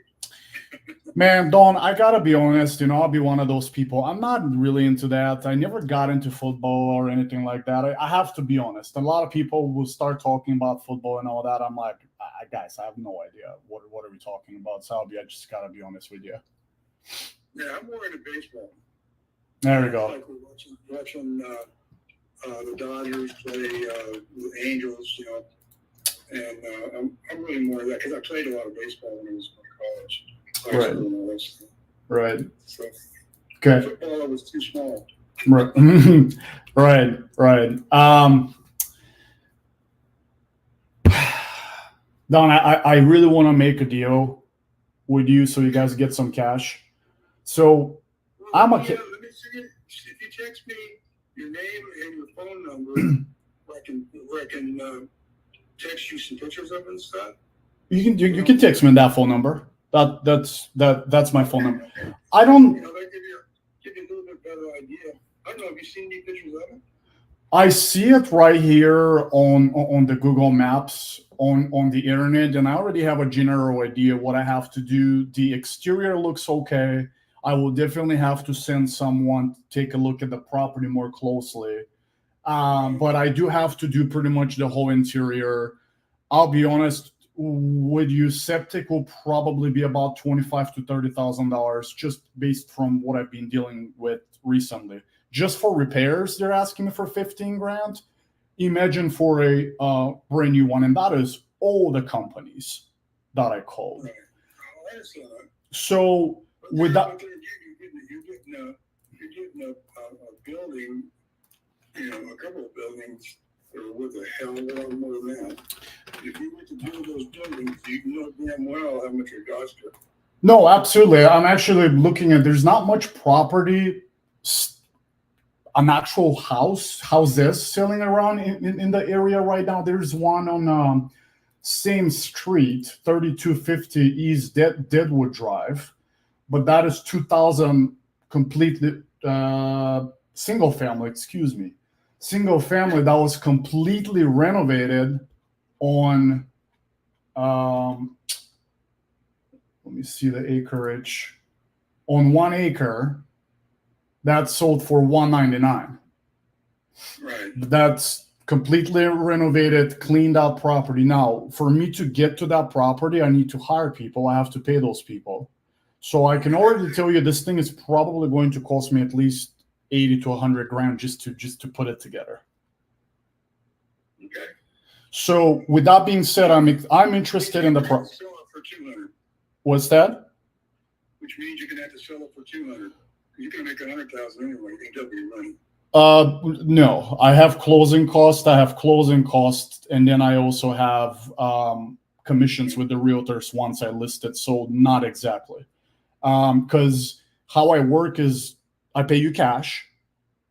I'm not a realtor, and I handle the closing cost. Then once I go through all the work and I hire all the employees, then I also have to have another set of closing costs because sellers, they pay the closing cost when the property is listed on the market. Right. On top of that, I have to hire a realtor. That realtor will ask me for 6%, 3% for seller side, 3% for buyer side. So with that being said, I'm interested in the property. If I come in cash, I close on your time frame. Usually takes about 30 to 45 days. I pay all the closing costs, and I'm not a realtor. What's the best price you can give me? I'll drop it down to 45. Give you another 10,000 off. If I go any lower than that, I might as well keep it. Right, but you keep it, and this thing will keep because it's not getting better. It's the sun keeps speeding it up, and at some point, it's just not going to be. I'm sure you'll buy it, but you and I both know that somebody's going to buy it. If it isn't you, somebody will, And, and I understand what you're saying as far as, your costs and all that, but you know what? I mean, that's really you as a businessman. It's just like, I own the chain of hair cutting salons from Bakersfield to Colorado River. Yeah. And, I knew what my costs were going in. Right. And we built all of our own stores and all that stuff. So that was all factored in. And I'm sure you do the same thing. You know what you're doing. Otherwise, you wouldn't be in business. That's exactly right, man. And that's my biggest concern. It's going to take a lot of time and a lot of work. And by the way, that time that's passing, I have capital that is tied up and I cannot do anything with it. So Don, you're at 45. Quite frankly, I was at 35. Can we shake hands at 40?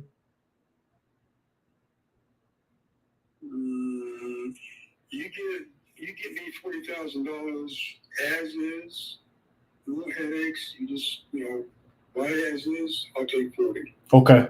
What's your email? Flanagan's FLANAGANS D as in Donald, E as in Eugene, F as in Flanagan at AOL.com. Okay. Do you have an access to that email, Don? Pardon now? Do you have an access to that email right now? Oh, yeah. Okay. I'm going to send you a purchase agreement. I can't do it over the phone because,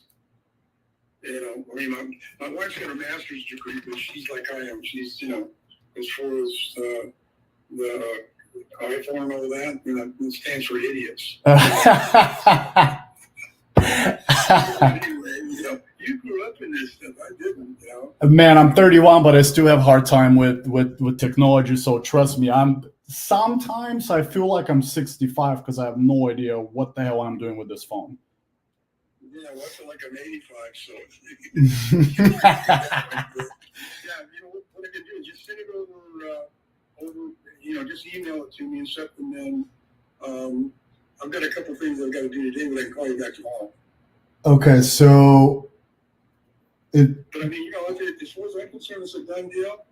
Just don't come back, say, well, hey, Don, I can't do this or that. I'll drop it down to 40 with, the understanding that that's as is, and everything else you take care of. It is cash as is. That is net to you, minus if you have any liens or any Medicare liens or something that me and you have no idea about.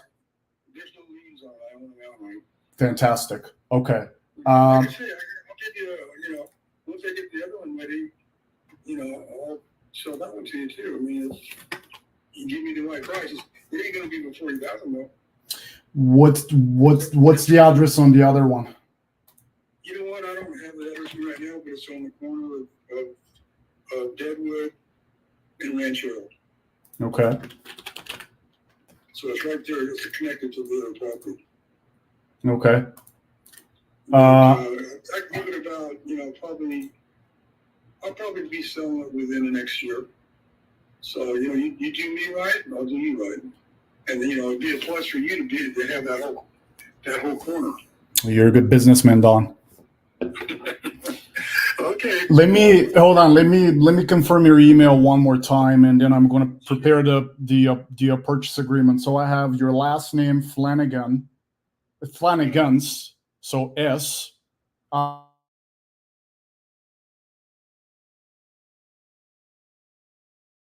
.com. G is in Donald, E is in Eugene.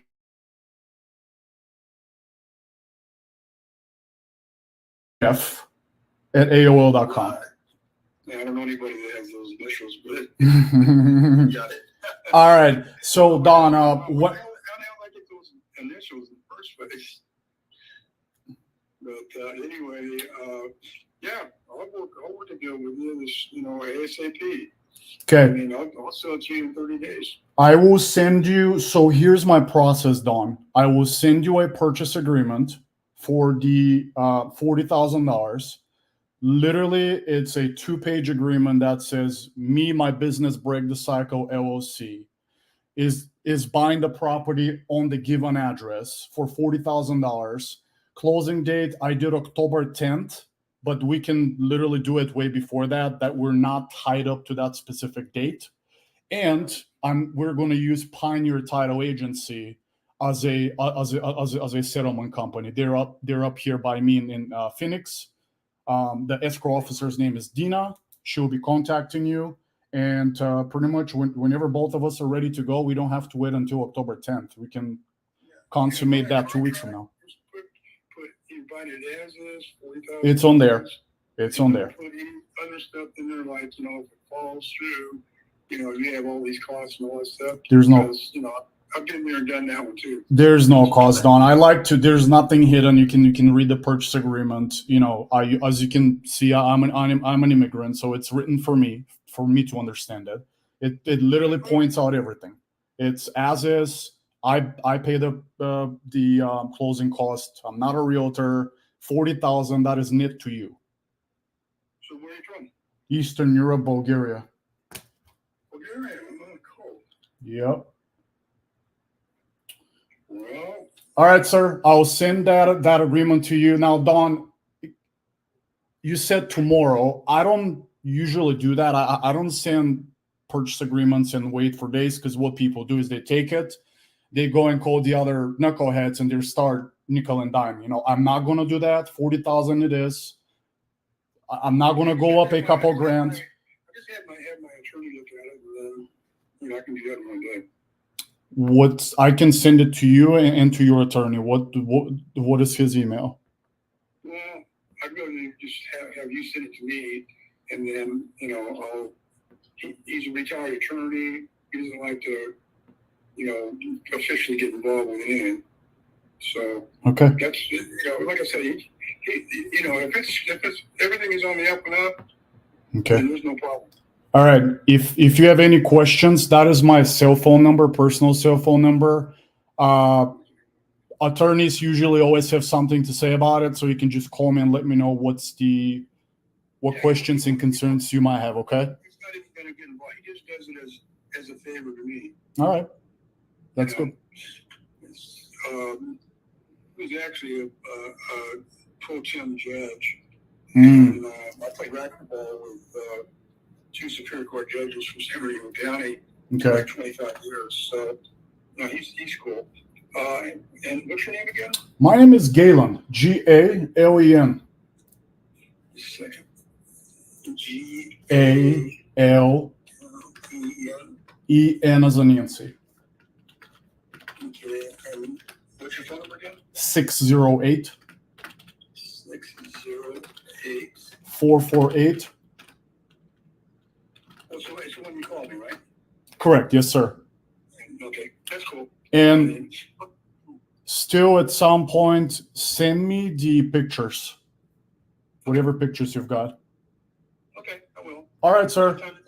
All right, Don. Oh, all right. All right. I'll talk to you later. I'm going to send the purchase agreement right now. Okay. All right. Good job, Galen. Good job. He had to take his shirt off for that one. Bro, it's so hot in here. I don't know What's wrong? You can't afford air conditioning? What's going on? You're in That's right, Arizona. Dude. I cannot afford an air conditioning. Yeah, it's he has a property on it. He has a shop on it. 40,000 is what the lots are going for, his size. So depends how salvageable this property is. There is some money in there. So let's see. What's city and state? Mojave Valley in here in Arizona. Nice. I just locked up a buyer and got the assignment signed while you're on that call. Nice. Come on. Yeah. Yeah, this area here is going to be a little weird. It's not the hottest as far as buyers. It's very hot and everything else, but weather-wise, but not buyers. So this is going to be a little bit rough. But I like what I'm seeing on sold properties. I mean, if 1 acre properties are going between 35, 30, houses and mobile homes are going for 280, and I got it for 40. I'm going to give it a shot. Yep. But he wanted 55, and by the way, he actually lied to me because he told the person initially he told 50.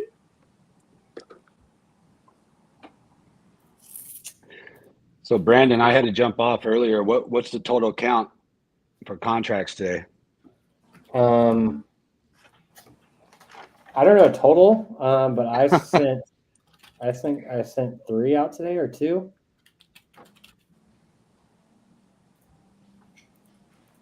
God damn it, it's so hot. Oh my God. I say assignments count, man. Put me down for an assignment. So I gotta call the seller. How much you're making on it? 10. 10,000 is about 3 times at the gas pump up in Bay Area. In California. Yeah. Barely could afford to go to the gas station for that. Right. Let's see. So I had a buyer, or the 2 buyers walked the second side of a duplex, and the seller reached out to me and said, "Hey, I don't like the surprise of a second buyer." And I was thinking, like, I told you the same people are going to walk it again on the other side. So I gotta call him and kind of clear that up, because he's like, no heads up about the second buyer. I'm not happy with surprises. So let's call him right now. Did you guys hear him saying, "Yeah, I've got other people calling me," and then my response on it? Yeah, I also heard that he said he has another property. He has another property. Yeah. Put that in our Hey, Mike, it's Brandon Clark. Hey, what's up? Hey, I just got your text. Sorry. I was going to text you back, but I figured just call you. Yeah, sorry I didn't give you the heads up in the morning. I got really tied up. But yeah, I remember talking to you yesterday, and I said that the buyer from the first time was going to walk it and see the second side. So it's just the 2 buyers from the first walkthrough that were just coming back. Well, I wasn't very happy having them together. Oh yeah. Did they like the property on the other side? Well, they did have some issues. Mm-hmm. What issues did they bring up? The flooring. What did they say about it? Like, does it need to be ripped up, or could they salvage it? Yeah, they said they'd probably have to replace the floor on the 19-acre street side. Okay. Anything else that was a concern that they brought up, you think? That was the only thing that they really brought up strongly. Okay. Do you think that side is in better condition compared to the other side? 19? Yes. No, it's in worse condition than the 21. Okay. It's not in as good condition as the empty side. Okay. Okay. I don't. Hopefully, As far as the udders and stuff, that's one of the biggest reasons why it's not as good as the empty side. Yeah. Yeah, and floors aren't cheap, but yeah, I could reach out to, I think it was let me see real quick. 1 second. I think it was Rob and his team. They were super interested. So I'm going to give them a call probably tonight or tomorrow and just see how the walkthrough went, if anyone wants to move forward. Because I sent, like I said, that one buyer that wanted to change the title company to his title company. So we send all that to their attorneys, and hopefully with this walkthrough, they can make a decision whether they want to move forward or not. But I'll reach out to them and see how it worked. I know they came in a little bit lower, and I was like, that still works for us. On our end, we might have to pay a little bit of closing costs. Not you, but like me on my end.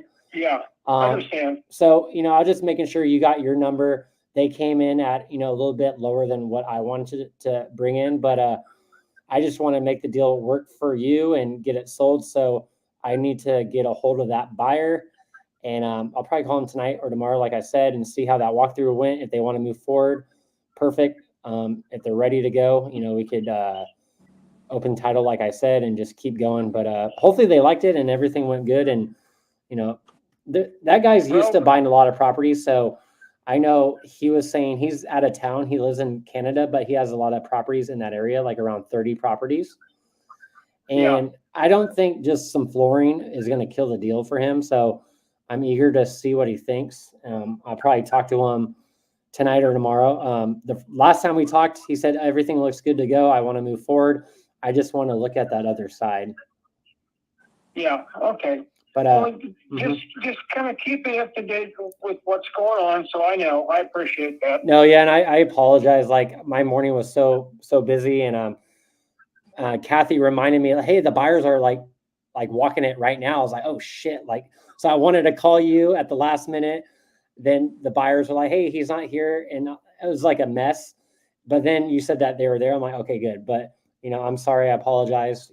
For not remembering to get back to you. But so far, I think they're on track. I think they like the property, but I'll let you know as soon as anything pops up, like on their feedback. Like I said, I appreciate that. Okay, yeah, I just want to make sure I didn't drop the ball, and I was like, damn it, I should have called you in the morning. I totally forgot. Yeah, I like to be kept informed. No, I understand, and I don't want to waste your time. Like, what if you went over there, then they canceled? They did a no-show. Like that would have been not a good situation as well, too. Well, actually, I was a block away from you because my wife had to go into her office today, and which was a block away from the house. They're like, who's over there? Like, who's at my house?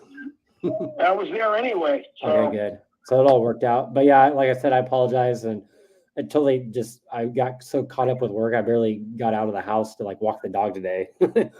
Just been go. But yeah, let me reach out to that Canada buyer that sent his partner out there to walk it today, and I'll see. Hey, did you like it? Do you want to move forward? If you want to move forward, this is what we need to do so we could close on your timeline. Alrighty. Sweet, Mike. Well, just keep me informed, and that's all I ask. Definitely. Yep, I will. Okay. Thanks, Mike. You guys have a great night, and I'll let you know as soon as I get some heads up from that buyer. Okay. Appreciate it. Thank you. You're welcome. Talk soon. Okay. Thank you. You're welcome. Bye-bye. Bye-bye. I'm so glad like this is such a chill seller. Thank God. So Brandon, you that guy, he 100% knows you're not buying it. Yep. Are all yours deals the same way? I said for this one, like I don't know how I pitched it, but sometimes I say I'm the buyer, then sometimes like I have partners and I have, these buyers coming in, they buy a lot of properties. Like this guy is from Canada. He's bought like 30 properties in that neighborhood. He lives like 5 minutes away from the property. And like, they're like, this is the one we want to buy. Like, I like this deal. I just want to walk the other side of that duplex. Yeah. For me, I'm glad he's so chill and easygoing. Any other seller, I think, it would have been hard. Oh yeah. I had one. I have a 4-unit, and I got a buyer who I know, and he had to inspect it, and I already inspected it before I got the contract because I couldn't get around. Oh no, I got the contract and I had to go and look at it. Long story short, it was a 4-unit in Detroit, and then my buyer had to look at it, and I kid you not, he was supposed to. I know the guy. But he's a rookie. He brought 5 different contractors with him. Oh my God. It was like a zoo. And my sellers were freaking out. And like, who are all these people? What are you doing? You didn't even buy it yet. You could do all this when you buy it. They're yelling at me, and my guy doesn't know how to talk to, or how to calm things down. So I just threw him under the bus. I said, you know what? He was supposed to be my project manager. I told him this is the last week he's working for me. I act like I was firing him, and I apologize. Just if I was there, it would have been fine. I just couldn't make it, type of deal. So yeah, we're back on track with that one. But it's hard. It's hard to say I'm the buyer, or maybe I'm not the buyer. I'm bringing a buyer. Yeah. Any chance you could lie? Go ahead. Yeah. I was gonna say, any chance you could do it that way you just did it is always the best, but a lot of times they won't understand, you know. It's hard. Like I told him yesterday, I'm like, hey, you know, the same buyers that walked it the first time want to see the other side, so they're coming tomorrow, which was today. I said, hey, I'll give you a call in the morning just to make sure everyone's lined up, you know, for 5 o'clock tonight. Totally forgot. Then when that time happened, the buyer's like, hey, we're here, but it was like 15 minutes early. Then I went to go call the seller, and the seller is like, oh, they're here. I'm like, okay, cool. Then he texted me like recently, he's like, hey, I didn't like surprises, blah, blah, blah. I was like, fuck. Right. What I've done in the past is if I got a iffy deal, like let's say I'm not 100% sure I'm going to be able to sell it, and let's say it's a $20,000 deal, it just needs a lot of work, whatever, and I can't get them any lower. I always tell them, I said, you know, I'm local. For me to buy it, I'm picking up houses just like this for 10 grand all day long. If you want to go, you know, if you would accept 10 grand, I know they won't, but if you would, then I'll buy it. We'll close on it. But I've been doing this a long time, and I do have quite a few buyers out of state, out of the country, and local here that call me every day looking for deals. So if you'll accept the 20 grand or 18 or wherever I want to be, then what I'll do is once you sign the contract, and I'm going to send my buyers through there and look at it, and you know, they're going to pay me on the side, so you don't have to worry. I'll make sure you get the money that we agree upon. And that way, if I don't sell it, I'll just go back to them and say, look, man, I don't know what these people are thinking. I blame COVID. I blame the election or whatever I have to. Blame the dog. Yeah, whatever. But yeah, I try not to do too many of those type of deals anymore, though. It's hard. Yeah. Then going back to next question, do you guys have sellers who ghost you after sending a contract? That was all last week. Ghosting contracts. And I think what changed from last week to this week is, you know, listening to Todd's pitch, also Glenn's pitch, you know, a lot of the contract calls that end up ghosting you, which I've been running into, can be kind of like fixed on the delivery of the first call. So for me, this week, I've tried to add more context and detail on, hey, this is what's going to happen. I'm going to send you this. This is what you're going to do, blah, blah, blah, kind of like Glenn said, and, you know, you said, Todd. And I feel like that has helped for this week. But last week, you know, getting deals was easy, sending out contracts, but getting those contracts signed is another variable that's very hard. But you could fix that by having a better close call conversation and laying it out for the seller, so you don't have to chase them on the follow-ups, right? Exactly. The only thing that I'm going to add to that is first of all, sending contracts and ghosting. The only time I would send a contract and not having signed on the same phone call is exactly the example that I just had with that gentleman, 77 years old. Yeah. He's not a tech-savvy person. Right. I would let him go because I know most of the times if I call this guy tomorrow, he will pick up the phone. Majority of them. Yeah. He's not going to ghost you and try to. No. He's not showing the contract to anybody else. He's not doing any of that. If he has the right to do that if he wants to do that. Like, honestly, I'm not too attached to it. But if you have a younger individual that's like, yeah, send me the contract and I'm going to go over, like, look at it. Yeah, that's not a problem. Let's go ahead and open it up. It's going to take a minute. It's just 2 pages. Right. Oh, no, I'm at the toilet now.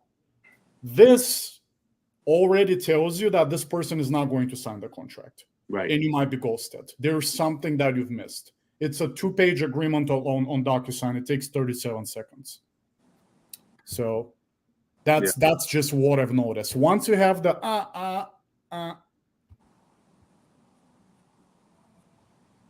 No, definitely. And it just makes it a lot easier. You know, if your closing call goes smooth and you lay out the expectation like Lynn is saying, and you know, they ask, hey, what's your name? Like at the end of the call, that's pretty good. Like you got them hooked. And it's just practice. Like for me, getting contracts was hard. Now it's easy. Now my difficulty part, like yours, Nick, is getting those people to sign the contract. So, you know, your struggle now might not be a struggle in a month. You know, just it depends on your flow, and all this is all repeatable. You know, you fuck up one call, okay, on the next call, I'm actually going to go dig into the contract more, like you guys are, you know, pitching. You know, what else we got? Yeah, I do the same thing. I try to explain it as best as I can on the phone. I think I got that from the real estate side from being an agent. But you're still going to get those people that ghost you. You know, that's the hard part about doing it virtually, right? It's like, Todd, you pretty much know it, that whole area there in Detroit. You could just go down there. Yeah. Todd will be like, bah, bah, bah, bah, bah, bah. You know, we can't do that here virtually. So it's a little bit tougher, and you're going to get that every now and then. But I almost would rather have them ghost me in the beginning than get the process started and they change their mind 2 weeks. Because obviously they're having a doubt if they're not moving forward, especially if you notice that they never sell the property. Something changed. Or they had a doubt or they didn't tell you everything. You know, there's something missing there. There's a reason why. And you just keep calling them, keep texting them. I'm bugging the hell out of this one lady. I pretty much had it sold that before she even signed it. She never signed it, but after I hung up the phone. And the thing is, it's something to do with the property taxes. So she said another some nonprofit's going to pay her property taxes. So she don't want to sell it till she owes like $8,000 until they pay it, and then she was going to sell it. So I was bugging. I said, just sign the contract. Let me get going. And we won't close until they pay it. And she just doesn't feel comfortable doing that. So, hey, Todd, do you know what this deal is reminding me of? Have you guys seen the new meme or meme or whatever the hell you call it? I don't speak English. With Mike Tyson that says, sign the contract, baby. And then on the bottom, like it says, when I'm waiting for the buyer to sign, sign the contract, baby. That's literally. What did he call it? A meme? Is that what you said? A meme? Whatever you call it. I like that. Sign the contract, baby. Right. Sign the contract. Meme. And I used to never use purchase agreement. I used to call it agreement all the time. But now I don't care. I call it a purchase agreement. I want them to know it's legit. I mean, you know, before, but you would hear some other gurus say, don't say this. And if someone's not signing my purchase agreement because I called it a purchase agreement, it's something deeper than the word, you know. So I tell the facts, you know. I do the same thing too. I never call it a contract because it's like a negative word. I always call it a purchase agreement or an agreement. Yeah. I would call it a contract. Yeah, I like purchase agreement better. I used to just say, I used to kind of skirt around saying that, but not anymore, you know. Yeah. It's just, you can call it a contract with probably the buyer, but because well, the buyer knows what it is. Yeah. Yeah. I like how you say contract too. Contract. I like sign the contract. The contract. Or I'll send you a meme. I don't know, like, what do you call it, dude? Down in Texas, they probably call it meme.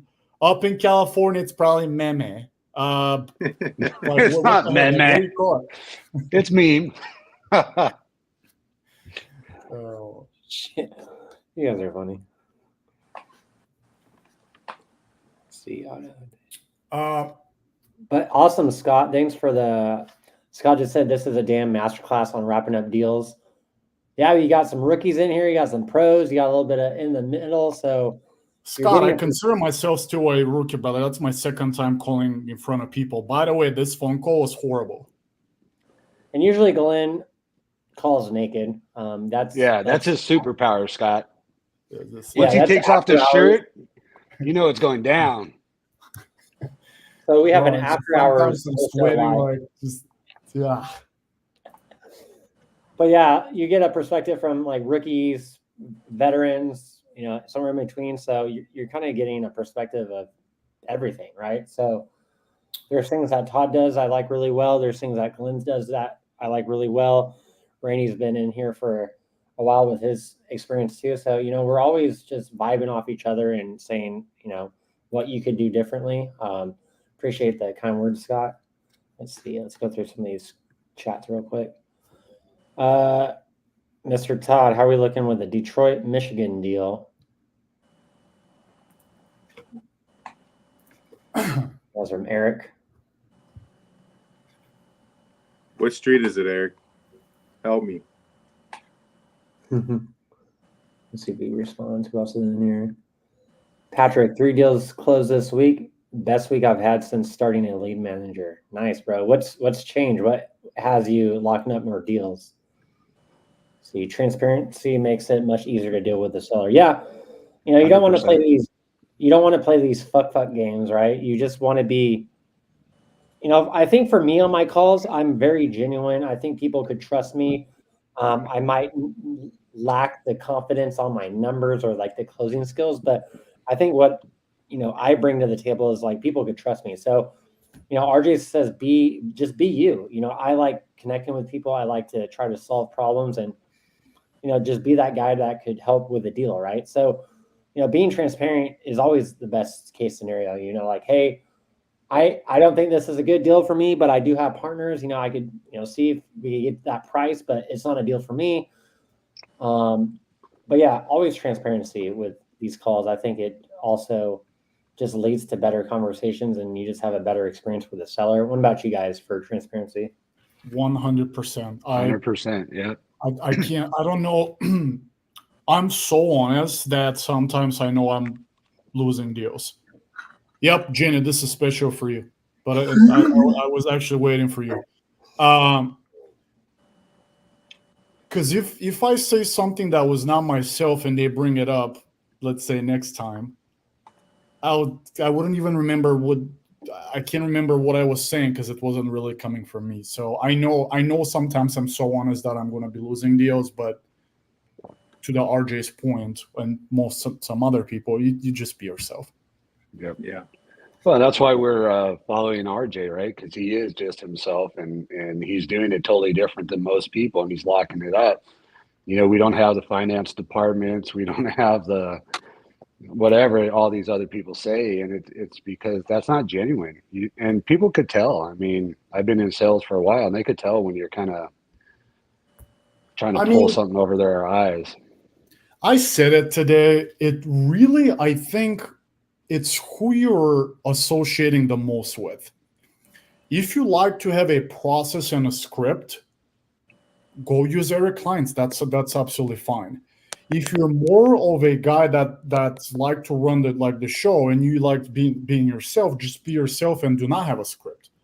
I don't follow a process and I don't follow a script because if I do, since English is not my first language, I actually have issues. I'm like, what's the next thing I gotta say here? Because I have to read it. I can't connect it. That's why I just rather speak my mind and just ask questions and figure it out that way. Mm-hmm. No, then also like I think what really hit hard for me was I think RJ did a call review or whatever that he does with was it Max Maxwell or whatever the wholesaler guy, the black dude. Yeah, that video. Yeah, Max Maxwell. Yeah. So I like his content. I think he's legit. Like I don't really follow him, but from what I've seen, I think he's doing good things, right?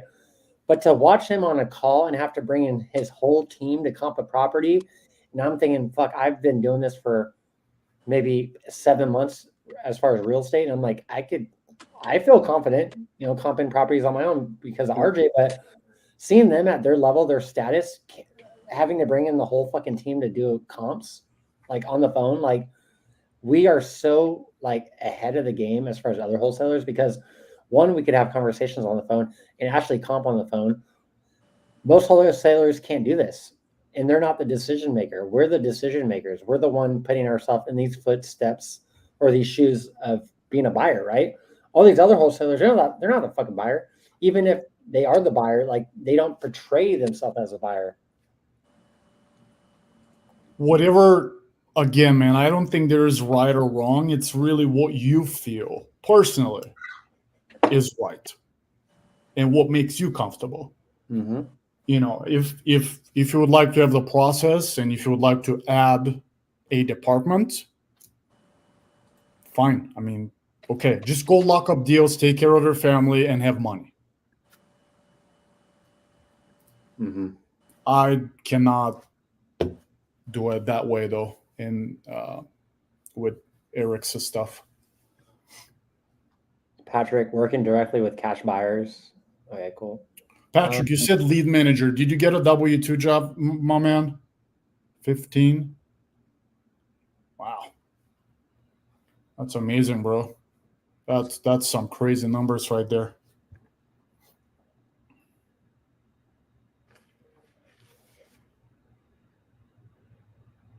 Yeah, if there's motivations, the deal closes itself usually if the numbers are good. Like if I call Glenn and I hear his pain, I hear the numbers, I'm like, okay, well, let me listen to it a little bit. Okay, what's your email? Send a contract. Like if you know it's a deal, go. Oh, I think one thing also is they teach this in tech sales too. They probably teach this in all these sales, but when you have an opportunity, go for the close, right? You know, if you don't want to rush it sometimes, but if you see an opportunity, just go for it, right? Like in tech sales, like, hey, let me book this meeting with you, you know, with our team, blah, blah, blah, blah. But with real estate, you know, if you got a good deal, there's motivation, you just ask for that email, say, hey, I'm going to send you a purchase agreement right now. Like, this sounds like a good deal for me. I want to buy. Like, go for that kill. Like, go for the kill. A lot of people, I myself, am guilty of it. It's like, you think it's a good deal, but you just don't pull the trigger and you don't go for the kill, you know? And once you start going for the kill, it just makes it a lot easier when you go, you know, after that. Yeah. See, in this specific situation, not that I'm thinking about, if I let this guy talk, because we were on the phone for 30 minutes. And if I let this guy talk about all the projects and all that, we could have easily gone to 1 hour. But then I already know what's going on. I already have the notes. Just, hey, man, I'm interested. Can we do 40? That's it. Just going for it right there, like when you find the opportunity. Mm-hmm. And like RJ says, don't offer a price. Sometimes when I do offer a price, I say, I need to be at this price. So you're not really saying no to their price. You're saying, I need to be at this price. Yeah. And if they say, you know, like, I feel like if you say, I need to be at this price as a cash investor, it's less like friction instead of just saying, you know, a price. I say, I need to be at this price. Oh, I can't do that. Okay, well, I just need to be at this price. If it doesn't make sense for you, you know, maybe you could go by the real estate agent, but, you know, just laying out that you need to be at this price point for you to close on this deal. Okay, who's calling me? Let's see. Hello? Mm-hmm.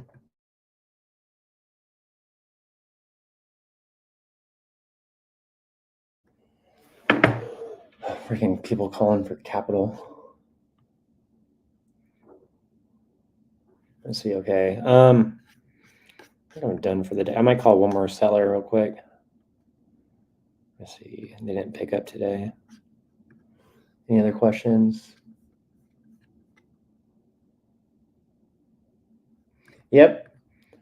Patrick said, I will never tell someone what they need to sell it for. I tell them what I can pay for, right? Like you're the buyer. Like you just offer, hey, I could buy it at this price. If it doesn't make sense for you, cool, you know? Okay, let's see. Speed to lead. I think there was a few on here that I didn't pick up. Just go back, maybe call them one more time. Okay, then I'll probably wrap it up. It's getting late. So no pickup. Let's call John again. Hey, Eric, I sent you an email on that Asbury Park.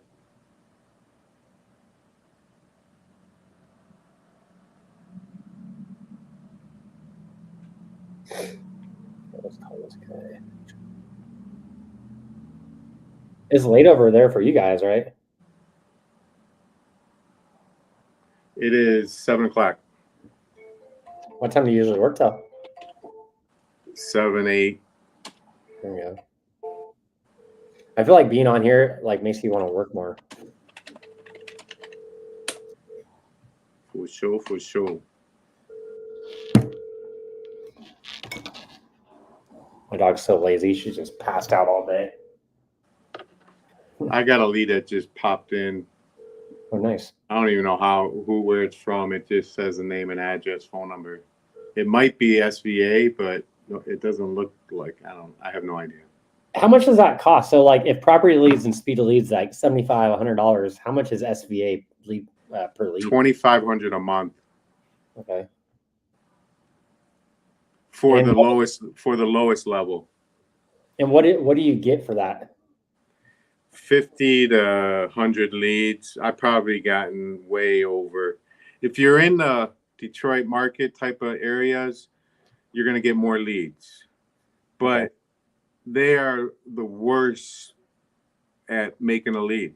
Horrible. You mean like the way they convert the lead, like the way they talk to the sellers? They are. If you listen to it, it's so painful. I can't even listen to it. I think I've heard a call for like Pace's VAs, and they call, and it's so bad. Like one call was like, talk to a lady and her husband just died, and like it totally went over her head. Like the sympathy, yeah.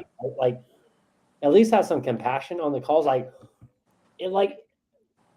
the person just died, and they're going into the conversation like a robot. Yeah. Is that kind of like how they are? Yeah. Things? And yeah, it's really bad. But I call them. I mean, I got quite a few deals. My goal now is try to make at least get the money back, and then make a few bucks. And I'm not gonna continue. Mm-hmm. I know Danielle was working with SVAs or something like that, and it's just like bad experience. I think. I don't know. I don't want to trash anybody, but I at least want to provide like, okay, if you're going to spend money, go here. And from the speed of lead from today, like they're all not rural, they're all motivated. Like I'm happy with the speed of lead today. Let me look at so I bought, let's see, 1, 2, 3, 4, 5, 6 leads today, right? 3 of them is a no pickup. I'll keep hitting them. If not, I'll get a refund. No worries, right? So 3 are no pickup. 1's a dead deal. It's already under contract, so that's a refund. And 2 contracts sent. Yeah, beautiful. Those are good numbers with that small sample size, you know? Okay, is there another one?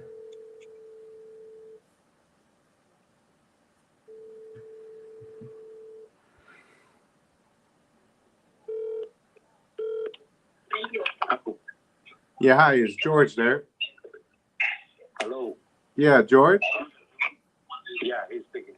Yeah, hi, this is Todd. I'm calling you regarding your property on Rosemont Avenue in Detroit. Are you still looking to sell that property? No, I'm not gonna sell. Oh, you're not? Oh, No. okay. Do you have any other properties that you might be looking to sell? No. Okay. Well, yeah, I just got someone sent it to me. They might have talked to you. I'm not 100% sure, but they said you wanted to sell. That's why I was calling you. Okay. Thank you. You're welcome. Bye. Yeah, that's typical for SVA. So that was an SVA lead? My guess. That's typical for them. I have no idea how that got in there. Do they have some sort of like guarantee? Yeah, if you don't make your money back, you'll get an additional 3 months free, or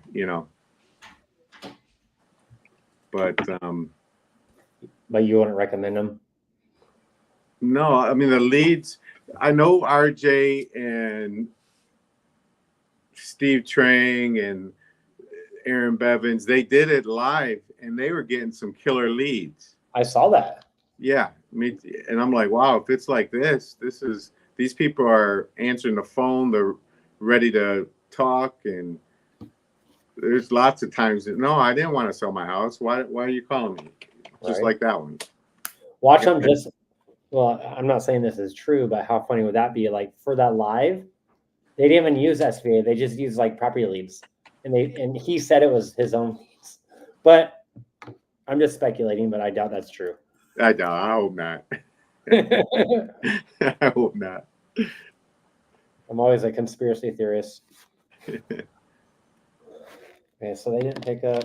Okay, what else? I'm gonna start getting ready for the Padre game, but I'm gonna just go off mute. You guys feel free to keep calling. I'm just gonna do some things around the house, but I'll be back and forth. But I'll just jump on mute if you guys want to keep going. No worries.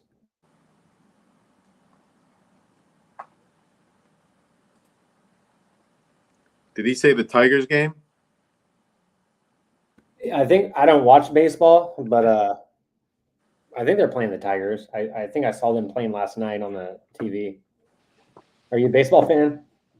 Not really. I used to be a big fan of all the sports, but not now. I'm working, man. I don't give a shit about watching other millionaires. Right. Well, I grew up I grew up playing football. I love football. I mostly grew up riding motocross. I used to love football. I used to love the Broncos, watching the Broncos play and college football, the Gators, all that good stuff. But ever since they started like kneeling for the flag, I just don't watch professional sports anymore, except for motocross and maybe NASCAR. Yeah. But yeah, like I don't watch football games. I'll go to the stadium because it's right here and it's fun to go to the game. But like, I don't like baseball. It's just so boring because I'm so used to like motocross. It's just constant stimulant. You know what I mean? Right. But yeah, I'll start getting ready. But yeah, keep calling you guys.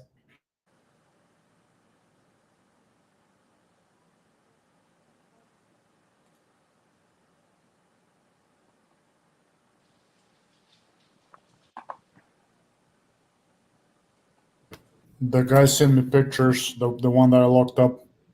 Nice. How they look?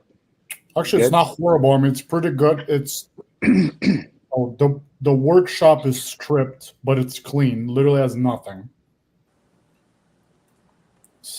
Garage and house. Weirdest pictures ever. It's like taken with a camera from 1979. Small bathroom and has stuff in there.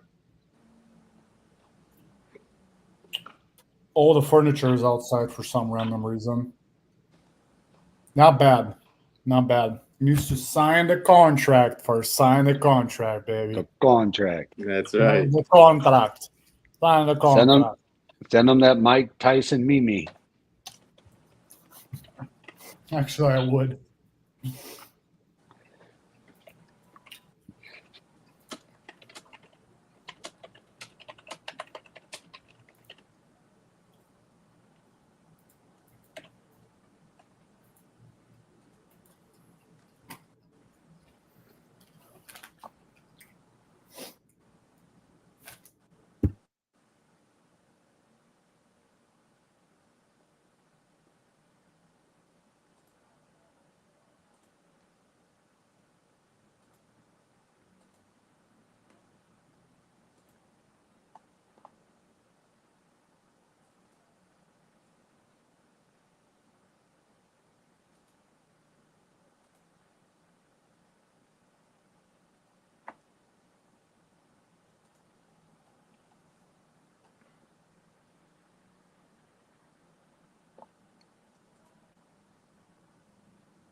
No pickup on that guy. I was trying to call the buyer from the walkthrough today, but no pickup. I guess his partner walked it, and he said he'll be reaching out to me, or I could call him, but no pickup. He didn't pick up.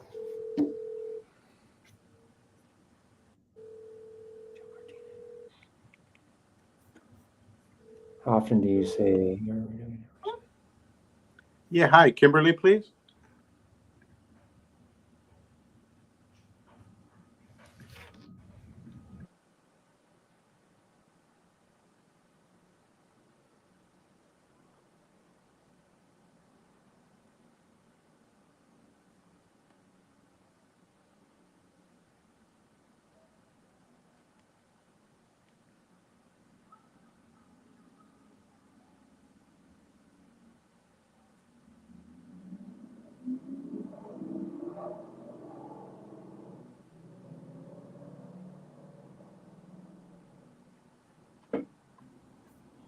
How often would you say you're renegotiating after signing, and what is your fallout rate? Just depends on the buyer. You know, a lot of times the seller will say the house is okay, and more than likely the rehab cost is double that. So a lot of times they'll just say, hey, we did a walkthrough. It needs a lot more work. We have to revisit price. But yeah, that's a good question. Like a lot of times, after they sign, you will get some drop contracts. It's just, the numbers game. Let's see here.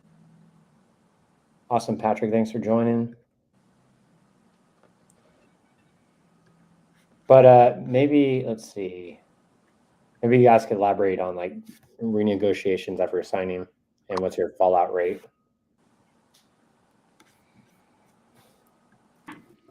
I actually got to do a price for negotiation at 530. Not much though, only about $5,000. I'll see you guys. I got to jump off, but not so fast. Right? I'll see you, Clay. All right, Todd. Talk to you later. He's like, fuck you guys. Right?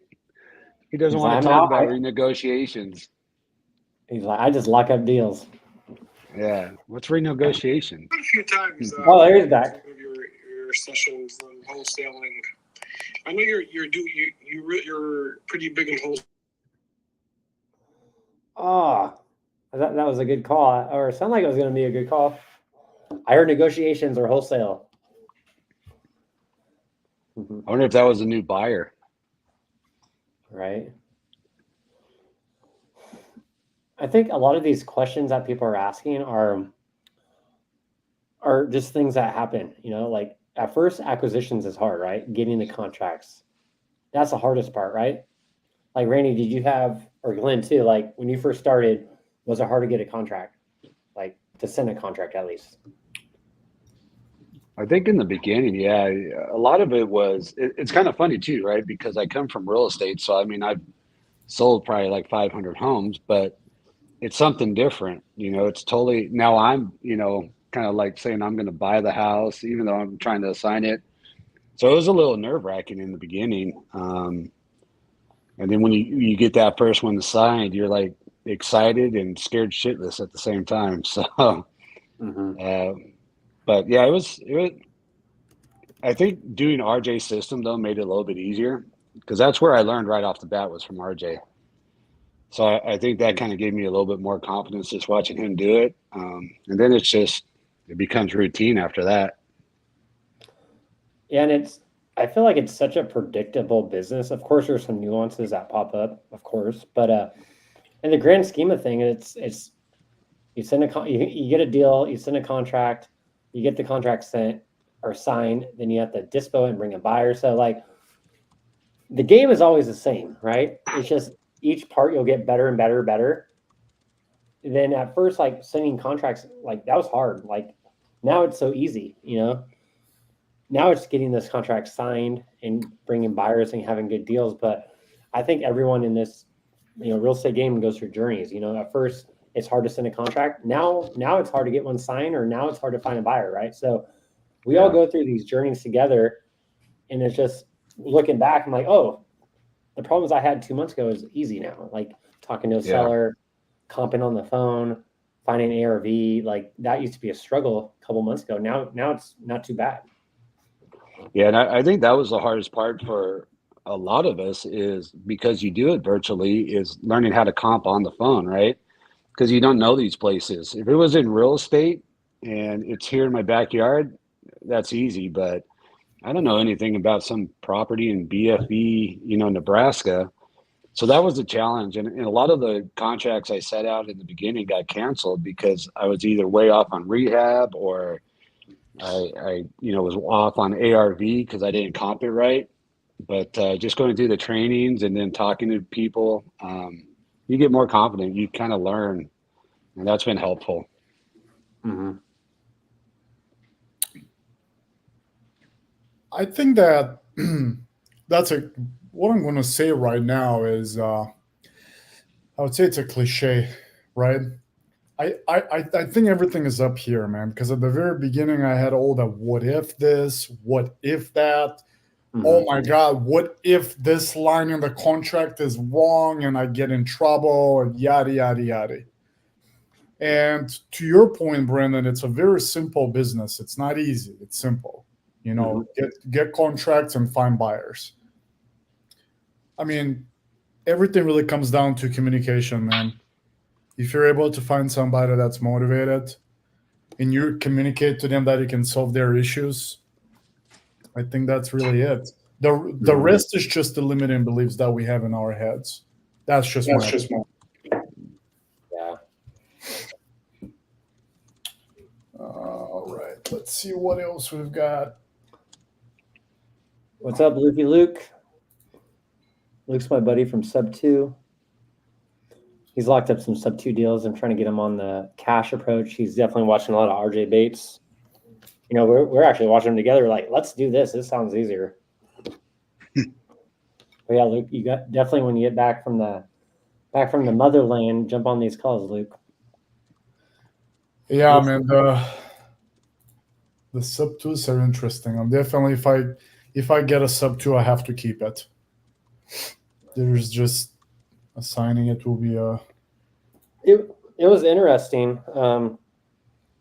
I just followed like Speed Elite's YouTube channel, and right before I went surfing yesterday, they were live calling sellers with Sub 2 people. Like one guy, I think it's like Justin Tumanowski. He's big in Sub 2, so he had Justin, yep. his closers, right? So I'm like, okay, I want to watch this, right? These are closers in Sub 2, and they're getting these PPL leads that we get, right? And most of these are probably better for cash because we know that, right? But like it was interesting watching them on the call because they went straight to the Sub 2. Like they didn't offer cash, they didn't offer property. Like it was like listening. Like I wanted to vomit. Like I know they do deals, I know they do cash, but it's like after knowing what we know, it's like why? Like why go straight to Sub 2? Like one person's like, hey, I'm looking for another house. I'm like thinking like, yeah, you like send a contract and you locked up a deal, but you didn't even ask interest rate. You didn't even ask, do they need to buy the next house that might fuck up their DTI? Like there are so many variables that they didn't touch on these calls, and they're like, oh, it's a Sub 2 deal. I'm like, no, it's not. It's a shitty deal. You didn't get interest rate. Like it just was hard to watch, like these Sub 2 closings. I'm like, that was me before. Did you have insights as far as what kind of leads these were? Because if they were leads that were specifically vetted as being deals, no equity or upside down or something of that nature, that is probably why they actually went that route. True. If not, I don't think they were there. I know Pace is teaching them first get cash, and then if it doesn't work, then go Sub 2. Mm-hmm. But when you're in the community, like no one knows how to comp. I didn't know how to comp. Like no one comps. And no one knows what a deal is, and they just pitched Sub 2 first. And I'm thinking, like, when I was watching these calls yesterday, I was like, why? Like, this person's buying a house. He's already found one. Like, he can't do a Sub 2. The lender is going to turn him down. And he wants to take his equity out. Like this is not a Sub 2 deal. You're just begging for Sub 2. Like, please accept my Sub 2 offer. It just felt like everyone was begging them to do a Sub 2. And, like, Sub 2... they should beg you to do it. If it's a good Sub 2, like they should beg you to, they basically give you the keys of their house because they're in so much pain. If you have to beg them to Sub 2, it's not a deal. You know, Mhm. that's what I kind of got from it yesterday. Like, I'm pretty sure they're good closers. It's just it was hard to watch. Like these sellers, they don't want sub two. They want cash. They want they want their equity out. They're old. Like it was just I would have pivoted a lot differently on these calls than they did, but I don't know. I just want to add that. Yeah, I've noticed that. I think I've watched once, and I mean, look, man, I really cannot. I just can't blame people. Who do we got here? My buddy Luke. Hey guys. All right, Luke. What's up, Luke? You know what you were saying there? I feel like the something that most people don't understand is the entry fee Yeah. in sub two, and that's what they get wrong because most investors don't want to put down more than 10% unless there's equity. Yeah. Well, are you swinging in a hammock there? Yeah. Wait, if you, I know that some investors would go more than 10%, even if you don't have equity, but if you have like 2.875% interest rate, that including myself, I would actually do that. But anything else? But most of the sub twos that's on the market right now is like 4, 5, 6, 7%. Yeah. You don't see any good deals on anymore. Yeah, because all those 2021 and 2022 deals is kind of fading off by the end of the year.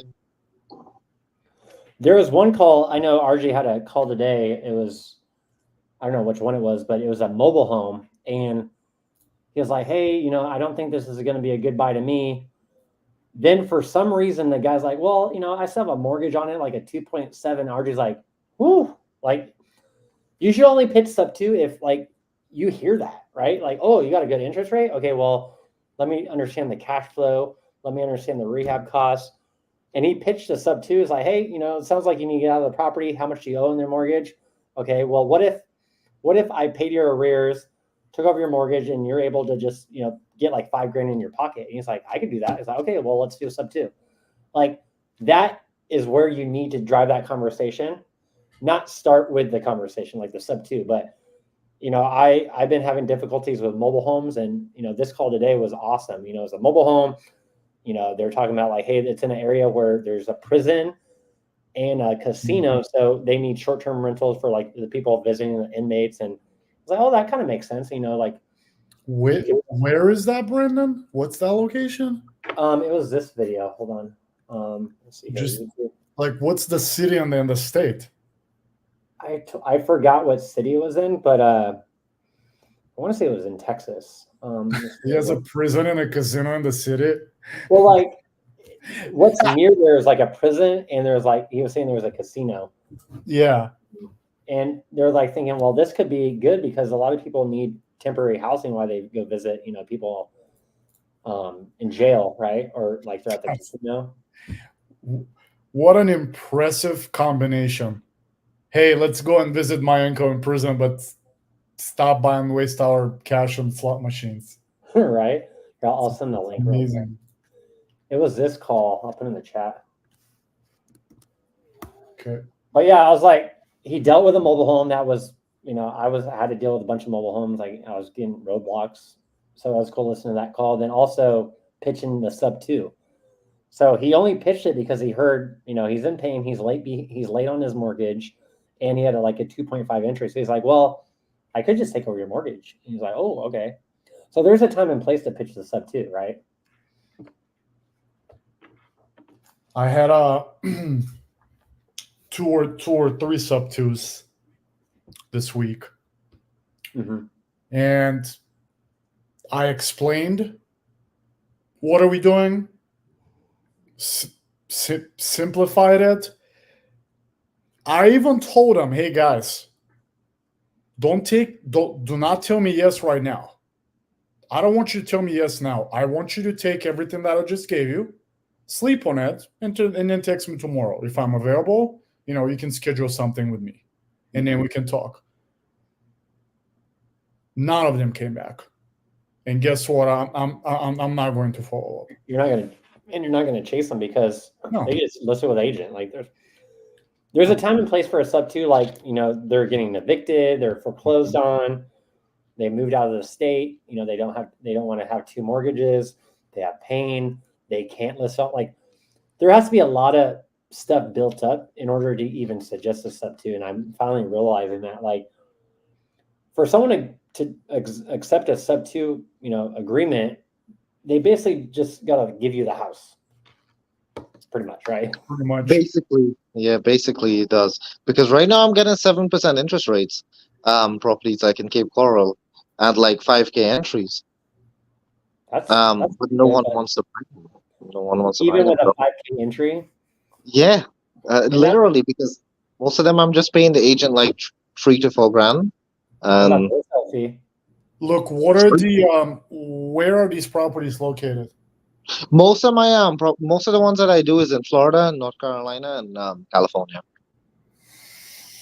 Okay, because I mean, look, if I can get in a property for 10 grand, which probably I'm not at 7%, which I'll probably definitely negotiate on either the wholesale or the agent. But if I can get a property even with 7%, if I can get in a good house for $10,000, I'll actually do it and keep it myself because I will refinance next year. Right. But they don't cash flow. It doesn't. It's okay. That's fine. That's the problem I've been running into. Most of the properties don't cash flow. I don't care about the cash flow. If you have a good deal, because I'm not. If you have a deal in a good location in Florida and in North Carolina, if you're losing a little bit money up front, but you have cash coming from from somewhere else to supplement that negative cash flow, I will do it just because of the appreciation. Right. I mean, now if we're talking about minus $1,000, I'll definitely think about it. But if it's a couple $100, I don't care. Right. But as wholesalers, the disposition side is definitely something that you gotta focus on, right? The disposition side. Mm-hmm. Yeah, it's going to be difficult to find a specific buyer because obviously most of the buyers who actually want to cash flow, to where some buyers are like, you know what, it's a great area. I know this thing is going to grow. Give me the property. I'm okay losing a couple $100 every month. I have money coming out of somewhere else, but I know this thing is going to appreciate the next 2, 3, 4, 5 years. Not to even mention if it's a good area and if you put a little bit money up front, if you obviously do your due diligence. I'm not saying what to do, but to the people, but see if you can do like a midterm rental where you can make a little bit or break even. You know what I'm saying? It's crazy with these Florida. A lot of these Florida HOAs are like blocking these short-term rentals. Like they're going out of their way to make sure short-term rental doesn't come to Florida. And you think Florida is like Texas, right? America, right? Like you can do whatever the fuck you want, but surprisingly, like once you get into these deals and he's like Luke and I's been there where like Luke's brought a good deal and we're trying to underwrite it. Kathy's underwriting it. Then we're like, okay, let's get HOA docs. And bam, there's like a fucking essay on what you can and cannot do. And just like me, Kathy, and Luke were like, oh, we got a good deal. Then all of a sudden just fucking blows up and just done because of HOA. Well, that deal that RJ lost, the 30-40K assignment in that condo he was talking about, that in one of his videos, that the HOA said, nope, we have the first right of refusal, the people that live in the community. Right. Wait, are we living in North Korea or in the United States? I'm not really sure. Like, what do you mean? No, I want to sell it to this guy, not to this guy. Right. It's a fucking joke. It's interesting, but at the end of the day, it's the HOA, and technically that's the big boss, and that's who you need to listen to. Yeah. Look, give me some addresses to look at, bro, if you have them handy. I don't have my computer in front of me right now because I'm outside. And I don't want to interrupt your hanging or whatever you're. Yeah. I'm gonna taking a few drinks. He's lounging. Look at this guy. Don't give Glenn any ideas because Glenn will show up tomorrow in a fucking hammock, butt ass naked. Yeah, I'm still in the Caribbean, so just where at? Trinidad and Tobago. Yeah, so I'm still hanging out. I just say let me hop on for a second because the raw content been so nice to watch. Bro. Yeah, I miss like Luke was kind of like one of the day ones. Like we met each other. I think we signed up for sub 2 the same. We're doing like these Zoom Yeah. calls, kind of like this, like for months and months and months, and we learned a lot together. Yeah. I learned a lot from Brandon, especially with the contracts. Oh my God. Kathy and Brandon could do a contract for any state. Yeah, and I think we've done a couple deals together, right? Yeah, yeah. And it's just like figuring it out. Jeez, you guys could figure out any state contract. Yeah. And I feel like, remember I told you like, hey, we're transitioning to cash because I went to the golden ticket, and, with Pace and all them. Then I met these guys in San Diego that are just doing cash. They're in sub 2, but they do cash. And they're like, hey, Brandon, switch to cash. We'll do a lot more deals. That me and Luke were like, okay, well, let's start watching some RJ Bates. Yeah, RJ Bates definitely changed both of our pitch. Oh, tell them how you kind of pitch cash, then you switch to terms. Like, what's your agent strategy? This is pretty Right. good. Like, before you wrap up. So with most agents, what I do is I pitch a cash offer under the under what they owe. Obviously, I would see it on like PropWire. I use PropWire a lot, and for most on market deals, and then most times they wouldn't accept it. So then you could transition to a creative deal, which is pretty easy and fast. I would like to do it on the line. Yeah, I think it's good because a lot of people, like at first, we used to pitch sub 2 from the get go, right? Yeah. But And then because of RJ Bates, we did cash.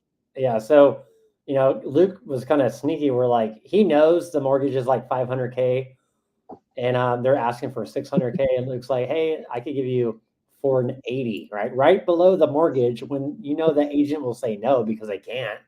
Like, oh, okay, well, damn, I thought that was a good cash offer because the numbers look great, but I could still buy this house, subject to. Like, he goes into the pitch in sub 2, but he starts with cash as kind of like a screen. Yeah, it's like a smoke screen.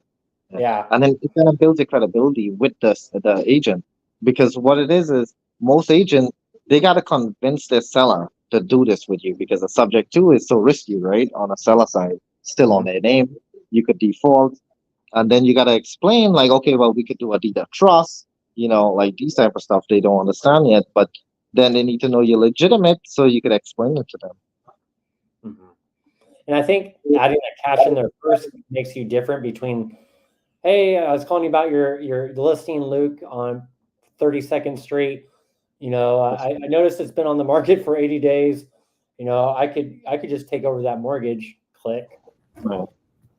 You have multiple offers coming in. Go ahead and submit your highest. Your LOI. What are you talking about? You've sold 2 houses in the past 5 years. What do you mean submit that?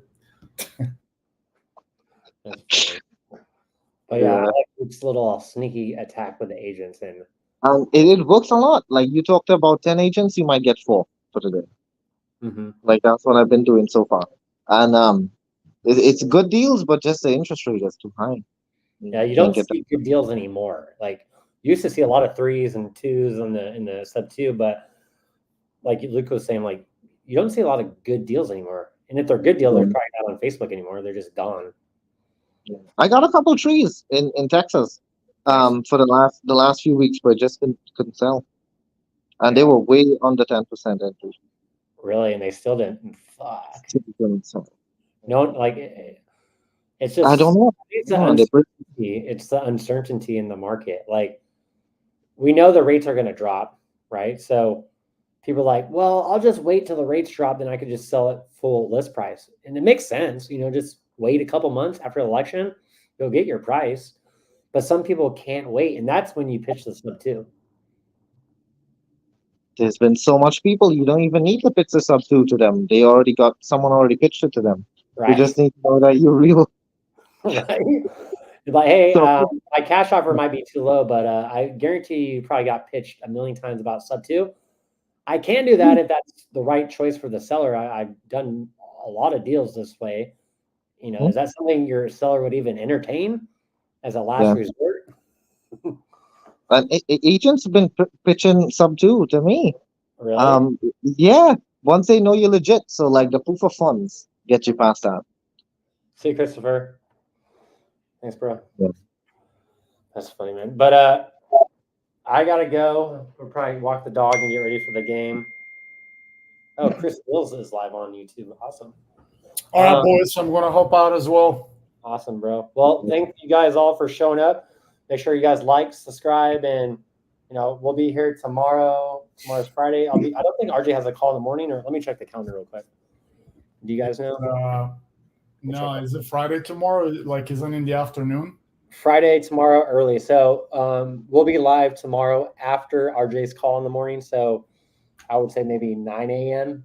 PST compared to 8 a.m. So thank you guys for showing up. Luke, it's good to see you, bro. Like always. Thanks for anything. I'll definitely be watching tomorrow. Oh yeah, bro. We gotta get Chris on here. Oh, Chris, yeah. Oh, geez, I know he's doing his flip in Texas, right? Right. There were so many people today that were supposed to jump on this phone call, and I did not see anybody from the phone call this morning. I'm sure they're lurking in the background, which is always fine. Like, I don't know if you remember Luke, that guy that would just show up every day and never turn on his microphone or his camera. Then a fucking month or two, he's like, Brandon, I made a call today. Like, he was just so stoked. Remember that guy? So they're just a little hesitant, which is fine. But yeah, make sure you guys like and subscribe. If you need to jump on the phones and you just want some, someone in your corner to help you out, I'll drop the link. I'll bring you guys up like Luke and Randy and Glenn. But until then, I'll see you guys next time. See you, boys. Bye, guys. Thanks, bros. See ya. And stream.